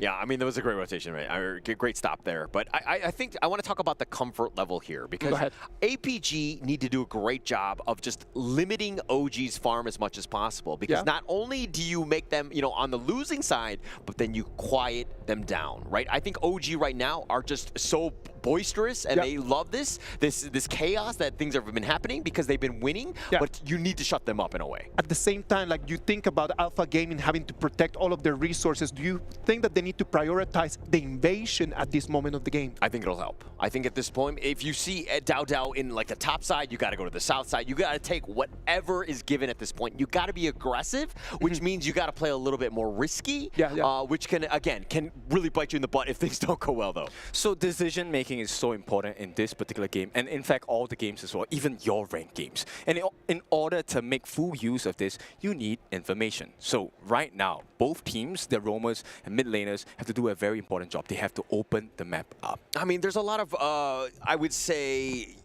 both of those roamers really need to step up this one, because they're the ones that create that support and that chaos, because you have that extra number, and then the potential stun, it's going to be key. Yeah, but I feel like for APG, it's a safer chance for them, because as a Yuhuan, you are able to check brushes from range. As a Diadea, you kind of have to face check the brushes, and then hopefully you get out if you get caught. Yeah, but Yuan, right? It's the second most pick in the KWC. It has just so much impact. Teams are really feeling it. I mean, the flexibility in terms of role that it's played, and also the gameplay around that sustaining sort of like potential stun with the AoE. You just have a lot in this kit. Actually, I'm pretty curious, right?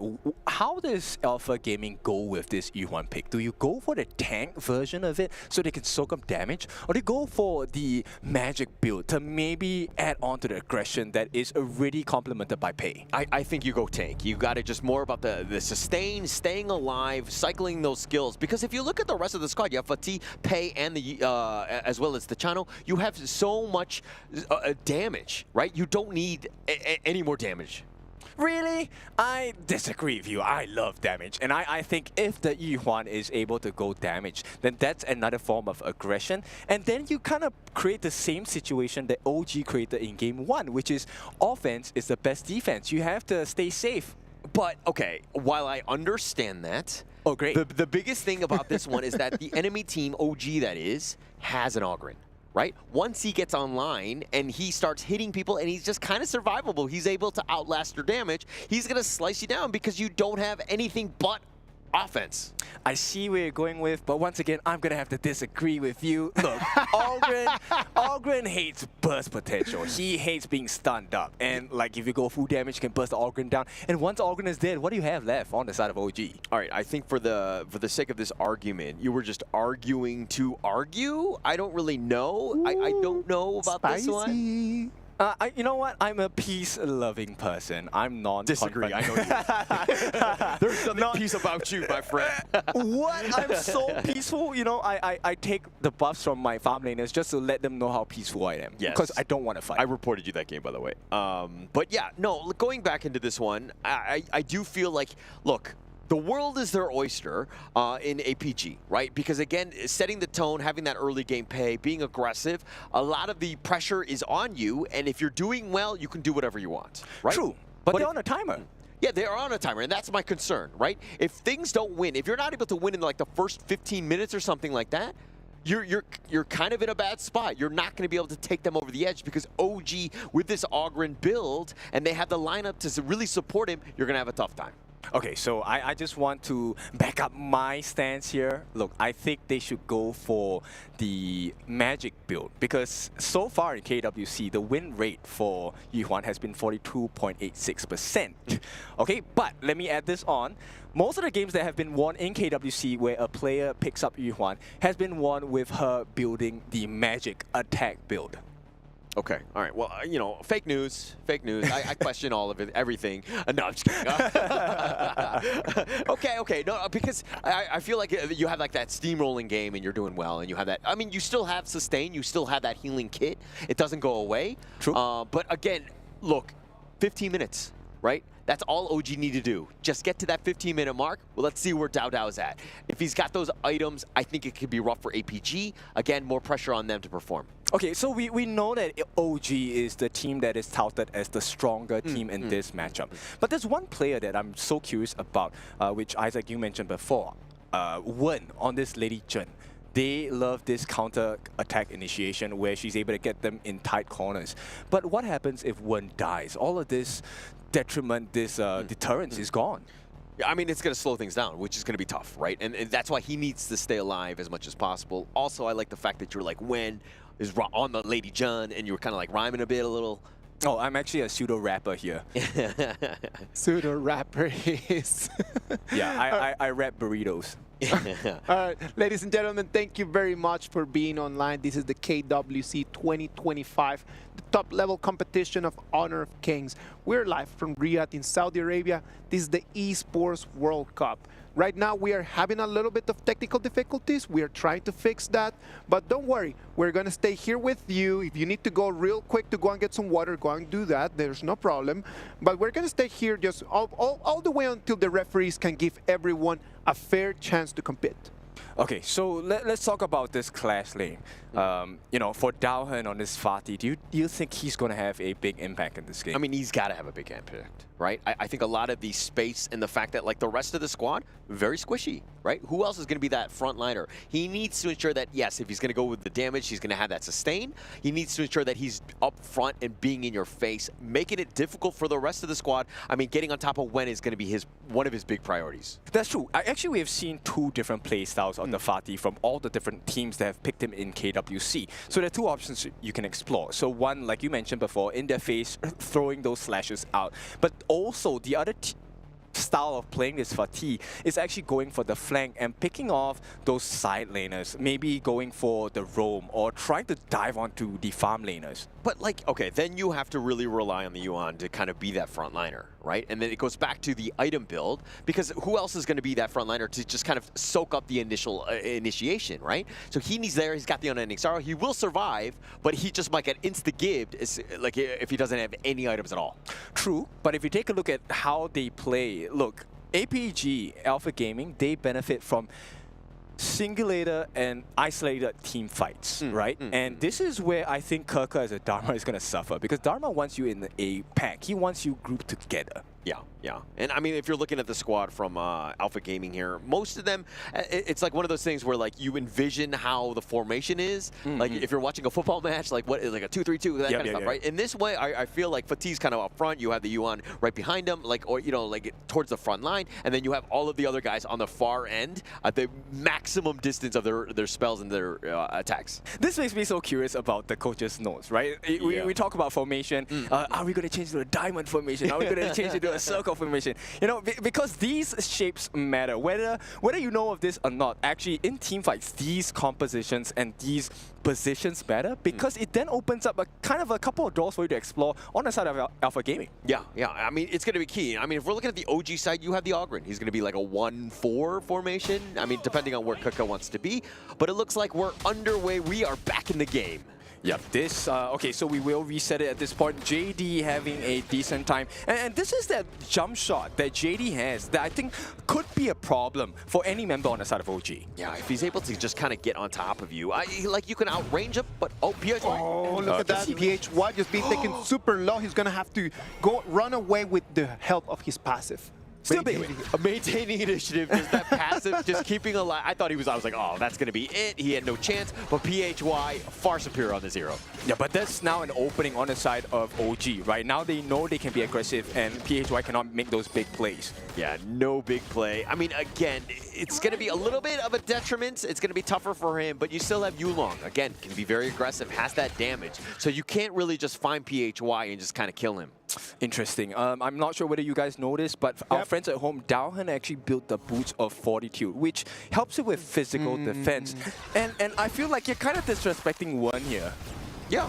I mean, it's going to definitely help them out. I think Daohan's very smart, understanding just who he's at risk for. So he needs to just stay alive and ensure that he does. He might need them just right now for the laning phase, right? Like he might just want to sell them and they just buy different things in the next ones. Yeah, One gets caught out, will go untargetable at this point, uses a flash, makes it out. One is still alive, but here comes the ultimate from Saber. They want to get the kill, but the heals are here, and OG make it out. Oh, Wu-Chen with the heart link, keeping Wen alive just a little bit longer so that he sees the light of day. You all want to catch Wu-Chen coming in, but Dao he's falling very low, uses his ultimate. Conductor shows to survive for the moment, but here comes the TP.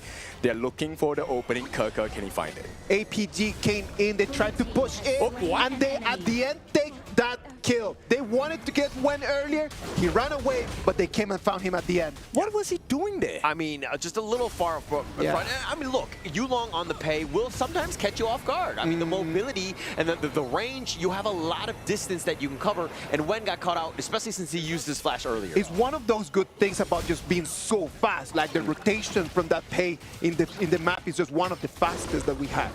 And you're kind of seeing exactly how the meta is starting to shift. It's all about that speed, getting your farm going, being aggressive, and taking things away. Oh, what a stop down here. Keke is falling low. Dao has to help him out. And with that, they get the kill, they get the Tyrant. Everything looking good for Alpha Gaming if they can make it out here, and they do. Yeah, that was actually pretty good for APG in that regard. I mean, they're up 2-1 in terms of kills, and they're taking what they can. But Yulong being aggressive, this is, again, the power of the pay. Yulong didn't have the greatest of games, to be honest. I think it was more of a draft issue more than anything else, but we're seeing just how great of a player Yulong is. Right now, Alpha Gaming just kind of controlling a little bit more of the tempo, which was their main strategy since the beginning. It's all about tempo, right? Between these two teams, these two titans going into this one, you knew that it was going to be about speed. And OG right now, they need to match tempo of a pay. Not easy, but you need to stay alive, and they've done a great job thus far. They do have an end game, though, as they are a late game lineup that could be very strong men. And one more thing, nobody has taken a T1 tower just yet, and looks like Keke will be under pressure. It's going to be 3 people coming in trying to force Keke away. He's going to have to let that tier 1 turret go. But they're going to mirror the same thing down, and they're going to just trade turrets. Yeah, just trade here. But OG will take what's given. They're going to look to be pushing that bottom, already at the bottom T2. So OG, again, nothing. Oh, it's going in. Yep, One flashes out, but he's stunned up. Gets taken out as well. Saber going to be credited with that kill for now, as OG looking a little bit shaky for the first time. Is it OG or is it just Wen? Because I feel like Wen right now is not feeling great. Yep, and he's running for his life. Will not be able to do it. Down and comes back into the game. Alpha Gaming, this is a new life. The rotations from mid to farm are just working perfectly for Alpha Gaming. Right now, the script is going their way. Pay becoming bigger and bigger as time passes. Look at that one more time. Yep, too much. Mushen taken down. Okay, Keke gets a return kill onto Yulong. And this is going to be a big moment. OG, they just need to finish the job. But they're outnumbered. One gets a surprise kill. And the call, they're going in again. It's a 2-for-1 in favor of OG on that one. What a nice play by Keke, just setting it up. Man, that guy comes in like a lightning bolt. You didn't expect it, and what an amazing play there. And the problem is that right now, Dao has control on the Azure Golem. Now he's gonna got a timer. He's got the jungle right now, and he might just turn things again for OG Esports. And again, it's all about that stability, just the slowing down and the pace that OG are able to kind of weather the storm of this Yulong pay, take it down, and Dao's like, no, guys, we're fine. We just need to calm down. We're going to continue to farm and play our game. Composure is key. Yeah, you can't be too greedy. In fact, I think at this point, PHY actually was a little bit greedier. He went for the Stone of Sorcery. Weren't just full-on sped run that Venom Staff, so they have anti-heal now. Yeah. The potential steal. He might want to take that one. He won't be able to take it away. Yulong is going to have to run away and put some pressure in the mid lane. Yeah, and this is one of the strengths, right? The pay, right? All of that movement, hang on, PHY gets the lockdown. I don't think they want to do much here. It's all about the map, the macro play for Alpha Gaming. And look at how they're moving from like top to bottom and just moving throughout. APG understanding that the limits, they want to put the pressure on. Taking those towers really solidifies the net worth. It really helps you out and gets this snowball going. But the longer, again, the game goes for OG, and keeping those towers alive is going to be key for them. I'm telling you, OG cannot have contest the rotation speed from APG. As long as APG just keeps doing this, OG is just gonna run out of breath for sure. Okay, they do have the goalie on the side of OG, but the map not looking too good for them. Alpha Gaming, I like this confidence coming in from them. You can't allow them to affect your mood and performance. I mean, you can't, and that's the ideal way. But OG right now, I like the way. I think they have an edge. Yep, the ball comes in to lock down the important members, but it is APG that gets caught out. Dowham, the first of fall, and with the ultimate coming from Muchen, that was a big game changer. Yeah, Dowham, he got the green light. They thought they had an amazing board, but OG were like, hey, I'm not locked in here with you. You're locked in here with me. They made him pay. Yeah, they get the second kill. Kirka did actually have to expend his ultimate at this point, but the timing is so clean from OG. The momentum right now for OG might dictate the destiny of this game. The Vanguards are coming in. They're going to take Tier 1 and Tier 2 turrets as well.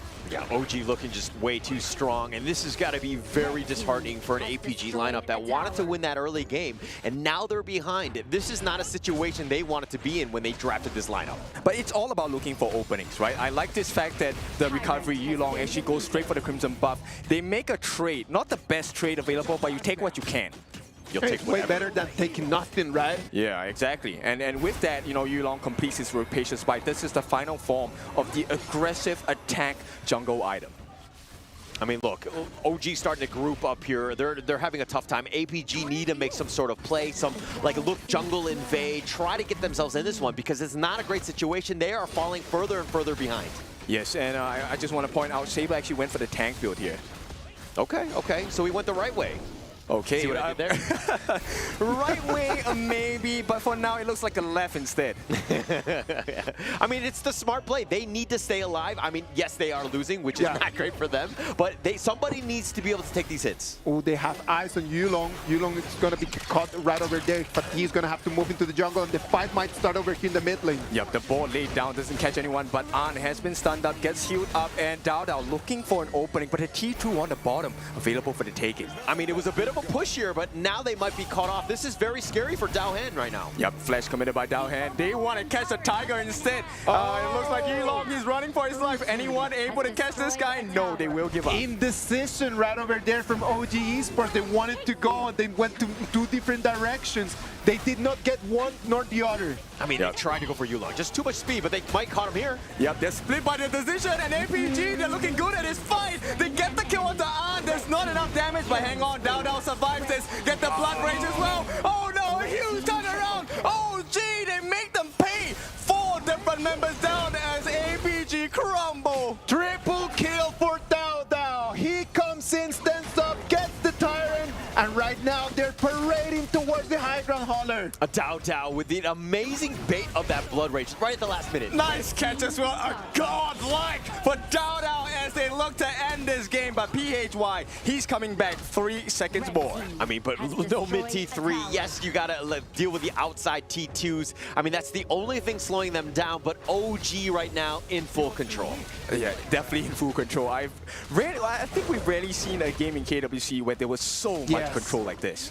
No, like OG, look at that. Look, just check on the replay. Break that down for us, Holler. I mean, look, Dao gets so low, and you're thinking, I got a chance on them, but the rest of APG are throwing everything in the kitchen sink at him, not able to kill him out. That blood rage keeping him alive, gets the triple, and he starts to take out even your base. I think Muchen was really the MVP in that particular fight. That the Destined encounter, the ultimate coming in, was such a life changer. It was huge, and I mean, it really turned the fight on that one, and now OG looking for more. They won't be able to take on Yulong, but they will be able to take on the Tier 2 turret. I'm not sure where they can feel the tension, but I feel and fear for Yulong. They have a little bit of a push going down on the bot side, but the attention here, OG wants to put pressure on the top side. And it looks like, okay, still in full control. I mean, the biggest thing about this is that APG, they have a little bit of an avenue in the sense that the bottom lane has been pushed so far in. OG need to respond. Keka is there to help clean up. But this is, again, OG's game to lose. They need to continue to push, again, take away that map control. That farm lane that you just mentioned right over there, Holler, might be the key for APG just to turn things around, right? Because in the moment that someone needs to go and clean that, they're going to have a priority over the Overlord. That opening is still available, though, to be honest. Yes, they're down by about 5,000 or 4,000 at this point for Alpha Gaming. But if they can pick off one of the members, especially An, I think 4v5, it works perfectly for Alpha Gaming. Oh, look at this. that. Yulong looks like he's going to get caught in. They're trying to go for him. They get the smite, the slow as well, slammed against the wall. Yulong no longer in this game. You have a push at the bottom side, but your base is under pressure. I mean, he had to do what he could, right? You have to split push. You're probably wondering, why is this guy so isolated? What's he doing? But it's providing that space for that bottom lane. That T3 is under siege here. It should be someone, but not Yulong. I mean, that Yulong was a little bit too much of a gamble. I would have put that Fatih on that task. I mean, you can't blame them for taking a risk because at this point, they're so far behind. Any risk is worth taking. Yeah, I mean, somebody had to have gone. It was either Daohen or Yulong. I think Yulong was just like, okay, I'll use my mobility to potentially get out. He just got caught out. OG makes him pay yet again. Yep, Shadow Overlord. This is a big marker of success for OG. You're able to clear off one lane of minions and get that Shadow Overlord flying down that lane. I mean, look, Dao 7-0-3, 10,700 gold. I mean, he's outclassed Yulong. He's outclassed everybody, taking everything and controlling this game. You mentioned that he was one of the people that we needed to be looking at as he jumps in one more time, forcing PHY to put they commit all the flashes as well, totally immune, but it's still dead for the side of PHY. They're looking for the opening. T3, hang on, Yulong has been caught once again, and even with the protection, Kaka, he gets the team fight and get maybe the team wipe as well. OG, it is an opening for them. T3 on the top as well. I mean, they took 3 members down. OG looking to just end this game. What a flawless game thus far. They want to finish this one, and the bangers are coming in, kid. Yep, OG, there is no stopping them. The champions, they will make it into the upper brackets of KWC. Group Kings it is for OG. Flawless game. I mean, looking at this series, watching this team play, and at this level, all the other teams need to be quivering in their boots. They need to be looking at the footage because right now, OG Esports, every single time that they come in, they win in a majestic fashion. Yes, and for all of our players looking in from across the globe, OG, take a look at his team, take a look at the decisions they make, learn from them. Yeah, I mean, that's the biggest thing. Look at these guys. Like, these are the guys that you need to be looking out for because you're going to see a lot more of them in the KWC. Yeah, for sure. I mean, there's so many different markers of success that OG has shown us today. And APG Alpha Gaming, I think, you know, you have to give them props as well. They really tried to put up a decent fight. But with OG having such a huge and monstrous lead right from the get-go here, I don't see how you're supposed to recover from this. I don't really know. I mean, you had a gameplay in mind, and they went with the pay. They tried to kind of, you know, out OG with them with this pace. But OG were like, actually, we know how to stop it. We know exactly what to do. Let Dao work. Let him get on his auger, and he's gonna cook. And this is where itemization is so important, right? The timing of your itemization. The fact that one actually went straight for the Venomous Staff, ignoring damage, but going utility-based instead to help out the team. Like we mentioned, this is a team game. Yes. We need to fill each other's gaps and weaknesses. Yeah, and look, this is one of those things where even in the pregame, we're joking about which way does Saber want to go in terms of items. They went the way that I wanted, but they lost, so I feel like this is a losing proposition.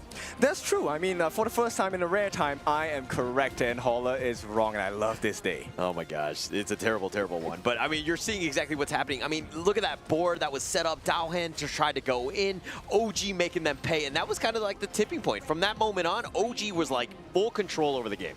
Yep, and it's always these small, tight corners that they have chosen to take a fight, and I think Wen really benefited from this. Yes, exactly. As you just mentioned at the beginning, right? Like just went over there in the small places, dealing so much damage, and just allowing Dao just to come and just take any kill that he wanted.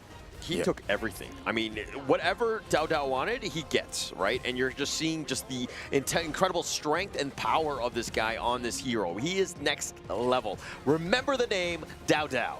Yeah, because he is going to be a big help for you. And another trait they can take a look at OG is OG always chooses the timing of their fights whenever their skills are fully available. Yeah, very smart. I mean, it's the whole coordination, it's the communication about like, hey, everything's up, let's go, let's go, let's go. Who needs to die? They just instantly delete them. Like, they're very smart. They're like, again, like one hive mind, understanding what the objectives are. OG Esports coming in a majestic fashion, takes the 2-0, and then make it all the way until the next top 8 into the quarterfinals of the KWC 2025. They move. Let's look at the numbers. Yep, pure royalty, right? Shades of royalty, maybe deserving of a king, but of course, let's not get ahead of ourselves. Take a look at the team fight rate. Dao, Keke, and Muchen. Once again, this support coming in from Muchen.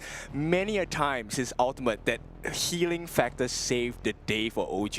Yeah, I just saved it out. I mean, Muchen, like, these guys are just really next level with that in terms of just sticking together, understanding what they needed to have done.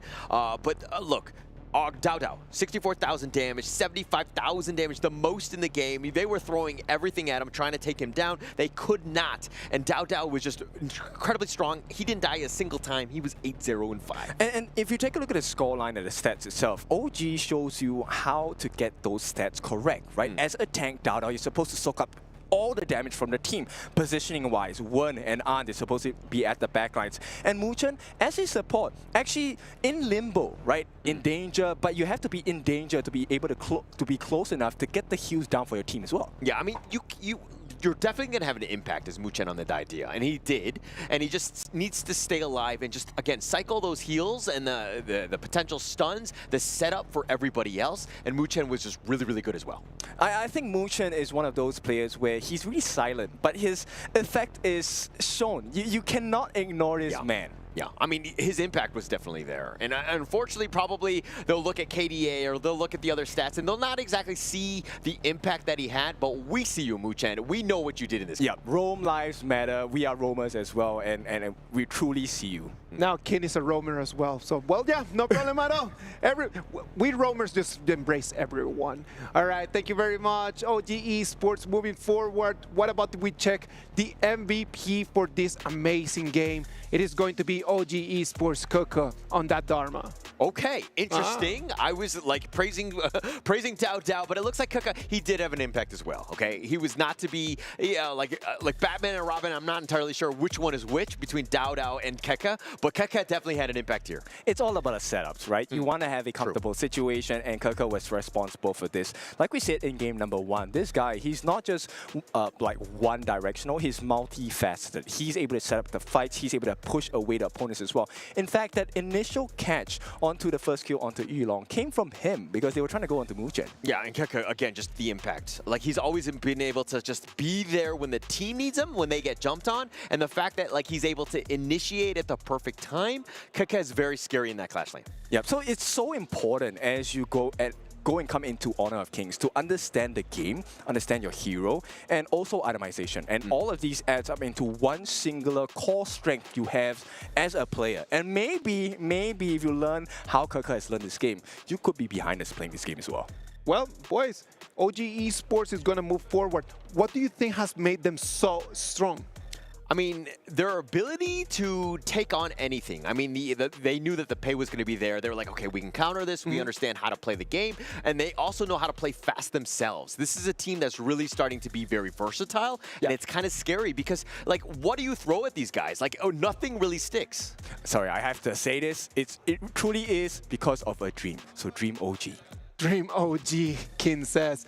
Well, ladies and gentlemen, we're going to move into game 4. First, we're going to go into a short break. And as we come back, it's going to be the last game of the day.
Iceland is calling.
Come on, let's go. Rush mid now. Come on. Jungle combat. Rotate back to low HP. Victory!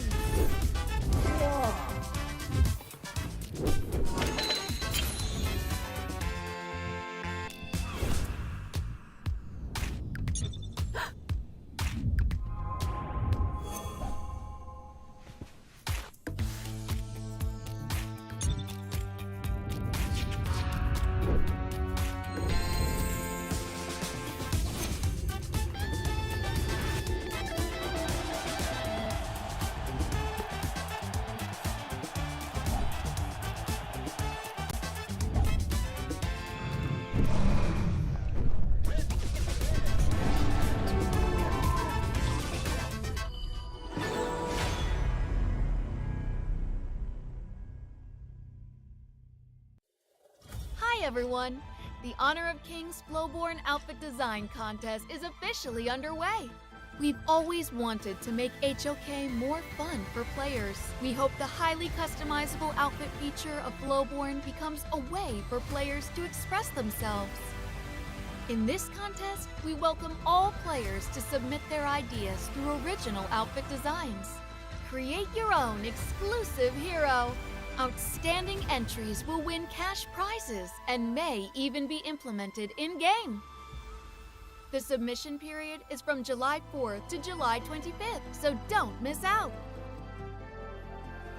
Before submitting, please make sure to download the official template to keep your submission format correct. After completing your design, follow the steps to submit your work.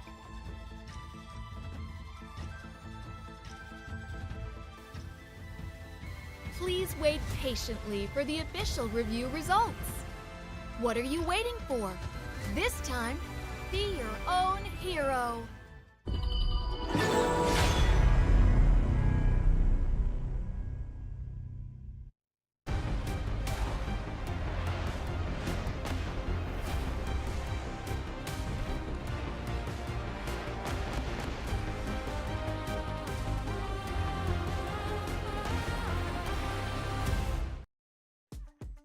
Game 4, our last game of today. ACT Esports Club against Nongshim Red Force. One of these teams is going to stay alive and the other team is going to sadly have to head back home. We're back at the EWC, the Esports World Cup, live from Riyadh. Is the KWC 2025, the top level competition for Honor of Kings. One more time, I am Isaac Peña. And I'm actually kind of scared for this one. I'm Isaac Peña, you're scared. Yeah, I'm scared. That's who I am. We were talking about fears earlier, but this is one where I'm super scared because we saw Nongshim Red Force get absolutely dismantled against OG on day 2. Yeah, and then to see them now going up for their tournament lives, going up against ACT, I am not feeling comfortable. But Haller, come on, like after we watched OG Esports in the previous game, they seem to be like in such a great shape that it was probably not Nongshim Red Force problem, don't you think, Ken? That's true, but I also have to add on. I feel that same fear and like it's hysteria, but I feel it for ACT. Today is like a day of redemption for both these teams because I think majority of their fans expected more out of them. And today is a day where you can get more out of them. Someone will stay. And that's what I'm scared about. Redemption is going to have to be. Let's move into ACT. ACT Esports, like we talked about them as the dream, the esports dream. ACT Esports Club, those 5 players right over here, they want to keep the dream going on for a little bit longer. Yeah, JC1, Flukio, Shai, Ormson, and Switch. And this is something that is so cool because, look, Flukio impressed me the other day. This guy was lifting weights for the team, man. I mean, literally carrying the team. I mean, he is, again, the lifeblood of that team. They revolve around his play. If he has a good game, everybody has a good game, and they end up winning. Every single game that this team wins, generally speaking, the MVP will be towards Flukio. Okay, there's one more member that wasn't shown on screen, but Nitsua, the sub coming in for Shai the other day, he was also super impressive. And I'm curious to see who will they field today. Is it going to be Shai or is it going to be Nitsua? And that is one of the beautiful things about this, right? Like that they do not know up until the last minute who is it going to be playing in there. Yeah, I mean, look, this one, I think that the expectations are definitely there. Nongshim Red Force, if anything, are vulnerable. This is a team that they can beat. ACT, though, I mean, is the 3rd place team out of PKL. They already had a squad from PKL survive yesterday in Boom Esports. And to have 2, I think that they're just being greedy at this point because Nongshim Red Force, you only have 1 team from Korea, man. Well, they want to be greedy because they are representing the region. They come as the winners of their competition, and Nongshim Red Force are going to try their very, very best just to keep going forward. Yeah, and it's going to be Siri, Haku, Faye, Kyung9, Illusion. These are guys that, you know, look, my expectations for them going into this tournament was sky high. I still have them, but again, the PTSD of that OG series is putting me in a bad spot. They really need to bounce back. They need to buckle down and really play strong in best of 3s, which they're not that strong in.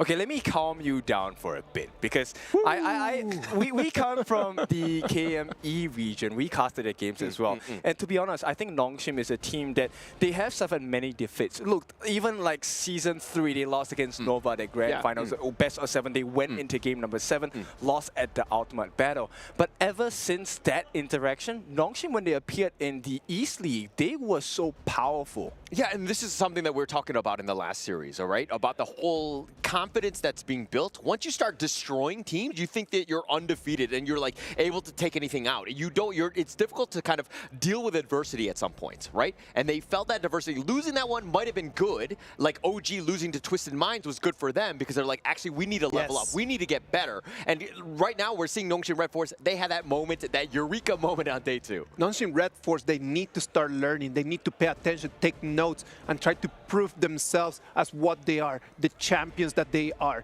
But well, EWC has been a long road for all of the teams. And what about if we look a little bit about how Nongshim Red Force made it all the way here? 같은 옆 리그였던 OG를 상대하게 됐는데 한 번쯤은 붙어보고 싶은 생각이 있었는데 이번에 붙게 돼서 좀 기대되고 열심히 해서 이겨보도록 하겠습니다.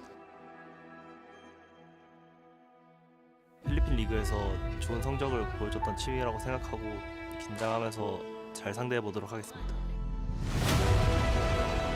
사실 저희는 결승전까지 왔을 때는 진짜 무조건 이겨야 된다라는 생각밖에 없어서 그거에 되게 집중했던 것 같고 그게 결과로 잘 나타나서 되게 기분 좋았던 것 같습니다. 근데 이번 대회에서 좀 좋은 성적 내길 바라고 있고요. 한국에서 다들 응원해주시는 분들도 많기 때문에 그 응원에 보답하기 위해 더 열심히 할 생각입니다. 여러 가지 어려운 점도 많고 했지만 저희끼리 열심히 또 같이 뭉쳐서 노력하니까 좋은 결과가 나왔던 것 같습니다. 그리고 여러 가지 문제점이 나와서 그렇게 됐다고 생각을 하고 거기서 좀 더 오히려 더 보완할 점을 찾고 더 다들 열심히 해가지고 잘 이길 수 있었다고 생각합니다. 제가 프로 생활하면서도 그때 했던 우승이 첫 번째 우승이어서 되게 뜻깊고 남달랐던 것 같고요. 엄청 기뻤던 것 같습니다. 최근 대회들에서 저희를 얕봤던 많은 팀들이 저희 앞에서 되게 무너지셨는데 조심하시는 게 좋을 것 같습니다. 중국 팀들 대회도 잘 챙겨보고 있어서 잘 아는, 어떻게 보면 잘 알 수도 있는 팀들인데 확실히 너무 잘한다고 생각하고 약간 도전자의 마음가짐으로 만약에 붙는다면 그렇게 임할 것 같습니다. This is our time to rise. No retreat, no surrender. Domination continue. We fight for every inch. When the path disappears, build one beneath your feet. That is Nongxin Red Force quote. They need to create ways. They've been facing problems, but they need to create ways. They are academics. They look at the game. They analyze it. They look for professors. They went and looked for better teams to teach them the ways. Do you think that they're going to be able to turn things around today? I do think so. I mean, the biggest thing that we've learned from Nongxin Red Force is they like adversity. They're able to be very resilient. They're able to bounce back. They learn a lot of lessons, and they do it on the fly very well. This is why best of three's not so great for them, because you don't have a lot of time. You lose two, you're out, right? But they have that potential to come back from holes. Like 0-2, 0-3, they're able to find ways. Nongxin Red Force, unfortunately in this format, not the greatest for them, but they have a potential. I think that that is one of the things that we need to analyze, right? Like, play to your advantage. Best of three might not be their advantage. Is ACT going to be able to capitalize on that, kid? I think they might be able to. Look, as we all know, ACT might not seem like the strongest team coming from the stats of PKL, right? Third place, third seed.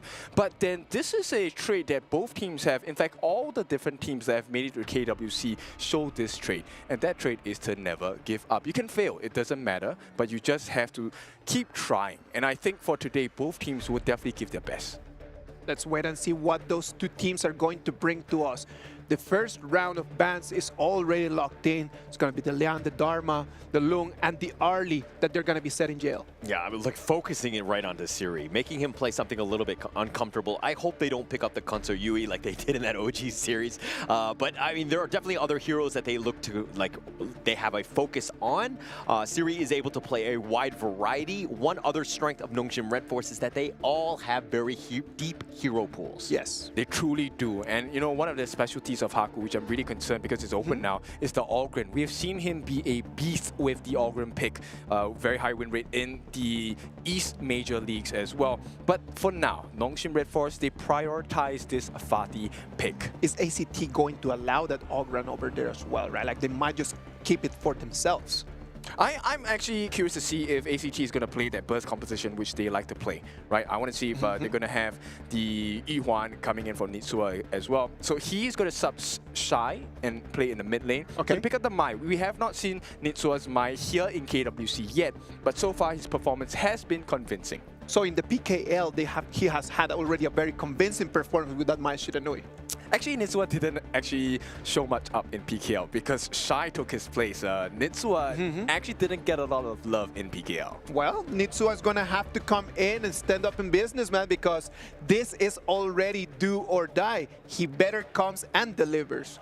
Oh, definitely. This delivery needs to be quick. It needs to be big as well. And this competition so far, it's just speaking volumes about the burst potential. ACT Esports Club, they have the control, one by Mai-in, one by Mai, and also by Direnjie. Now, Direnjie, for those of you that are new to the game, his ultimate allows him to throw this golden token, which lowers your defenses by 25% at least, both physical and magical, amplifying ACT Esports Club's burst potential. Yeah, and I like this start of the draft from Nongxin Red Force. Understanding that, hey, this is best of three. If we're to pay it out in the sense of just having that early game and closing it out, it puts so much pressure on the enemy team to have to bounce back, especially in a best of three. Then you're thinking, oh, elimination game, super scary. A lot of pressure, right? And of course, with that being said, I like the fact that you mentioned this because Nongxin Red Force, while they did start with the pay pick, showing off that, hey, we won an early game, the Mai Shiranui pick for ACT Esports Clubs also says, you know what, we'll match you because today is an important day. It's got to be important, right? But again, sometimes some of the, like the Mai hasn't really had as much impact as you know, some teams have been able to play it. It has like a 33% win rate going into today. Yes. It hasn't been great, but you know, it has the potential to just set the tone once you're able to gank on those outside. It is one of the very interesting things, right? Like, we've always said that Mashino is just such a strong pick, but the numbers are not there to back it up. Things are just being so competitive that it's not like if you get a very good hero, that for sure the victory is going to go your way. Yeah, maybe if you know, when we're starting with new in HOK, the hero picks matter because like you know about their kid. But then comes about that team composition as a whole, right? How do you enable each other to reach greater heights? And that to me is the question for both teams today. And I want to point you guys in the direction of Nongshim Red Force. Now, these two bands are huge. The Hanxing band and the Jing band. Do you know why they're so good? It's because they have instant access into anywhere they want. And they're so mobile, and they're able just to come in, deal damage, and then just live with their lives in there. I mean, you could go with like a Luna. You can go a little bit, you know, same style. Obviously, I don't know if Flukio is going to be 100% comfortable in it, but it looks like ACT are going to do everything to protect that pick from Flukio and to show that jungle pick last. I mean, there's still some options for ACT to explore, but I really love this Lianpo pick, right? So we talk about burst compositions, and one of the hardest hero to burst, we talked about this the other day, Lianpo. Who can burst this guy? No one. No one. There's got to be such a big gold difference, such a big item difference just to be able to say Lianpo has been burst down. Like, that doesn't work. So at this point, for both teams, let's take a look at ACT Esports Club first. The game plan here for them is very simple. Let's keep pace. We may not lead the early game, but with the tankiness of Lianpo, we can turn situations around because he can actually dive into the backlines as well. Look, the Marco Polo going to be picked up for Siri. He's definitely very good on this one, as well as the Illusion Yixing, which I really like. Again, just setting it up. If that Lianpo wants to go in, he might get stuck in the box. Exactly, and with the box, he has perfect synergy with Marco Polo's ultimate, which is the Fever Barrage, the one where he spins around, shooting gun after gun after shot after shot. And it's so hard to escape, and I don't think they're tanky enough, because actually, if you take a look at it, Mayin, Mai, and Direnzier, they're not exactly the tankiest picks here. We said that Flukio was going to be the key for success for ACT, and that last pick puts him on an Agudo. Okay, Agudo, I like this pick. It's able to melt down players like Fatih, Pei, Fatih, Yu Huan. They are all heroes that are very scared of burst potential, right? If you're able to get the stun on them, burst them before they can use their ultimates or their skill sets, you essentially have a guaranteed 4v5, 3v5, and with numbers advantage, you rarely lose a fight in Honor of Kings. All right, who do you think has the most pressure from the Nongshim side? Like, who needs to really perform in this one? I think Haku needs to perform because they are riding on the success of his farm. If this Pei is caged up, locked up, they will not have a good game for Nongshim. Let's talk about the other side, the ACT side. Who needs to step up on this one? Funnily enough, I think the Lianpo does. You think so? Ormson, really? Okay. The Lianpo needs the items because I think Lianpo is the turning point for ACT. Okay, I'll be honest about it. I think ACT is not going to have a very great game here. We have seen how Nongshim perform. They are definitely a better team for now.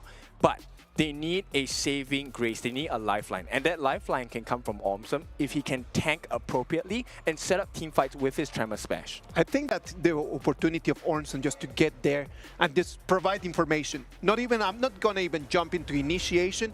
Just provide the vision, just to know exactly what the Pei is doing. And that information is going to allow ACT to keep the options open. For me, it's going to be the Nitsua, or the Mai. I feel like if he doesn't have too much of an impact early, he's going to struggle. If he's able to kind of thwart out Haku's Pei and like keep him out of the jungle, I think that we'd have a great time because, again, Flukio will just endure that and indulge on that food. Yep, talking about it, and Nitsua is not exactly having the best start. It's a 3-man push in the mid. It's a lot to kind of force in, and again, they understand that if they get up a little bit low, Nitsua's not going to be as willing to rotate. Okay, so this movement by ACT actually is a good one because number one, they delayed that. Oh, the flash switch, no real chance. Kyung-nan running them down. Kyung-nan comes in, takes it, forces the flash out, and switch is going to be sent back to base. He's back with vengeance, man. Kyung-nan first blood for him, and Ormson, absolutely nothing he can do here. Yeah, I mean, look, Nongshim wanted to perform. They didn't really get to play Honor of Kings because, again, the pace was put on them. They were very defensive in that OG series. This is that first game where they're like, hey, we want to be the aggressors. We want to be in your face. They played only for 20 minutes, and then they were sent back to the hotel. That's true. You actually timed it? Oh, my gosh. That's true. Everything is on a timer. And for this game especially, both Pei, definitely on a timer here. Yeah, for sure, for sure. And I think that, look, this lineup, they have the potential to not only farm early and do it well, but they're able to kind of close it out. But once that late game hits, it's going to be a little bit scary. Check on the replay one more time. Kyungnan just being so aggressive. Immune comes in, tries to flash away, but it was not enough. He did not make it under the turret. This is why understanding your skill set is so important, right? He knew that he didn't even have to commit the flash because his first skill allows him to be so mobile, get into range of Switch as well. Oh, but here's a Ru Engine going a little bit of damage onto Faye. He gets back. It looks like that's going to be the end of things. Okay, so a quick initiation from Nitsua here. I don't think that it's going to matter too much, but it shows you the potential of what ACT can do. And all Nitsua needs is farm and a little bit more better positioning at this point. It's just kind of like just putting an idea in their brain, right? Like, you don't want to just get out of that turret. As long as I am around, you need to be working on the bush. Yeah, don't give you the comfort, right? We want you to be as uncomfortable as possible. Yes, we might lose objectives, but we're not going to give it away for free. Yeah, and it's, again, just pressure, and the presence, right? And now there's a little bit of shadow presence in the Nongshim lineup. You know, your series going to be play a little bit safer. You're not going to be as willing to kind of go down those deep, dark alleyways late at night. And one of the things you'll notice as we go higher and deeper into KWC is that teams are now starting to try and just burn out common spells and burn out abilities from their opponents before they actually try to take a fight. They're just trying just to lure them into fighting. It's not even about just taking the fight, it's just to lure and just to try to trick them into just getting those abilities into cooldown. Yeah, just put you in a difficult position, right? You want to fight with an advantage. Down here, you don't want to have a fair fight. Don't want to have a fair fight. And look, Haku will just kind of stick around, switch.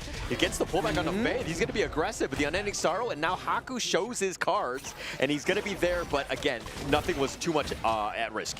Okay, but they made Faye burn out his ultimate, and with that, they can actually look for other plays elsewhere in the map. All right, so we're already 3 minutes and 30 seconds in the game.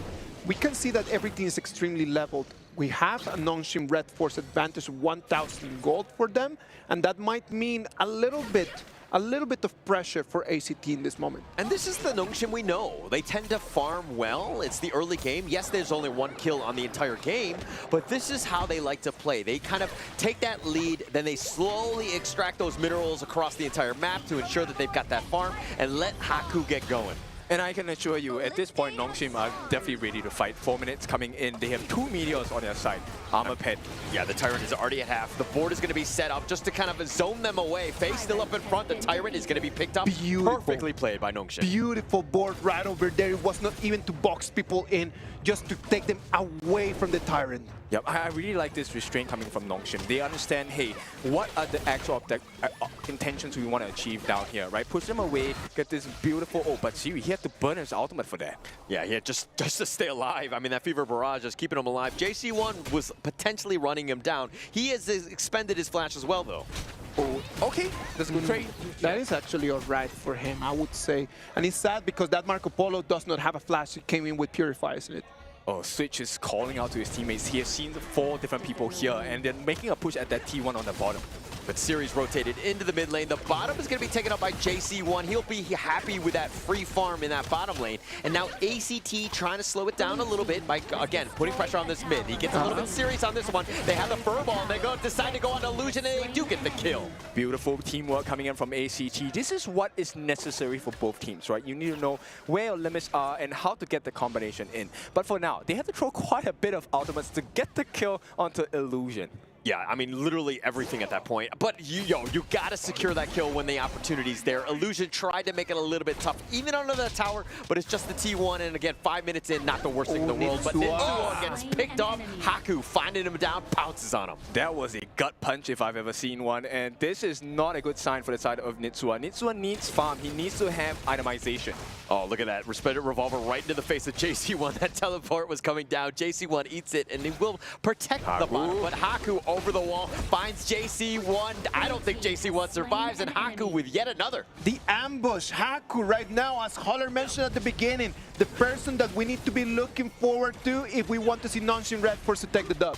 If you notice that moment, Siri actually took a couple of turret shots. This is just to save and make sure Haku has a bit more time on his hands. Why don't you ever do that to me in our team games? You never take the tower shots. You're like, oh, you can't bounce the aggro, huh? Come on, Ken. please. Wow, guys, I know it's a team game, but sometimes you have to take a look at the map, and I'm always taking a look at the map. Nice rebuttal, nice rebuttal. I'm going to give you that. Sometimes I don't look at the map. It's too small for me. I got old man eyes. I need my glasses, please. But ACT being aggressive, even down 3K, you got to put a little bit of pressure on. You got to kind of slow the game down, make things a little bit uncomfortable for Haku, who's been literally across the entire map. Everything is working for Nongshim Red Force at the moment. They've got the pace, they've got the advantage, and there is nothing that ACT can do right now. The waves are not on their advantage either. It is quite scary because now the T1s on the top and the bottom are opened up. Yeah. So Nongshim now has a lot more vision control. But the saving grace for ACT is, look, the T1 in the mid still available. They just need to make sure that they stay in comfortable and safe positions in their own jungle. I mean, look, we're talking about the mid lane. I mean, Nitsua is actually outclassing Illusion right now. He's done well in terms of the net worth, but most of that farm has gone in the hands of Haku, though. That's a good sign, right? You want Haku to be at the top of the table. 6.1 thousand gold, about, what, 500 gold ahead of Flukio. Yeah, Faye's going to get burst ran by Ormson, just zoned away more than anything else. But with that Tyrant going to be up in 40 seconds, what the big objective that they want is going to be this mid T1.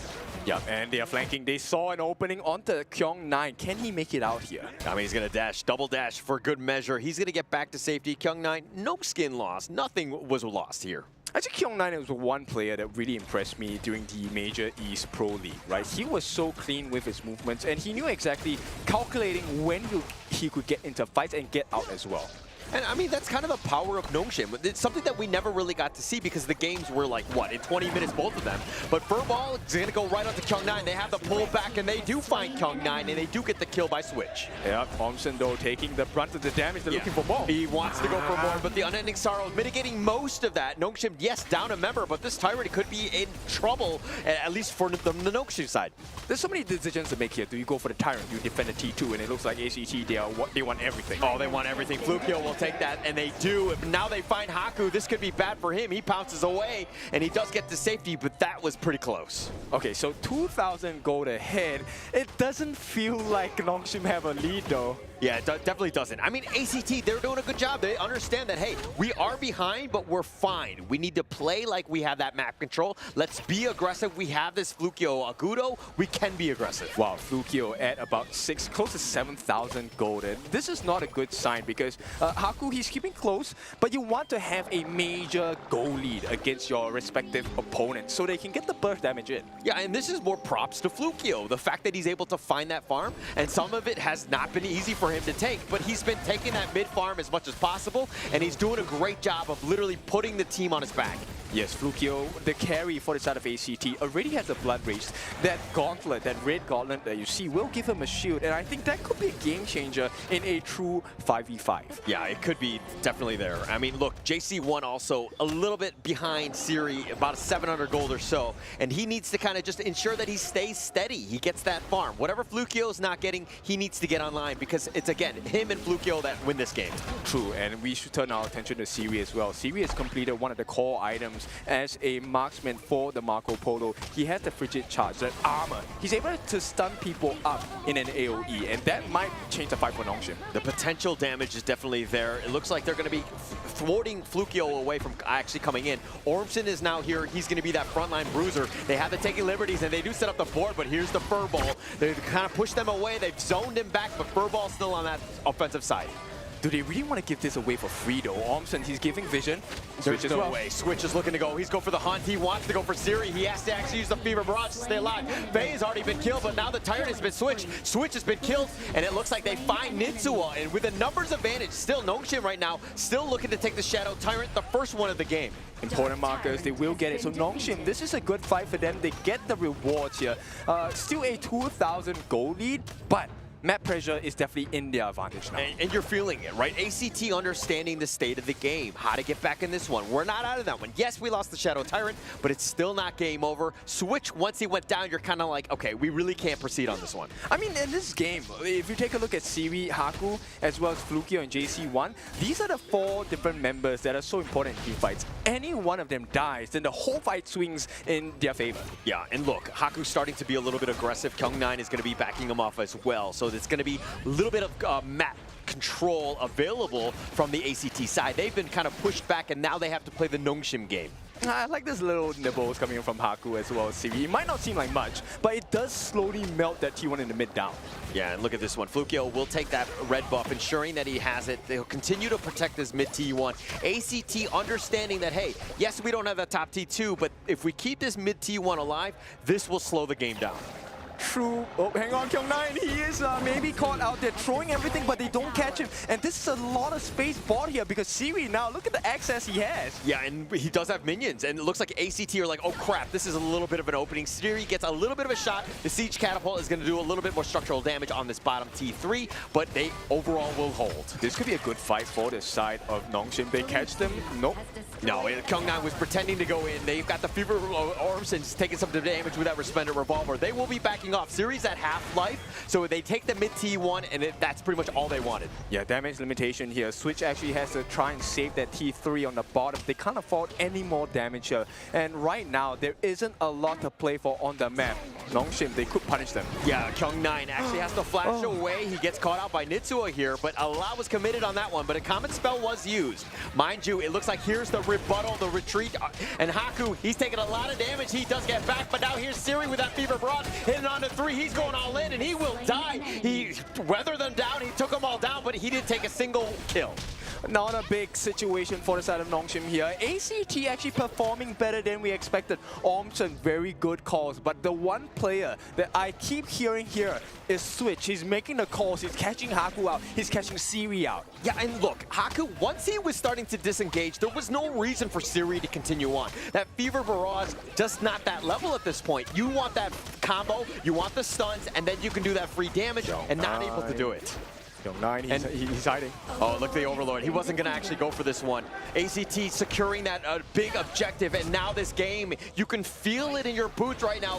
The momentum is kind of shifted in favor of ACT. Yep, the goal difference doesn't seem to matter at this point. They have taken that Shadow Overlord. This is a big one for the side of ACT. They can clear one of the lanes with the Shadow Overlord, relieve all the pressure, and if they take a good fight, maybe in a call of hope, they might be able to break down the T3. I mean, ACT right now, they were behind, right? Like 2 or 3K, but they were playing like they were, they had that lead. It was like fake it till you make it, and ACT using that mentality to really take over this game here. Yes, and it's also about that combination coming in, right? I think Switch is doing so well to be able to find out these openings and providing the catch for the side of ACT. Yeah, and look, Siri needs to stay alive. Yes, he has 10,000 gold, was second highest on his team, but Flukio with the most. The potential burst damage from this Agudo is very scary from the Nongshim side because, again, there's a lot of squishy members. Yes, and he's already close to being 6 slaughtered. Ormson now giving information to the team.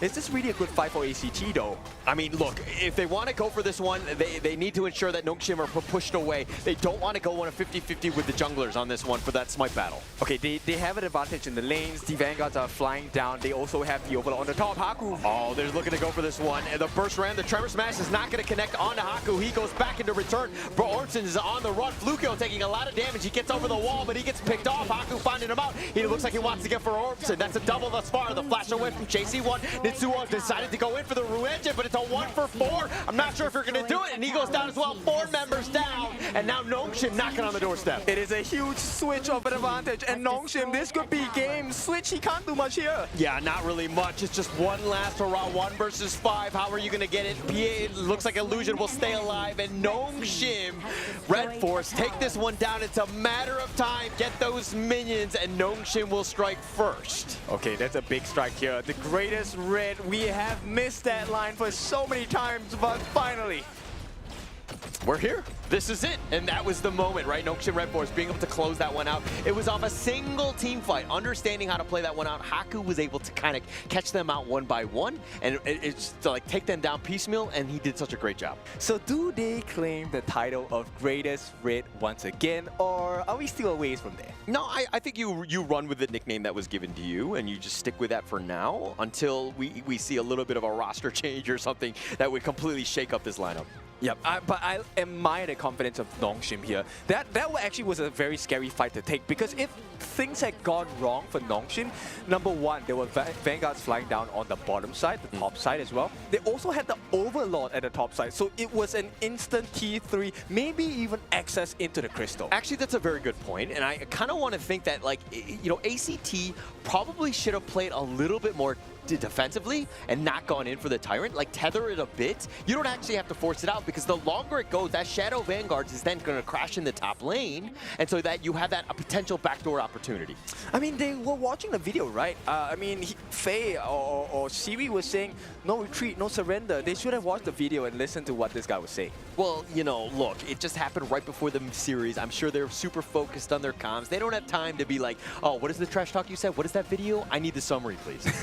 Okay, point taken. But yeah, this one, I think Ormson was a little bit too careless with his ultimate. The Tremor Smash didn't come at the appropriate time, and I think that's what really costed them the entire fight, because there was no disruption available from that point on. You're right, and that's kind of where, if you're looking at this lineup, you wanted Switch to make those initiations, let him be the attractor, because he has that speed to potentially get out, and then once they start grouping up, then Ormson comes in with a perfect Tremor Smash, which is much easier to hit too. I mean, okay, we talk about trusting your teammates, but at that point where Switch found Haku out, he was screaming behind us that he found Haku, and the team trusted him to go in. And unfortunately, that was the wrong call, because Ormson went to commit his ultimate because of that call as well. And this is why the coordination of this team is just a little bit off. I mean, they clean that up. If they get in and they find Haku and they have those, like the damage dealers, like JC1, they kill him, right? Because he's so squishy at the end of the day. Exactly. I mean, okay, so here's what's happening. ACT, end of the day, you have to remember, they came from the grassroots level. So this is their first ever KWC. And I think regardless of what the result is going to be for today, it's a huge boost of confidence. Oh, it's a huge boost of confidence, for sure. And it's an impressive one, right? Being able to kind of play onto this level. It was not easy for Nongshim. It was kind of at a situation where ACT kind of, I mean, the net worth was definitely in favor of Nongshim, but they were able to kind of play the game, play the macro, play the board, and getting back in this game. But it was just that last team fight in the end. Exactly. And I want to point this out. Take a look at the difference of the team fight rate across the two different teams. Nongshim, significantly lesser than what was on the side of ACT. This means they were actually pushing a lot more waves. They had more map control, which led ultimately to the decision where, hey, do we want to take macro or do we want a team fight here? Yeah. I mean, look, if we're looking at this one, the big stat to me that's sticking out is the 0% team fight rate by JC1. Look, I get that you gotta farm, but at some point you gotta commit, especially since Flukio is still that frontliner. You have that potential. Then you see Switch and Ormson there, but to get no kills involved in any of them, you still gotta make an impact here. I mean, it's called farm lane, so aren't you supposed to farm? You know, I tried to do that in our game, and you were yelling at me. You're like, why are you farming? You're not killing, I was gonna say that. You remember it was exactly just like that. This farm laner just over there farming, and then King just yelling at him, why don't you come? Hang on, guys, hang on. I need to defend myself here, similar to how we played the defensive game. I did not shout at you. I was, I just have a loud voice. Yeah. A loud lad. Yeah, definitely. Yeah, Dare I say annoying? Is that too far? No. Well, there are opinions and then there are facts. And the facts of the matter is, look, I like the itemization coming in from Haku here. He went for that last item, the Siegebreaker, and I think that was a nail in the coffin. Because when you dive him and you can't kill him, his lifesteal coming back is insane, and he's going to just knock you out. Yeah, and I mean, look, this was a must-win game for Nongshim. If they lost 3 games in the row, KWC, and you're like, all of a sudden, you're like, your tournament lives are at stake, that would have been a ton of pressure. But winning that game, and now they've kind of flipped the switch in that sense. ACT now have to feel that pressure. It's going to be a different ball game. How does ACT respond here? ACT is going to have to respond in some sort of way. Like the coaches are going to have to go back and then really think about a better plan, because Haku was just gigantic in this game, and that's the reason why he took the MVP. On that pay, ACT never had an answer for that player. Yeah. Take a look at the damage taken, 19.5%. I would dare say it is a little high, but that's exactly why they won. He was willing to take certain risks in this game, and that not just rewarded his KDA here, which is beautiful, by the way. Yes, okay, sometimes it does matter. But nonetheless, that decision by him to kind of bait out the different members of ACT Esports big difference in the game. A very big difference. I mean, the fact that he took the enemy team's 20% of their damage was on him, but he didn't die a single time, that speaks volumes about his play and understanding the limits of the pay and getting out when he needed to. I'm in fear. I feel like you're going to say something about my gameplay, about our rank. No. Okay. No, that's too easy. Wow. We don't take them like that. We don't take them like. We like levels of challenge that are different. But well, ladies and gentlemen, game 1 is done. What is it going to happen as we move into our game number 2? There are already some heroes that have been banned and some heroes that have been already picked. There's not going to be some problems in there. It's going to be a very big problem for ACT. Okay, if you take a look at ACT, Nitsua, yesterday he was playing the Yuhuan, and I felt like his Yuhuan was much better. And Yuhuan as a hero doesn't require you to dive as much. This time, Nitsua on the Mai. I think I like the gameplay he has given so far, but I think maybe Nitsua needs to take less of a risk here, be more of a team player. There were some times in where he just jumped in a very nice, flashy fashion, but did not get the result that he wanted out of that. Exactly. I mean, you can pop out the balloons, you can have like all the confetti in the air, but there needs to be a result, right? There needs to be a statement like, I don't know, happy birthday or baby boy, baby girl, or something like that. There was none. It was just confetti in the air. Yeah, and look, I think it's coming back to the trying something new and just understanding that, hey, this is right? It's a, top pick. Teams are going to be vying for it. We want it. We want to try it. Nitsua, unfortunately, and this one didn't have as much of an impact as we wanted in this game. And you're kind of seeing, it looked like Nongxin were kind of more focused on him more than anything else. I think just really having a different vision. You can see their eyes, but you can't see their vision in this game, right? But for ACT, I just want to highlight, look, ACT in PKL, their experience in PKL hasn't been the best. They are familiar with this situation. They have been put down by much stronger teams as well. So I think ACT has a chance to recover here. Well, they always do. And I mean, ACT, again, they need to get going. I think that there were some moments where you were talking about Ormson missing some of those tremor smashes.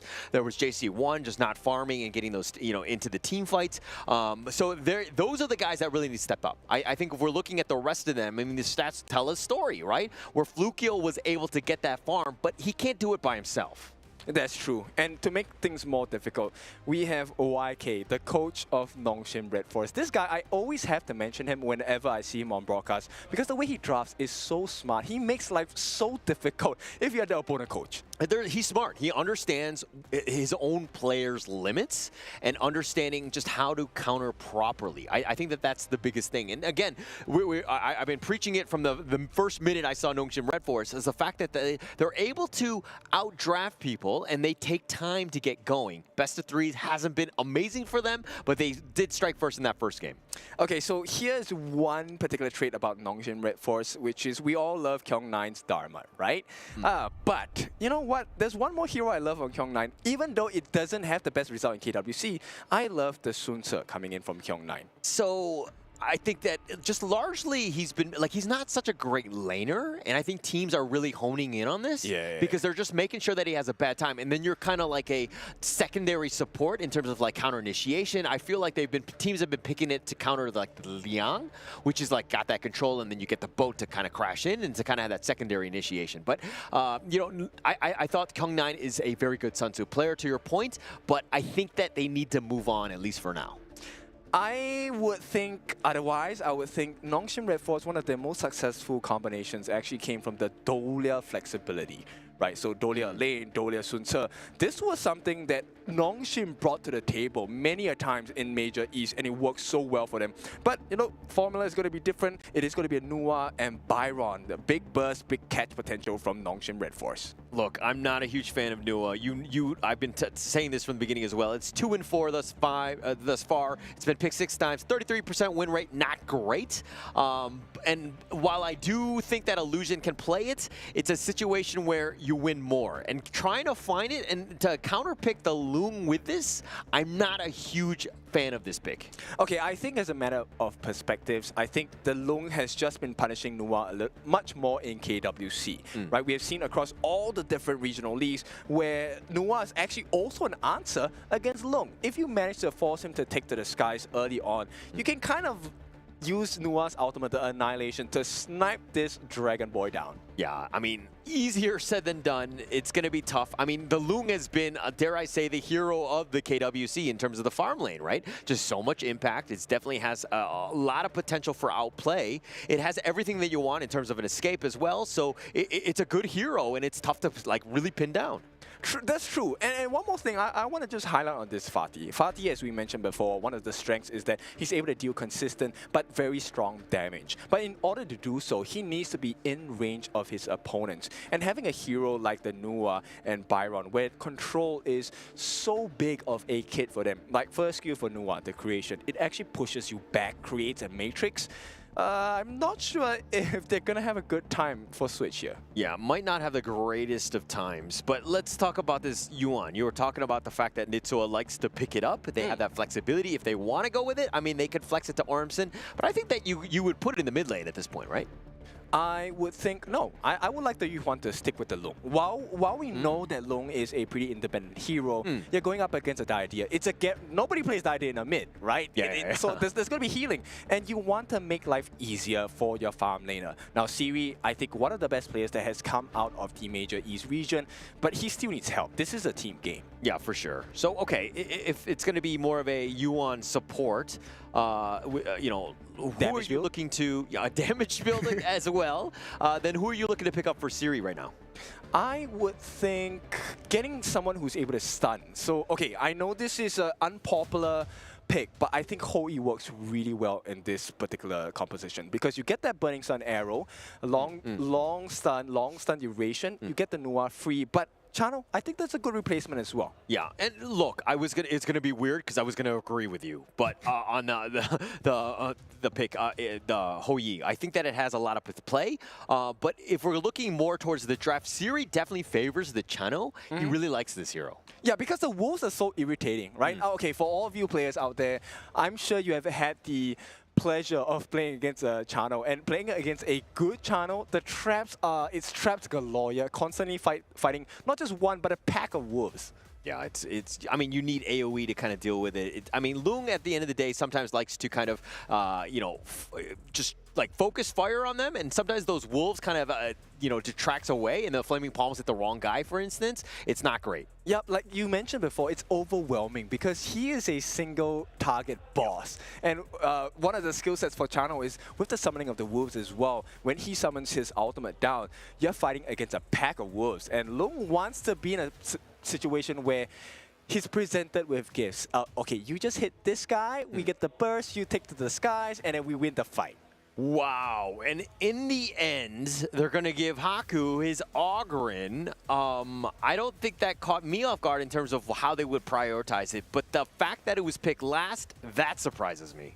Okay, I'm not too comfortable on the side of ACT Esports. Yes, Mankey is one of those potential counters against an Ogre because he truly is a fluffy ball, but he is so fluffy that you can't actually hit him. Yeah, I don't really... I mean, this is a traditional Nongshim lineup, if I've seen one, right? Yep. Almost everybody's playing on one of their top 5 heroes, you know, easily, right? I think that if we're going on to more to the ACT side, this is a tougher lineup to kind of play, and it looks like they do flex the Yuan into the mid lane with Nitsua. All right, so just go for magic damage then, right? And at this point, I agree with you. Okay, great. Today is a special day, man. It's I'm weird. so happy. Weird. What is going on? We should not be on the later shift. We're starting to agree with one another. What is going on? I mean, it's HOK. It's a buddy system. We're supposed to be teammates here. And here is where the important teammate is going to come from. Ormson on this mortar is going to be a difference maker because if he can perform his Cannon Blast, the second skill, shooting those stuns in, it could create a lot of sticky situations. All right, the pieces are on the board. Let's see who makes the first move. Quinto, Pujoler, this could be ACT's last game, or it could be Nongshim Red Force just moving forward. Take it from here. Thank you so much, Isaac. We're going to go into this one again, backs on the wall. How does ACT respond after that game 1? with grit, with persistence, right? I mean, this is why you pick up the mortar as well. Consistent stunts, you just keep shooting them in the face. And one of the things is just make life difficult for Illusion because he does not do well with stuns, does not do well with close range attacks. Yeah, I mean, that's going to be the biggest factor, right? In terms of just those setups. Like, Ormson needs to really be on point. I think him and Nitsuwa needs to really play better in this one and really step up and really just kind of answer the call because everything is on the line on this one. Yeah, for sure. And one of the benefits of having Ormson or mortar is you're able to kind of check brushes from distance, so you don't put yourself too much at a risk. Yeah, yeah. But it looks like a little bit of action. Faye will hardlink back to safety. Illusion has rotated as well as Nitsuwa. It's a 3-for-3 in the top lane, but they're just going to deal with the minions. I think Nitsuwa flashed forward. That might have been a misclick. Yeah, probably so. I mean, there was no reason for him to use a flash, and now this is not the comfortable position, but they do get the space right. Yeah, they're going to take that one out, but they're going to flash into Sword Strike. They find Nitsuwa, and they get First Blood, which might be a little bit more valuable at this stage. And Haku continuing on. He's got the tether. He's not going to dive under the tower, though. Oh my goodness. How many times have we seen Haku take a lead for the team, and then they just go on and smash the competition? I mean, that's the Nongshim MO. I think that they're, like, from what I've seen, even today, right? Just to kind of compare apples and apples in a way, OG are like that Ferrari that's going 0 to 60 in like 2 seconds. Well, okay, Haku looking to go in. Conductor of Souls find Nitsuwa. Nitsuwa might be in a bad spot. He's going to get seer stated, and he dies yet again. Okay, to be clear, the oh no was not for Haku. It was actually for ACT because they couldn't kill. There was no way they could kill him, and you know, Nitsuwa was not for at that point. Ah, that positioning, that area, and just again, you're feeding the beast. This is the wrong guy you want to be giving any sort of farm to. Haku getting a little bit bigger. They play so well with the lead. Yeah, they're bringing the zoo here. I mean, they have the beast, they have the wolf, and right now, Nongshim, it's not the biggest of leads, but it's close to 1,000 gold at the 2.5-minute mark. Yeah, this is a bit of a difficult one. I mean, it's not the end of the world for ACT. They're still able to kind of get back in this game, but you got to stop Haku because once he hits that critical mass, I don't think there's any turning back at that point. No, but he's not going to show. That's the thing, right? For Nongshim, at this point, Haku has this very, very good trait as a jungler, which is he does not show where he is, and he will just show out of nowhere, and ACT is going to get caught off guard again. Yeah, yeah. It's like one of those things where you're just like train in your room. You don't even leave your room, right? You just eat in your room, you drink in your room, you're just constantly training, and then you come out and you're like this big beefy boy that just impresses everyone. It takes all the girls from everyone. Oh, okay. Sounds a bit familiar. Sorry, a little personal. Sounds a bit familiar, but at this point, it could also be a horror story for the side of ACT, where the monster just comes out from the depths of the abyss, and Haku will try again. He doesn't care. Yeah, he's so strong at this point. Kyung9 has joined as well, but Switch kind of pushing them away. Here's the Conductor of Souls, finding Switch out as he gets sniped out. He does. Haku finds him, and they want to go for more. They're going to try to go on Flukio, who's also very tanky himself, but he's been pushed back by that creation block. And this is one of the, you know, side effects of having Haku as a jungler on the All-Grid. Even though Illusion probably had the killing blow, because of the passive of the Seer state for Haku, he gets the kill, so he gets the gold, he gets the EXP. Yeah, he's just being greedy at this point, right? I mean, he has a 500 gold lead over Flukio. He's kind of taking over at this point, and he's being aggressive to the point where he can constantly push. He's not really scared. Yeah, and this forces the roam to go into the hands of ACT in the mid lane. This leaves JC1 super vulnerable against Siwi. Siwi might be able to force out the dragon. I mean, look, a lot of pressure being put on. Faye's going to heartlink back to safety. The Tarian is about to be started at this point. But ACT, I mean, are they going to go over the wall? Yes, the Dream Roam. He's looking to go in. He goes to the stolen, and Flukio with the highway robbery. Kin, what is the number to 911? Oh my goodness, but Flukio, hang on. They've got the thing inside the box. They find Kyung9, who gets cannon blasted. He's going to use the force field suppression. He will run away. This is that familiarity about ACT. You can put them in a bad position, but they will come back. I mean, Flukio with that play. I thought the Dream Roam was a little bit early, but it was perfectly timed. He did the 360 donut, got the Smite steal. Perfectly played by Flukio. I mean, that's why one word can have so many different meanings. I felt like it was a dream that he was going to get the steal, but it was a dream come true as Flukio actually got it. He got that one. He gets the steal on the Crimson. This is a bit of a shift. This is how ACT gets back. It's the small victories. Haku wasn't there to contest, and now Flukio Flukio looking to make things a little bit difficult for Haku here. Okay, but they have to like steal some camps or something, right? It's still 1,000 gold ahead for the side of Nongshim, and once again they want to re-aggress. Yeah, they want to. Haku over the wall with that path of passing. He's looking to steal the Azure Golem himself, but Haku's still up in front. Flukio looking to trade, not looking to give that up, and it looks like Haku will take that and make his way on out of this. And they can't punish, right? This is the difficult part. This is why Nongshim's draft is so strong. Yeah, there's no catch at this point. There's no way to just like slow him down. Flukio, he's constantly tethered on a Flukio. It's like they're, you know, blood brothers. Yep, so I think they need a burst, and until JC1 hits that marker, it's so hard for them to fight. Yeah, no chance, but JC1 with that Flaming Palm does connect onto Siri. He needs to just dash away. He gets picked off. Nitsua goes all in, gets that snipe in, but now Nitsua not in a great spot. He gets Storm Strike for his troubles. JC1 on the bottom side, he goes down, but Haku trades his life away. It's a 2 for 2 thus far. The shutdown going the way of Switch, and Kyung9 dashing away. He will be fine. It's a win for ACT, no doubt about it. They got Haku. It's a shutdown, right? So this is a huge swing. Yes, it's still 1,000 gold ahead for the side of Nongshim, but because of the lack of Haku's presence, now ACT has freedom around the map, and what a great decision by Switch. He tries to steal the ball, but unfortunately stopped by Fade. Yeah, just a really well played there. I mean, just keeping themselves in this game. They're only down 1K. This is definitely possible to come back in, but DJ can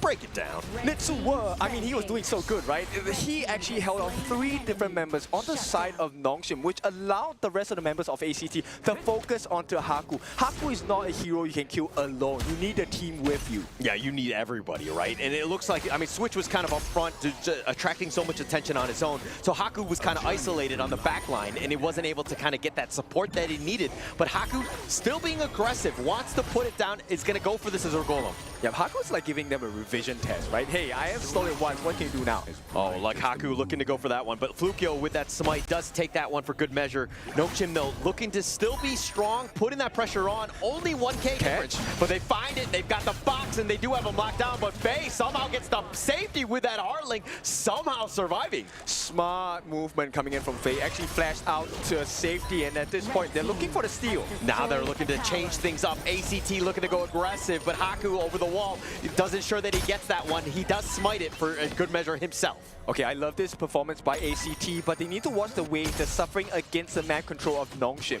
And look at the bottom lane. Switch had made the rotation with that teleportation. It looks like Kyung9 is going to be making his way back into this mid lane. Nitsua level 9.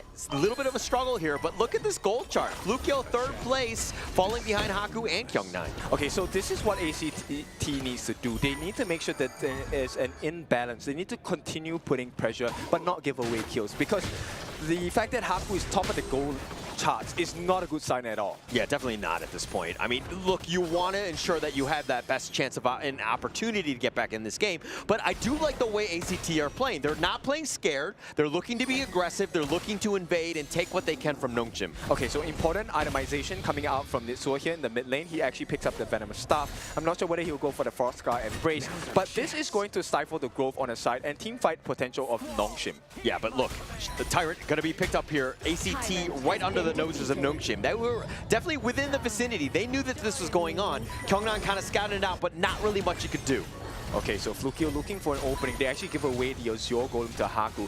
I don't know if that's the best decision here. Yeah, and ACT now looking to put pressure on this mid T1. The force field suppression onto Kyung9. The Annihilation gonna be a little bit off the mark in that way, but not really connecting on anybody. It looks like both of these teams are gonna disengage. It's so smart. Haku is actually buying time so that Siri can get that T1 on the top. Yeah, very smart play. I mean, that was a free one for Siri. You gotta get this guy going as well. He's winning. AC1 might be at risk here. Yeah, might be at risk. We'll see how that one goes. Kyung9's still there, but he does have Ormson to back him up. Flukio and Haku, these guys have been bashing each other since the beginning of this game, and it looks like they're, again, gonna just, like, back off at this point. Yeah, pillow fight for sure, right, at this point. And for now, I think, look, I am impressed. ACT actually holding on to that 1,000 gold difference. They are really hanging on in this game. Yeah, I mean, doing a great job, right? At some point, you were talking about the fact that Nongshim, when they get that lead, they're very good with that. But they've been doing a good job of just finding farm where Haku isn't, contesting as much as possible. Exactly, and T2 now under pressure on the bottom side. So, you know, Kyung9 is forced to rotate to that. Now, Flukio, does he really want to contest this objective in that blue buff? No. Yeah, I don't think so, but they are grouping up around. They know that the Shadow Tyrant, ever so important, especially that first one. That damage buff is huge. We have to keep our eyes on Omsen. So far, he has been the difference maker. Yeah, Faye gets Heartlinks, he gets back in. The Tyrant is actually going to just go back into his lair. Look at the flank. Switch is going to be there. He's waiting in the brush. Who's going to be spotting him out? Haku now. It looks like Kyung9 finds Switch. Haku over that wall. Not playing scared, but that mid T1 taken out. ACT using their positional advantage to take a tower. So smart, and Nongshim, maybe they want to look for something else. Yeah, they got to get revenge. They got to force something, but the mid T2, both of them, the Annihilation, they find into it, so that's at least some catch. Flukio with that Dream Roam, here's the emergency, wants to go forward, but Flukio too tanky, but not fast enough. Haku tethers him down, gets that kill. He continues on, and now with 5 members and a 2-man power play, they're now looking to just repeat it. No, they're going to go for the Shadow Tyrant instead. Yeah, now with Faye, there is heals galore coming in for Haku. They can take this Shadow Overlord, Shadow Tyrant for free. They're going to try on the side of ACT. This is a huge risk for them. It is a bit of a risk. They will take this. The Overlord is going to be taken in as well. They're looking to trade, but they've taken those 2 kills for those 2 towers. Was that a good deal in that mid lane? I think, okay, if they don't die, Omsen, no! Ormson, he gets annihilated. He gets stuck inside the box. Nongshim are chasing them down. JC1 trying to run for his life. Faye over the wall, trying to get the pick off, and he does. So it's definitely Nongshim in full control here. Yeah, full control. Faye was just a little too far. Haku was not able to really back him up. I mean, Faye got caught out. JC1 makes him pay, and he says, hey, you're going on me? Let's go, brother. Exactly. I mean, this is the attitude you need to have, right? Don't be afraid to take fights, but also be smart about it. And one thing that might change here, Illusion gets a Splendor. That's an item that lets you go golden and be totally immune. And I feel like Illusion might bait certain stuff out from ACT. Yeah, but I think it's one of those things where he will probably be playing a little bit riskier. He'll definitely be up front so that he can take advantage of that. But that said, it looks like ACT right now starting to kind of feel it. They're starting to be aggressive. They're looking to take over the map. This is the benefit of taking that Shadow Overlord. You're able to clear 1 wave of minions, which is the bottom lane of choice for ACT right now. And this allows you to put pressure onto Nongshim. Yeah, and look, Nongshim technically had the net worth lead, but without those middle towers, this is a game that's kind of 50-50 at this point. It's not an issue at this point. ACT understanding that and using those Vanguards to their advantage, they're going to take a top T2. They have studied them from the major East Leagues for sure. Nongshim didn't have the best macro games during their Pro League, and it's exposed right now. Yeah, you're seeing this, right? I mean, they're putting even pressure on this top T3. Kyung9 is there, the Annihilation, not sniping him out. He gets on his Draken, but Haku's still up in front. Switch is going to be backing off. Illusion not able to kind of connect them. Do they get the catch? If they want to go on to Switch, they get the Destined Encounter, slowing him down even more. The Dream Roam into Flukio, and that was like a perfect disengage by ACT. Yeah, nobody falls, right? And also, now they have to deal with the wave at the top, and they get to play that game, which is long-range poke on the side of ACT. A lot of poking and prodding, and Nongshim not getting anything out of that. Yes, you've chased them away, and they're outside of your base, but what did you get? You didn't get a single kill. ACT playing that one to the T. You know why they're having success? Because Nitsua is going for the magic build. Okay, no, look, as a mid laner, Yuan, I agree. That's the way you want to go. They need some damage to really help mitigate this, right? You're going to put a lot of pressure, or you're going to take off the pressure off of JC1's shoulders to really do that damage. Okay, but there is a big difference maker here. Yes, not a lot of goal on this Nuwa Illusion. Had to sacrifice for the team, but he's really close to either the Savant's Wrath or the Tome of Wisdom.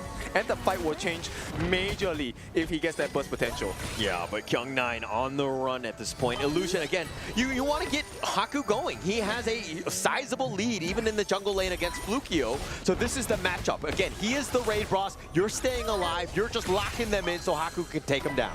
But for the first time in a long time, JC's positioning is pretty sick at this game, right? He's staying close so he can get the burst potential, but not staying too close that he gets damaged by the Nongshim lineup. That's the perfect positioning that you want when you're playing footsies with them and keeping them at arm's reach. You're understanding the limits of your hero. That's the perfect place. But Kyung9 getting dove on here by Switch 1. They're looking to go. They have the Destined Encounter right onto him. They find Switch, who was doing some serious damage onto Kyung9, and now Nongshim, the great chase. Who else do they get? Faye has been setting it up. He has to flash back. The Annihilation on, but not too much damage. The Dream Roam keeping Flukio alive. It looks like that's going to be the end of this chase. Yep, Omsen and JC really pairing up really well. At the same time, Flukio always consistently looking for an opening. While Switch did give his life, hang on, this could be an opening.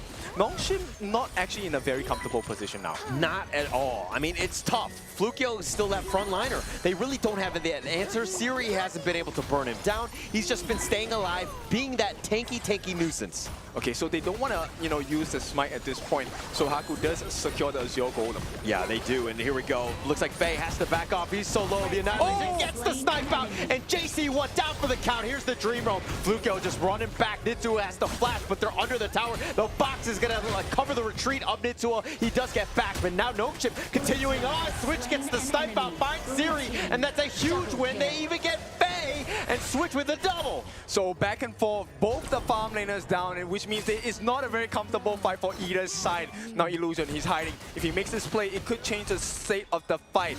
Oh, the Switch. I mean, the fatigue just completely you think you got him, but those dashes or those bursts of slashes just can completely catch you off guard. Siri and Faye, both of them got caught off guard. Oh, they find Haku. He's fighting this 1 versus 4. They have the box and they're doing some serious damage, but here's the Conductor of Souls looking to turn this around. Do they have enough? Haku just slowly trying to get it to safety. Not able to do it. Flukio snipes him down, gets that kill, and 2-3 members down from Nongshim, and now this is going to be a free Shadow Tyrant in the favor of ACT. Major discomfort for the side of Nongshim at this point because it is Haku who has been taken down. He's the tankiest member on the side of Nongshim, and the fact they get the lockdown, that is insanely good from Ormson. But why is Haku going in? Siri and Faye were both down. You have only 3 members. You're going into the heart of the enemy team, 1 versus 5, and you're trying to use your path of passing to safety. It's not going to work.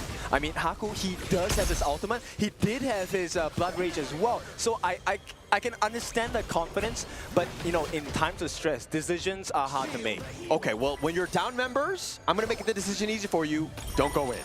Okay? Yep, and that might have been the wrong decision as the T3 is under pressure from the side of ACT. Yeah, I mean, this is not a great spot for Haku at this point. I mean, he's still up in front. The mid T3 has already been taken out, and ACT finding ways to take over. Even the kills, it doesn't really matter. It's all about those objectives. And Nongshim with no catch, Flukio gets away yet again. Out of all the PKL teams, I did not expect ACT to put up such a strong fight, but they are. The T3 in the middle is open, and for the first time, Nongshim in this game under tremendous pressure. Pressure, pressure, pressure. That's what it's been all about. The net worth has completely shifted in favor of ACT, finding ways to crack into this Nongshim lineup. This is a very predictable lineup. ACT playing it well. Yes, the stunts coming in Ormson, we talked about it. All those stunts are so important in this game. And now JC1, critical mass. He has hit the strides. Power spikes galore. Power spikes galore. Haku's still up in front though, and this is a moment. Look at Switch in the bottom lane. It's going to make things very uncomfortable for Nongshim to want to leave this base. They have to deal with so many different lanes at this point. The macro game has not been in their favor right now. Yeah, this is one of the rare things. Look, I have not seen a team expose its weakness aside from Moji, but ACT, a grassroots team, is actually doing it. I mean, the Overlord is going to be picked up. Flukio doing such a good job of just pushing them away, making it difficult, but it looks like the box is going to be whiffed. The Storm Strike for good measure. Kyung9 just says, haha, you missed, but he's going to just back off at this point. The Crimson Golem is about to go. Tempest Dragon in about 80 seconds at this point. That one is going to be a spicy one because, look, until they can take out Flukio or Haku, both teams are in a very uncomfortable position. This is not a great spot. This is a tight little alleyway. The Overlord is just kind of, he's going to heal up, he's going to stay in his lair and just kind of push them back. Flukio is there. This is kind of in favor of them because, again, the Tempest Dragon about to be spawning, but look at how Switch is in the bottom lane, using this space to put even more pressure on that bottom lane. Okay, I would also argue this is a great situation for Illusion because that Mega Matrix actually fits right snugly in this Overlord pit.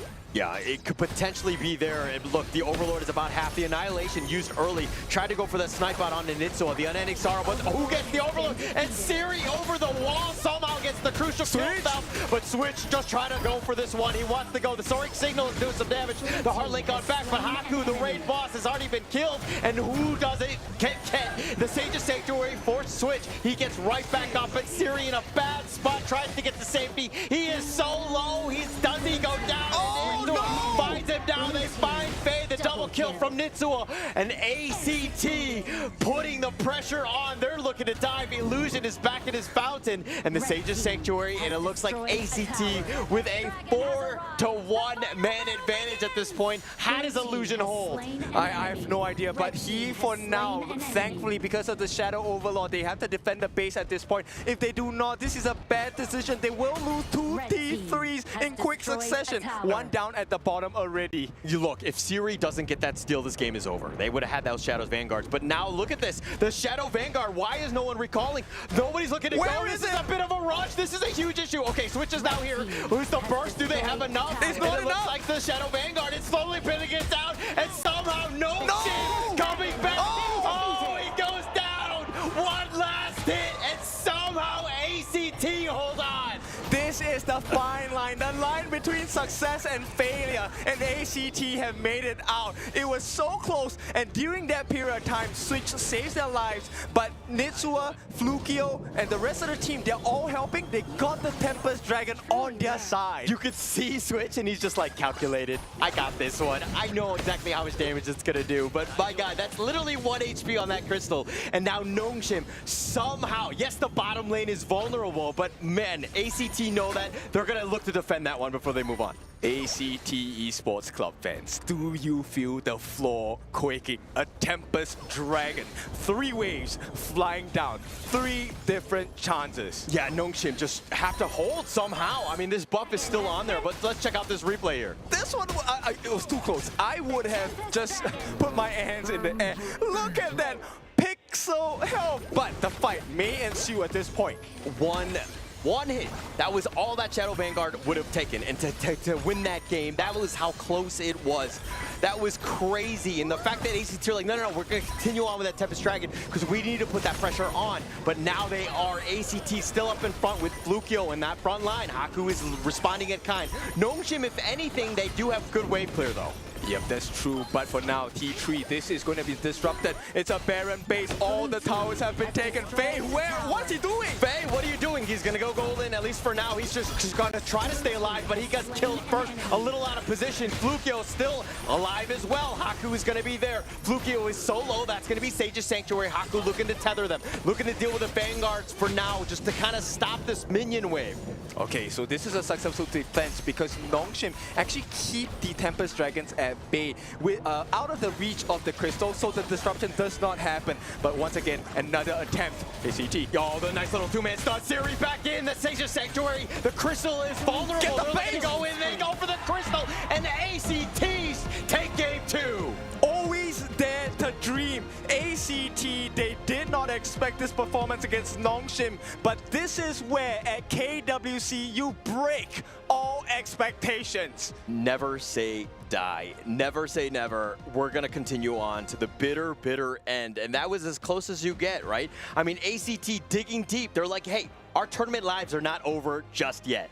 I'm sure both sides feel very tired, but I'm very sure as well that they would rather this fatigue than have the battle for their lives in the lower brackets. Yes. I mean, look, this is it. I mean, the loser goes home on this one. There's nothing else at this point. I mean, you thought that Nongshim were going to be fine with that early game lead and to kind of keep themselves a good advantage, but ACT just finding ways to get back in. And again, I got to give props where props are due to Flukio because my man was up front, taking everything, not scared, providing all the vision. He was so difficult for Nongshim to deal with. Let me double down on that. Ormson, my hero, his mortar was on point. The boxes was so great. And of course, we have to mention the hero of ACT that saved the entire game. My dear Switch with the Fati, that last pixel health save of the crystal. Look, if they won that game off of that Shadow Vanguard because they didn't recall back, ACT, they would have been devastated. Oh, like losing like that when you won the team fight, you're like, oh, I got this one. I got the Tempest Dragon. We're going to continue on. That was that moment, that opportunity. But they were like, no, we got this. It's totally cool. Let's calm down, guys. I find that this is the most tremendous game because ACT is probably, in all honesty, the last PKL team you expect to be able to put up a fight against Nongshim and to put it in this particular way. I mean, look, all of the teams are very good, and to get to this level, you're seeing upset after upset, and just the potential there, but that Shadow Vanguard. What? think so. There was nothing. There was nothing. There was literally nothing. Bare bones. And Faye going in on this one is kind of suspect, right? Questionable, right? Let Haku still be that frontliner, and then you potentially go, and they got paid with their lives on that one. But ACT digging deep, finding ways to come back in this one. PKL dare to believe.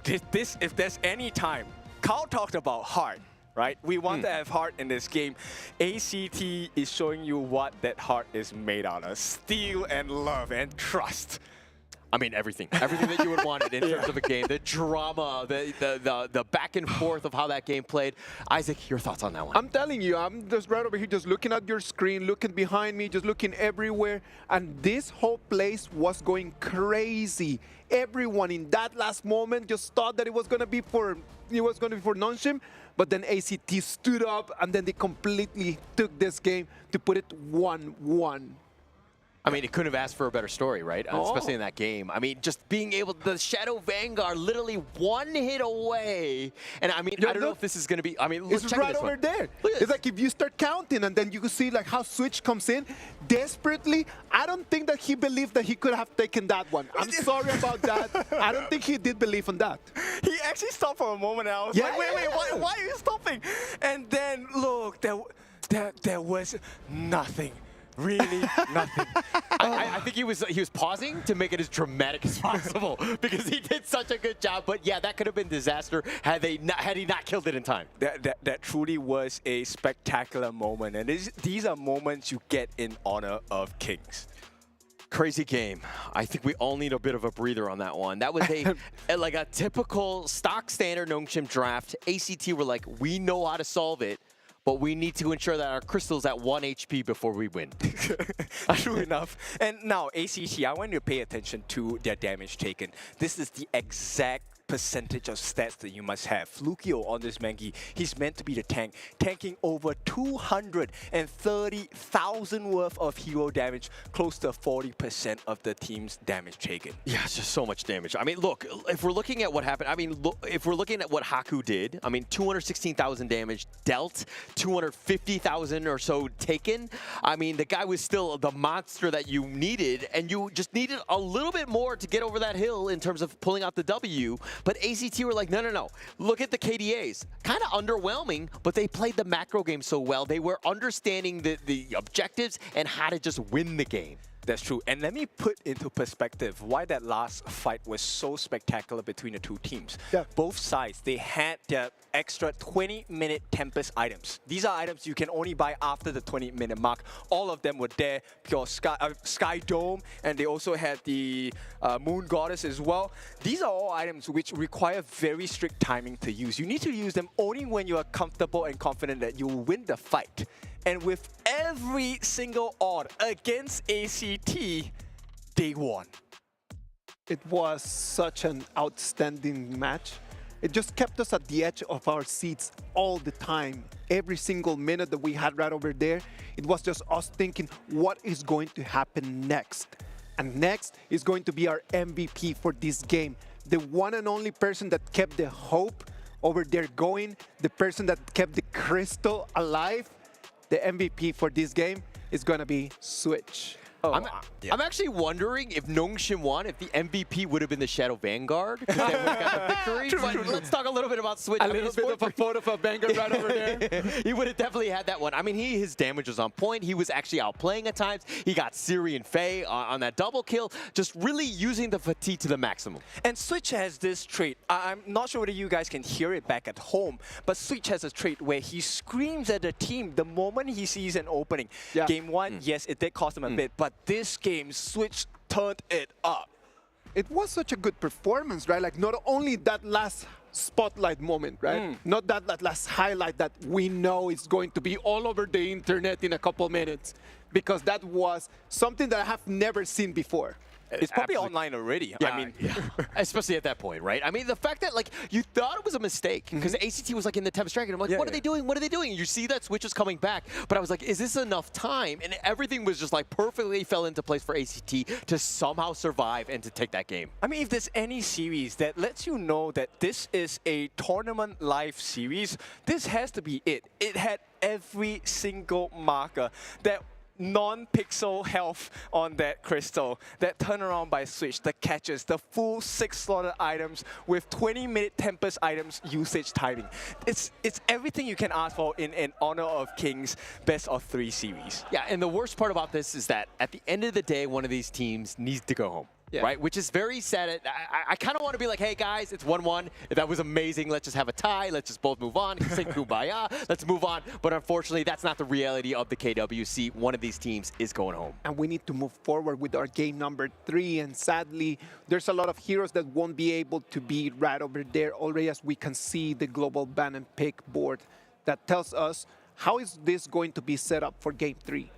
Exactly. Now a couple more options are open, right? And I'm curious whether the early pick will be available for either one of these teams. I think that you got to prioritize it as much as possible, right? Prioritize it. I mean, look at this draft. I kind of feel like the Illusion Nua, not the greatest. Yes, you did a lot of damage. There was a couple of Annihilation snipes outs and things like that. It makes sense going up against the Loom, but just overall, it wasn't really for me. I felt like the Siri Chano just didn't really have the damage to really have the catch possible. Because again, Flukio was, how many times did he get away?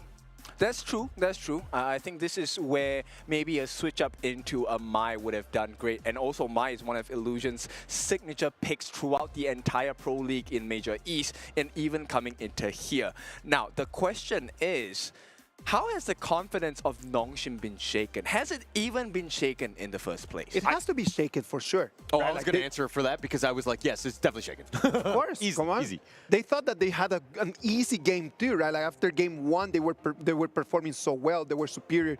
They come into game 2, they thought that they had it, and just seeing how the crystal was not going to fall, in their brains, they've got to be like, yeah, no, we're not winning this game. After that crystal, they just said that they are not winning. Okay, so here's one more thing that might make a difference. ACT Esports Clubs, in the first 2 games of this series, they played the Agudo and then they played the Menki.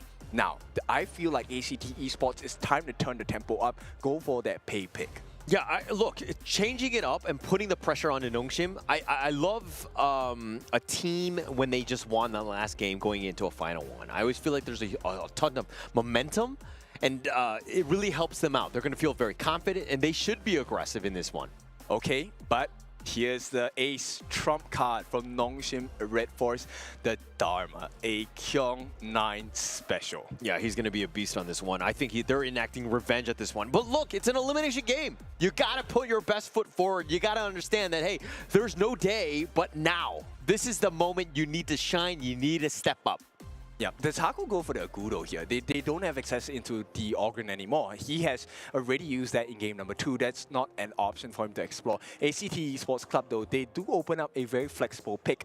Dolia as the roam. This opens up so many avenues. And look at this avenue. This is one I love to see. The Mai and Illusion special. Yeah, Illusion special here, although he didn't have a great game against OG when he got it, but I think that, you know, Illusion is looking for the revenge tour on this one to kind of really show up on this one and to kind of show that he is one of the best Mai players out there, but they're picked up the Dune as well. Haku plays this one very strongly, but I'm not a huge fan of the Dune in the jungle lane just as of yet. Yeah, because it's not exactly early. If you took a look at the stats just now, the Byron pick coming in from the side of ACT Esports, a strength early game, and with the help of the Dolia and Marco Polo combination, they should be able to hold the lane, the farm lane, so they can make some big waves in the clash.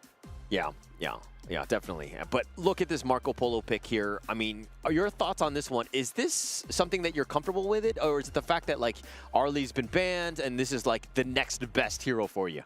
Look, you have Dharma, and Dharma wants to catch out team compositions. They want to take out the 5 members. Marco, he operates alone. His specialty is also pushing down turrets. Yeah.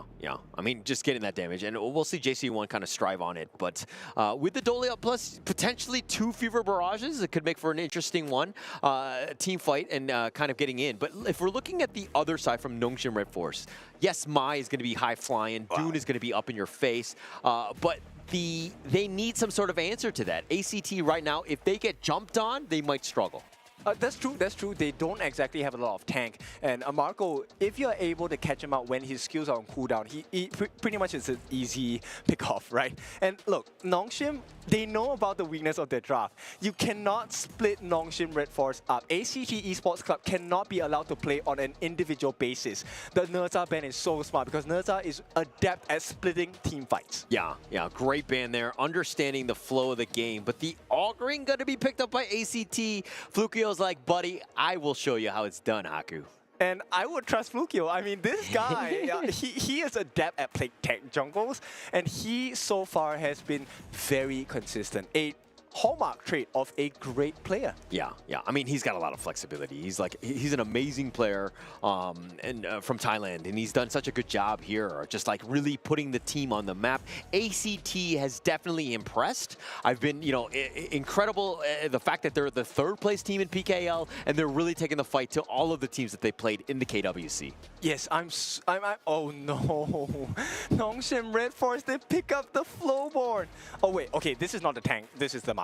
So we're fine, but still, the win rate isn't as beautiful as we would like it to be. Now they have the Zhang Fei, which is a great combination in terms of shooting, so it aids in the laning phase. And now, ACT Esports, Nitsua, what do you have for us? Is the Nua a hero that is adept at playing from range, huge poke, similar to the playstyle of a Yuan? So we kind of saw the power of the Nua last game. It has that long range, the annihilation, you can have those snipe outs, but it's a win more hero, right? If you're losing, it doesn't really have as much impact. Yeah, you have that control, but like if I'm looking at the rest of this squad, they don't really have any catch. Like if Dune decides to Unruly Blade on out, Mai decides to dash away, like how are you catching these people, right? And so the lockdown is really lacking on this team.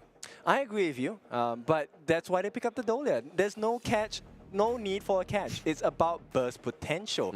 And I mean, I know you're very supportive of Nongshim and you love them because they represent what we came from, which is the major East Pro League. But ACT, you cannot deny that they're strong. No bias here, definitely. I think that going into this one, it's going to be everything at stake. I mean, we're going in for this double purify. Why not? JC1 Ormson understanding that, hey, this is the only way they can affect us is by locking us down. Nongshim have plenty of them in spades. They could literally mute Kyung9 here. If they have purify, they could just get out of his truth mantra. Yeah, could potentially. Holler, Kintofu.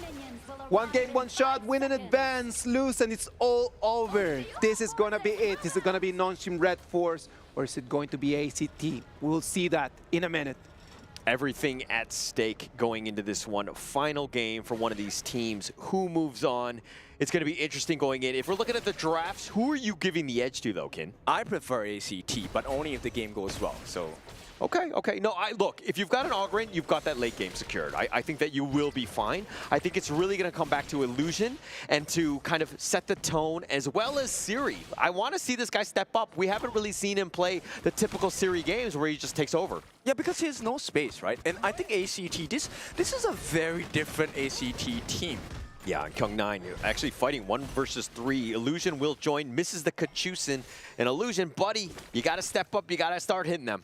Yeah, you definitely need. Kyung9 actually manages to secure that camp for himself, so he is having a level advantage against Switch.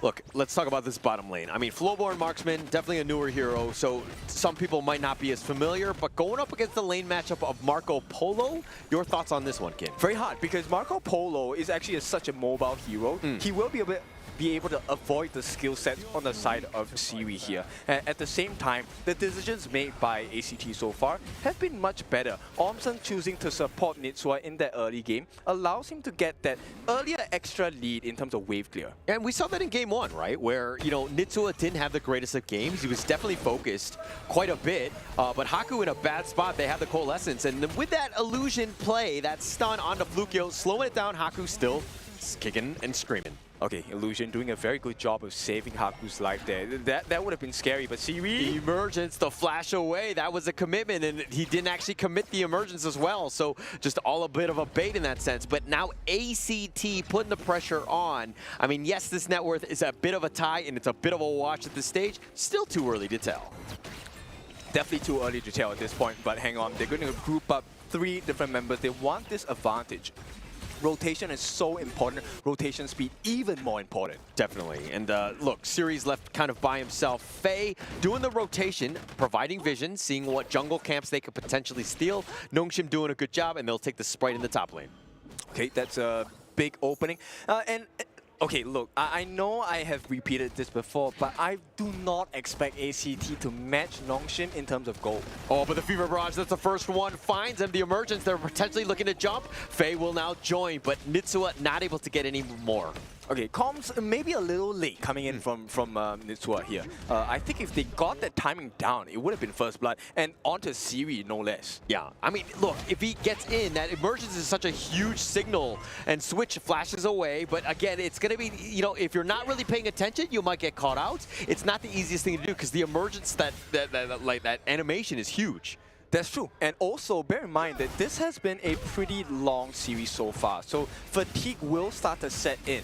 Yeah, definitely. And Switch finding Kyung9. Those guys will be duking it out in that top lane. Yes, there was a rotation by Flukio, but again, it's all about that jungle matchup. Haku, how is he going to just... I mean, he doesn't need as much farm. Like, he's a Dune, right? He needs to stay alive. He needs to be that tanky boy. But Flukio needs to get going. They're going to try to get as much farm as possible. The purpose of Haku's Dune is actually to force ACT into a corner. This is where Kyung9 is going to celebrate the benefits of having a Dune. But so far, if, let's say, the farm is matched up, it's not going to be an easy case for the side of Nongshim. Yeah, will not be easy. And it looks like Kyung9 teleporting in the mid lane because they know that the 4-minute mark is where things are at. The Tyrant have spawned. And then now the pushback with that creation rock, they're going to force him back, but the Tyrant back in his lair. Okay, reset. The buff is open though. Do they really want to contest this? They need that Azure Golem for Flukio. Yeah, he needs to pick that one up. And I think that they will just kind of slow things down, and Nongshim might suspect something is astray. But Illusion spotting out that, hey, if anybody wants to make that jump, he can go in. This is a signature pro play, so look, your buffs are very important. So sometimes it's not the #1 prior to go for that Tyrant. You know, the trade, if they get your buffs away, it's a horrible situation for you, even if you get the Tyrant buff. Yeah, yeah. So you got to prioritize that because, look, they're not going to go for the Tyrant as well. And if worst case scenario, you can just kind of get off the buff and just kind of help in and support when you need to. So it's not the end of the world. But ACT right now down about 600 gold. Okay, not the biggest difference. End of the day, they're still keeping tabs onto whether this Tyrant is being taken by Nongshim. Yeah, and look, in this bottom lane, again, the Siri, a slight edge. Unruly Blade finding Flukio. He's going to sidestep the Wind Slash, though, but he's tethered on. Flukio looking to back off at this point. It's so hard, I feel, because Flukio is an Ogre. You're pretty mobile, actually, with the Path of Passing.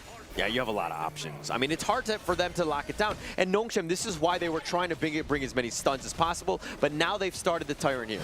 Okay, this one ideal for them. They find him, and they find Flukio. That's going to be first blood. Haku takes that one down, and it looks like that's going to be gravy as they turn their attention on the Tyrant here. This is a big mark of success. Haku is securing also the Tyrant for the team here. T1 under risk at the mid. Yeah, they're going to put a lot of pressure. They're just going to turn this Tyrant into more. Switch just trying to outlast it. Here's the Fever Barrage, and Switch is going to be down. JC1 gets pushed back. He gets killed for his trouble. Illusion. This is why he's so good on the Mai. Very, very good play here from Illusion. This is his signature hero, and you have to give him some respect. ACT, I know that game #2 was good for you, but you have to be very careful. Yeah, you don't want to get him going, right? This is the early game part. You want to get that space and time and the farm for Flukio, but going in like that, losing 2 and like literally throwing that lead into Illusion, not great. And Illusion now also has the timing of that Crimson Golem. So now, a lot more options for Nongshim to explore. What do they want to play? I mean, look, they've taken the top T1. They're going to take a little bit of this map. The Crimson Golem is about to spawn, but it doesn't look like they're going to contest. ACT right now need to somehow find ways to get back in as this net worth lead is kind of grown in favor of Nongshim. Yeah, 3 kills and 3,000 gold ahead. So not exactly the best situation for the side of ACT. Flukio, he should be able to handle handle the 1v1 for a short amount of time against the dude. And look at the emergence even on forward, finding Kyung9, but he's going to be backed around. He dodges the annihilation. They will trade away the top T1. No minions, excuse me. The bottom T1 being taken out. Nongshim taking advantage of this space. Yeah, Nongshim identified the mistakes from game number 2, and that was the macro gameplay. They need to control the map.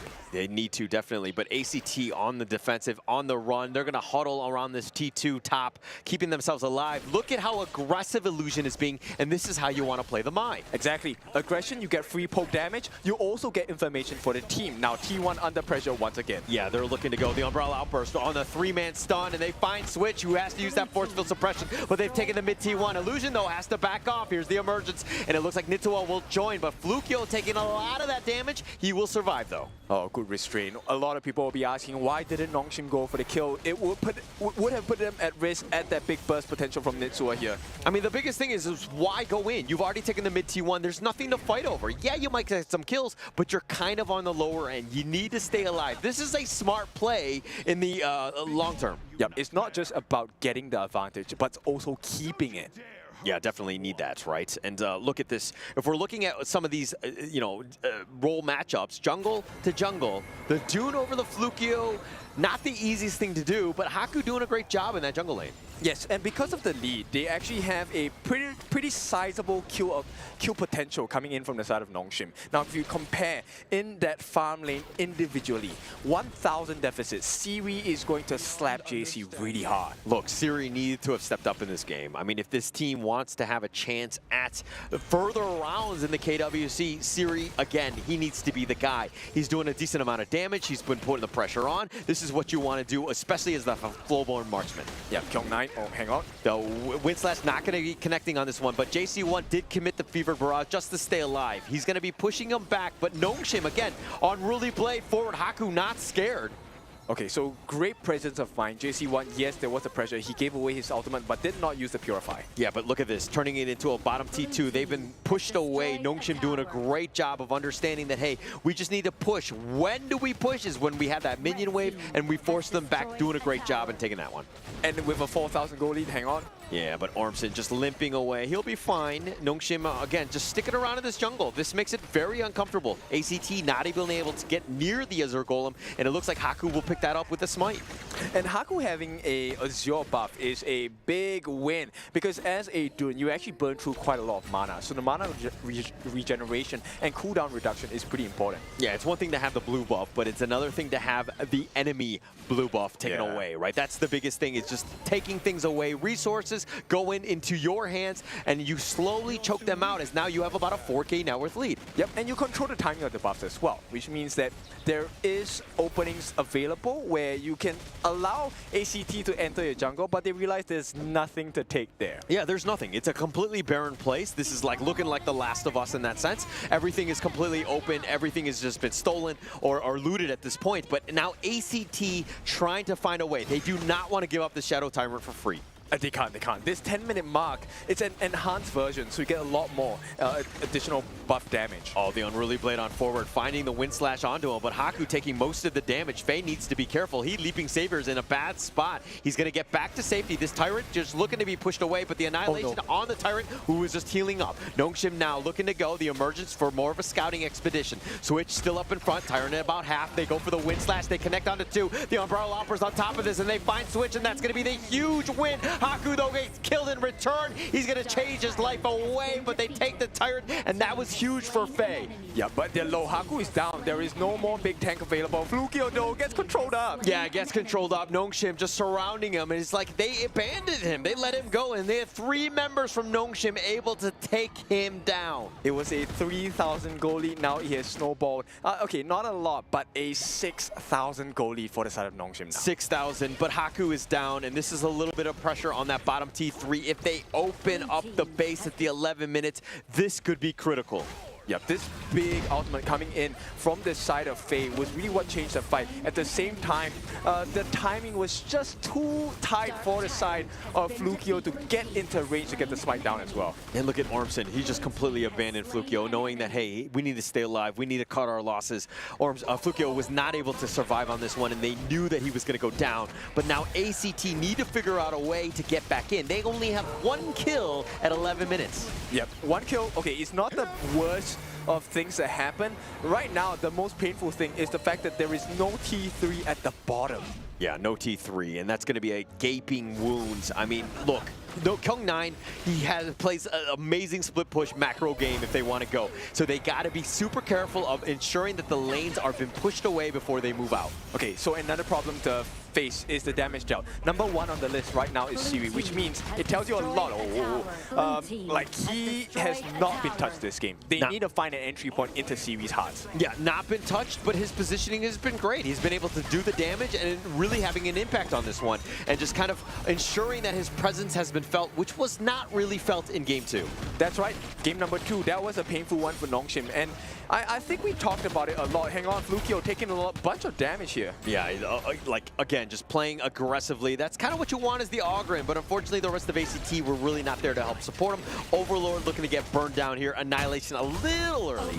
Yeah, a little early. This is why information is so important, right? And because of the way that Nongshim have drafted, Haku being this big shield in the front, they are not going to be comfortable looking and checking brushes. Like, oh, Kyung9 with the truth! Oh, he catches out too, but now Flukio still up in front, looking to go for the revenge. Gets the execute onto Kyung9, takes down Haku as well. Here's the Stampede. Where's the damage? Illusion trying to find him, but he's going to get got on switch. It just strikes him down, but he trades his life away. It's a 3 for 3. Okay, Nitsua should be able to hold this defense. He needs to get that mana as well as health. But at the same time, Siri is a big problem. He has a lot of damage, and he is willing to give it. I mean, look, Siri is just carrying this game. They have no answers for him, and Faye is doing such a good job of babysitting, ensuring that he stays alive. They take the last T3. They want the crystal still up in front. They have the Arrowborn. They're going to do a lot of damage onto Ormson, who's going to be pushed away. Here's the Annihilation onto him, but Ormson just chasing, just trying to slow it down. Serial on the low side. Here's Nitsua with that emergence. He decides to not go for this and not commit, but the Vanguard doing a little bit more damage on that crystal, as we saw in Game 2. I was so fearful. I was not sure why Nitsua was trying to go for the emergence there to TP there,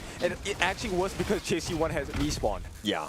I mean, look, it would have been smart if they were able to go for that one. Siri and Faye with a nice disengage, nice retreat. That was the perfectly timed one. Stay alive for another day. Okay, so it might look like a perfect situation for the side of Nongshim, as we all can see. But there is a huge risk with every fight that they take. Now, this is the one that really made the huge change. Flukio actually gave the confidence for JC1 to attempt that Fever Barrage, which turned out to be the absolutely wrong decision because Nitsua was not available in that fight as a backup. Yeah, but JC1 needs to stay alive. He needs to stay on the outskirts a little bit more. I mean, the Fever Barrage is great, but you kind of don't want to start the fight with it. Yeah. You want to let Flukio do the damage, let them congregate a little bit around you, and then look to go, right? Use those Resplendent Revolvers as much as possible. Whittle them down. You have a lot of damage, and those basics do hurt as well. Yeah, but you don't want to fight into a team that has full abilities and skills to be able to stop you. Yeah, it's more about that positioning, staying alive. And this is the tough part about playing a Marco Polo, because you're on a knife's edge at a moment's notice. Flukio at about half-life, he's going to go back to the fountain to heal on up. But now with these minions slowly pushing, Nongshim doing a great job of putting pressure on. Okay, but they're also doing a great job on the side of ACT of defending, right? Right now, it's really about, can they find Siri? If they can get Siri down, there's going to be a big change and big swing in the fighting prowess. Yeah, Siri at about half-life. That was an Annihilation. That did hurt. They do have the Celestial Melody if they want to reload and go for a double barrel on this one. But the burst is going to be key. Switch still up in front there. Unbridled Outburst connecting onto 2 just with the pushback. This crystal is open if they want to go, but the Conductor of Souls onto Flukio, and it looks like he's going to be backing off. They want to go for Illusion, and instead he gets sniped out. Flukio finds him, and they will go back into the fountain. It's a 1-for-1 thus far. Okay, they hold on.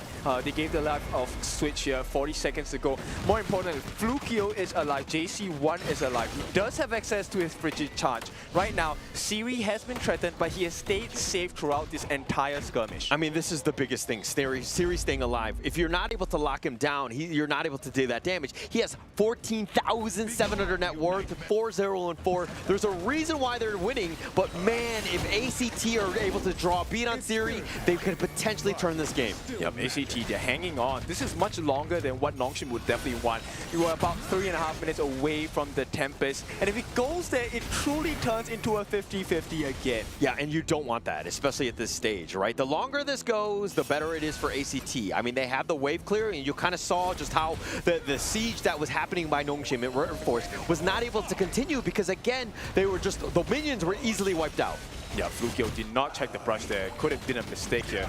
Oh, the Aeroborn right on the Flukio. He's going to do some work. The Overlord at about half. Flukio not scared, understanding that he has options. He has that sustain if they want to go. Okay, at the same time, naturally the waves will be crashing against ACT's base, so they need to be very careful about the decision they make here. Yeah, but they see. They know where it is in terms of the lane equilibrium in that bottom lane. Switch is going to make that rotation. A potential steal by Nitsua there, a little early on that Annihilation. Yeah, Nitsua, I think the idea is there, but the execution is always just off by a little bit, and maybe the series might be lost by a little bit. It comes back to those inches, right? Like, how close can you be? I mean, look, he's doing it blind. It's a game sense thing. He's slightly on. I mean, he's definitely within the vicinity of it, but unfortunately, just not able to connect, not lucky enough. Okay, multiple tests coming in from Nongshim. The first test comes in, the first wave on the top, and the Shadow Overlord in the mid. Yeah, this is going to be a potential game-ending push if they're able to go, but they don't want to make the mistake that Blacklist International did in that sense of just being a little bit too far up. They don't want to be caught out. The Annihilation is great. That will mitigate some of this wave clear in this mid lane. Yep, they're holding well, but Faye does have his ultimate if they want to push them back in. Yeah, they've got the Wind Slash onto Flukio, not the right target that you're looking for. This is going to be tough. They're very tanky boys on the side of ACT. It's going to be tough to crack into his armor.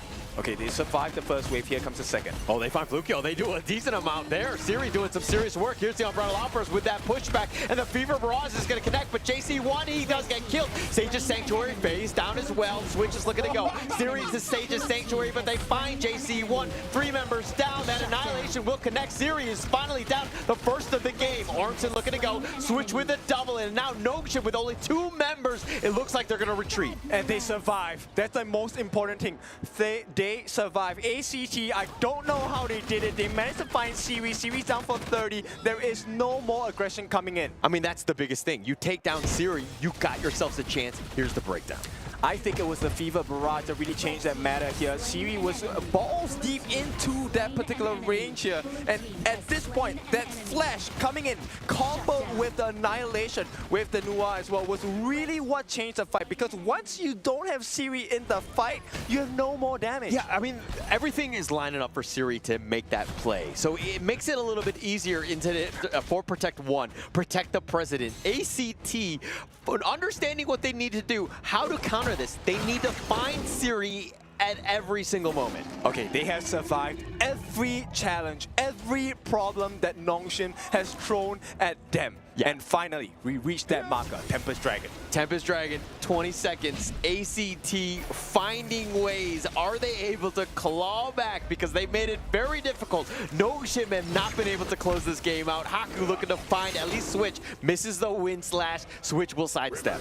Okay, this is a great situation for the side of Nongshim, actually pushing them back away. They're able to re-establish positional control for the side of that Tempest Dragon. Yeah, but look at Nongshim still sticking on the southern side. The Tempest Dragon is there. They're not actually going to go for it. And ACT will definitely not start that, especially with all the waves crashing in. So this is ideal, right, for Nongshim? Just don't take a fight. Let the waves naturally work in your favor. Yeah, so again, slow it down, but again, you're giving a little bit more farm to JC1 and Flukio. And again, seeing as that Nongshim like to group up, JC1 has made them pay. Oh no, the base, Siri putting a lot of pressure here. They have to get that back from Nitsua, which means now they're outnumbered in the top half of this map. Yeah, the emergence was used just to keep him alive, but again, Siri kind of has to back off. He's still sticking around that bottom lane. Switch understanding that that damage could potentially hurt. Faye is there to babysit though. So many decisions to make right now. And it's forced to use a flash. They are going in. And here comes the jump. Nitsuo, he tried to make the play, did not expect the Umbrella Outburst and Haku to make an appearance here. Switch now fighting. This is a power play, but Siri's still not in this fight. Yep, and they can't overcommit, right? ACT, you don't want to burn out everything before Siri gets here. I mean, Nitsuo down for about 30 seconds. This is a huge opening. Does Nongshim want to continue on? It looks like the answer is so, but they do have the Tempest Dragon if they want to go. Okay, I think they might want to rush for this. I mean, this is a huge moment, opportunity if they're looking to go. They're trying to get the pullback. Illusion not able to find it. The Fever Barrage is doing a little bit of work, but JC1 is already down. Ormson is so low. Faye just trying to keep him alive with that Leaping Savior, and they find Switch. They find the damage. Flukio with a Blood Rage, and that's not going to be enough, and Nongshim move on.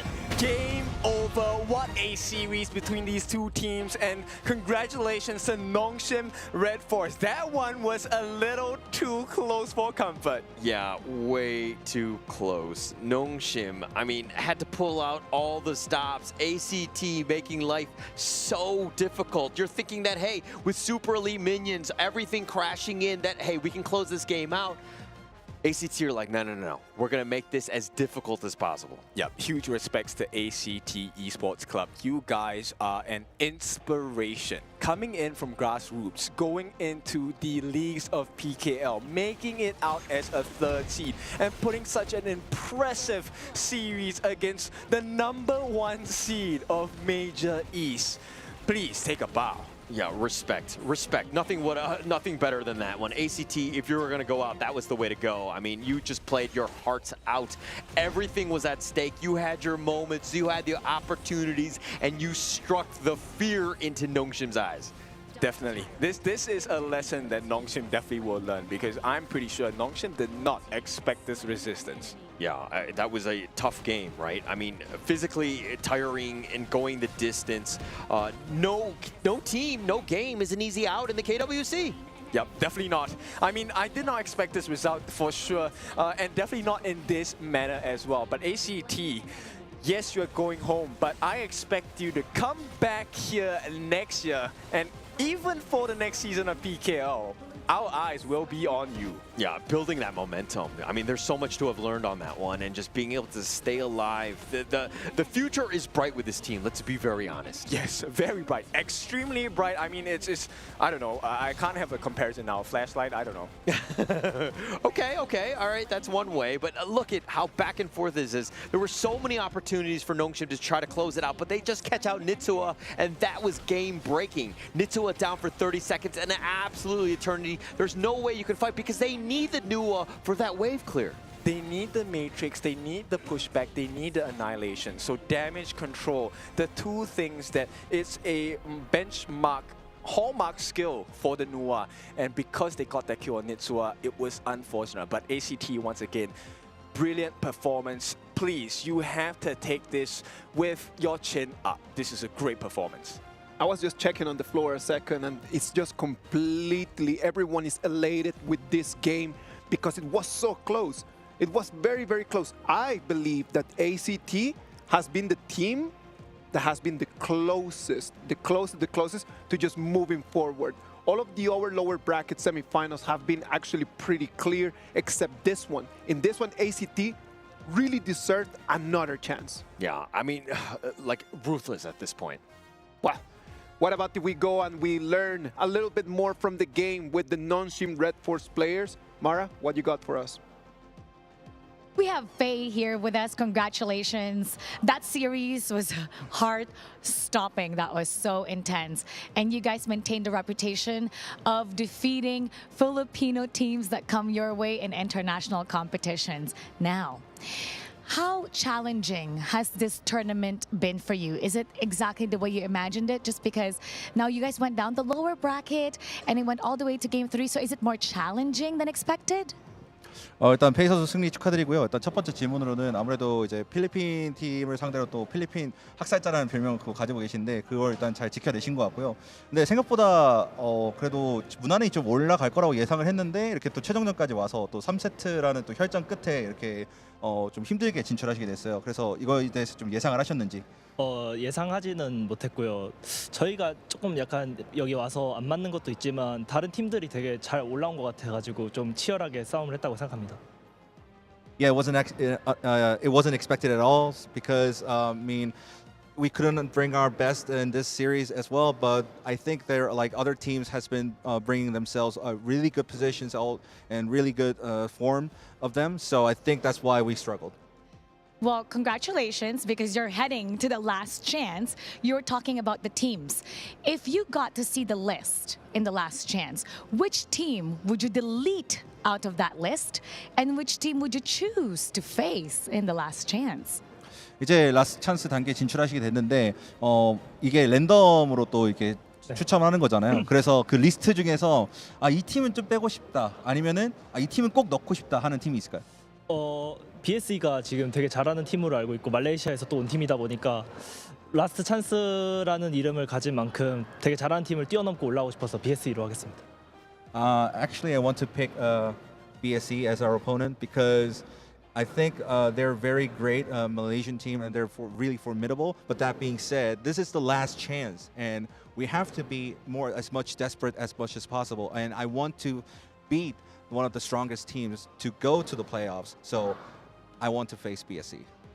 And that is exactly the winning mentality, going after the good teams. Good luck on the last chance. We wish you the best once again. Congratulations. And now we head back to the desk. Lead the gorge.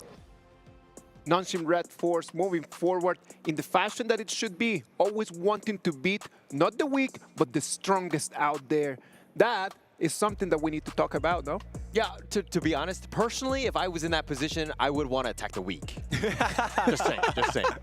Yeah, but end of the day, I mean, that was a very inspirational line because end of the day in the competition, it is the survival of the fittest. And definitely you have to pit yourselves against the strongest opponents. And for them to choose BSE, okay, I know I'm putting words in his mouth, but then isn't Nova stronger? I think I understand what Holler wants to mean, what Holler means, man. It's just a matter of like, yeah, let's start from the weaker and then let's feed the stronger later. Yeah. Right?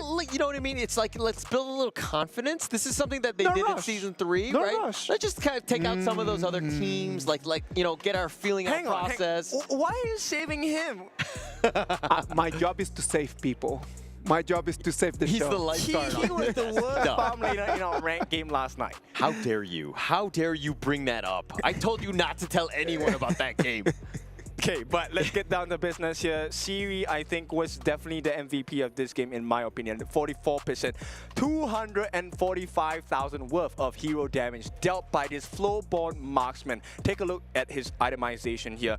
That Sage's Sanctuary came pretty late. He took a huge risk to farm up and make sure that he had all the damage against the lineup of ACT. But the major difference maker was his positioning. Positioning, just staying alive. That was the biggest thing, right? I mean, the fact that you almost did half of the team damage in a 21-minute game, I think speaks volumes about your play. That's absolutely insane. And we were like, hey, Siri needs to step up. He did.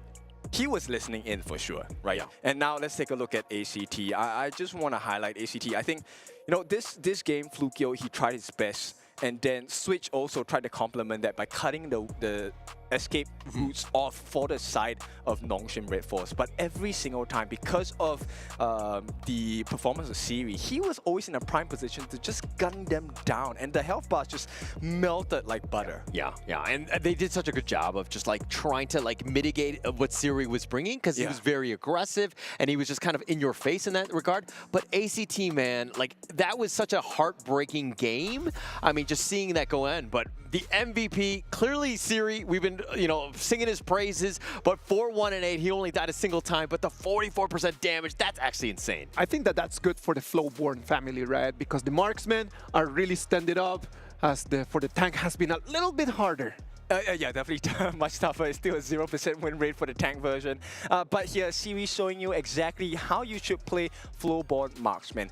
Like, positioning is prime. 4-1-8. Okay, he did die once, but you can't make all the mistakes. So learn from the mistakes of others as well. Actually, I'm so inspired by Siri. I will be playing the Flowborn Marksman later today, and I will ensure that I am just like Siri in dying only once. Wow. That's all you know I what? can guarantee. I'm going to be busy later after dinner. Yeah, I'm not going to play the mid lane for this guy. I have like a barber shop. Yeah, we have things to do. Friends, guys. I mean, let me know when you guys are free. Whenever, later today. Yep. We will in time.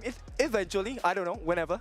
Oh, it's been lovely. It's been just a lovely day. You can see that we are super hyped just to go home and then just to get online and then just go to Honor of Kings, get in the gorge and just start enjoying the game with our friends. And we hope that everyone at home is going to feel the exact same way, right? Like, we hope that everyone is going to just kind of like call your friends, call your brothers, sisters, and get in there and get a game on. Yeah, beautiful gameplay today. I mean, I think every series we've had every day has been a banger. Yeah, everything. I mean, it's the format, it's the teams, the skill level, the parity, everything that we're talking about. If we wanted to see some amazing Honor of Kings Esports, this is it. Today we have had a lot of action. And what about if we just take a minute and we look at the brackets just to let everyone understand what is going to happen tomorrow. So let's just have like a little bit of a recap of what has happened in these last 4 days. Group A, Pulse Gaming straight into the top 8. And the other side, Genji Esports is going to battle it out against Boom Esports. That one is a big series to watch, man. Genji and Boom both have not really hit the expectations that have been laid out for them. So this is truly, once again, a proving ground. But let's take a look at the other groups as well. Group B on the other side, Alpha 7 Esports from Chalk BR making it all the way until top 8. The quarterfinals are waiting for Alpha 7 Esports, and then just fighting for one more chance to make it there.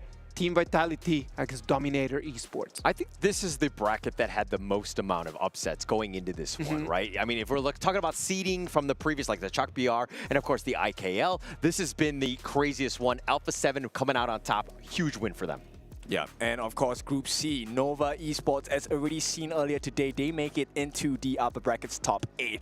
And this monster match, Black True Esports against Twisted Minds, we are divided on the talent roster here. I am really looking forward to that one because everyone is just talking about that game. Everyone's just got the stakes in there. I'm really looking forward to see what's going to happen on that. And lastly, Group D, as you just saw, OG Esports making it all the way to quarterfinals. And then Alpha Gaming and Nongshim Red Force are going to decide that last spot until the last chance. Yeah, I hate the fact that the graphics put Nongshim Red Force on the bottom on that one. It should be on top of Alpha Gaming, at least in the brackets, my friends. But that's going to be a banger too. Yes. I don't know. I don't know. I'm trying my very best in here to do my job, but it seems like I'm not getting a win. We're going to try our very best. You got to remember that that does not mean anything. But what means a lot is going to be the games tomorrow. They're going to be full on of electricity, energy, and everything that you could be asking for. Yeah, BSC against Twisted Minds. Like I said, we're divided about this. The results will matter, not just for them, but for us as well, because we want to have some bragging rights as similar to the teams. Now, Group B, they're also going to have Vitality going up against Dominator Esports. A rematch and a third time's the charm maybe for DMT. Yeah, it might be they need that one, right? I think that it's going to be a revenge tour, a revenge game. Group A is going to be the third series. Genji Esports going up against Boom Esports. And the final matchup, Group D, Alpha Gaming going up against Nongshim Red Force. Wow, already today we saw Kagendra and ACT say goodbye to our KWC 2025.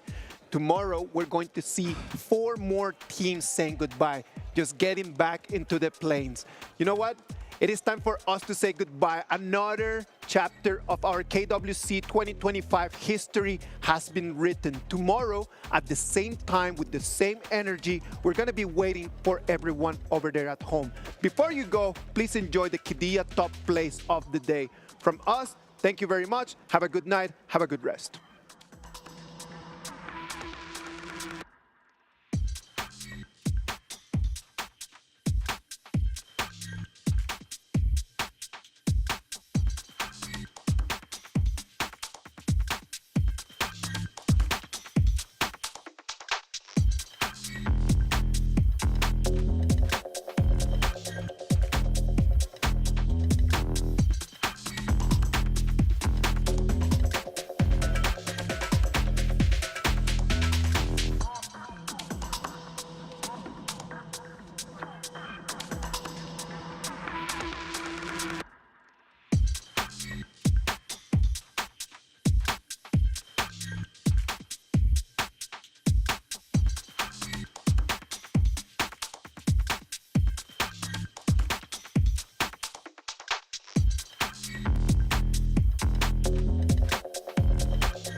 Come on, let's go. Rush mid now. Come on. Jungle combat. Rotate back to low HP.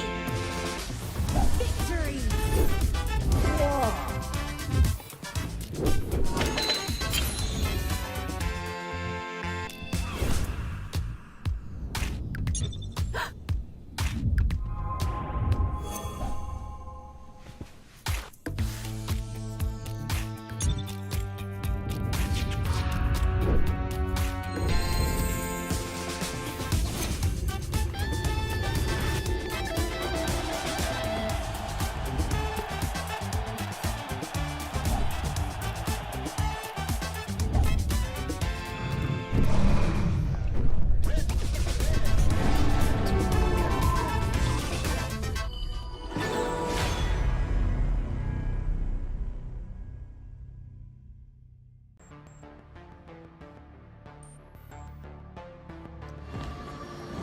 Activating warp jump.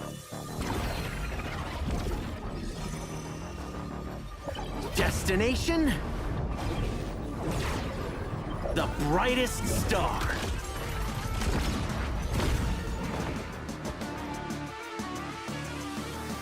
We the kings, it's an honor show.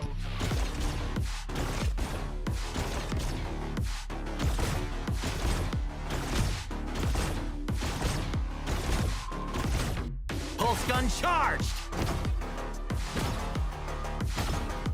Scope calibrated. It's a quantum party. Ignite the stars. Into the nebula. Cosmic shifts. Supernova pulse. Woo! Right in the core.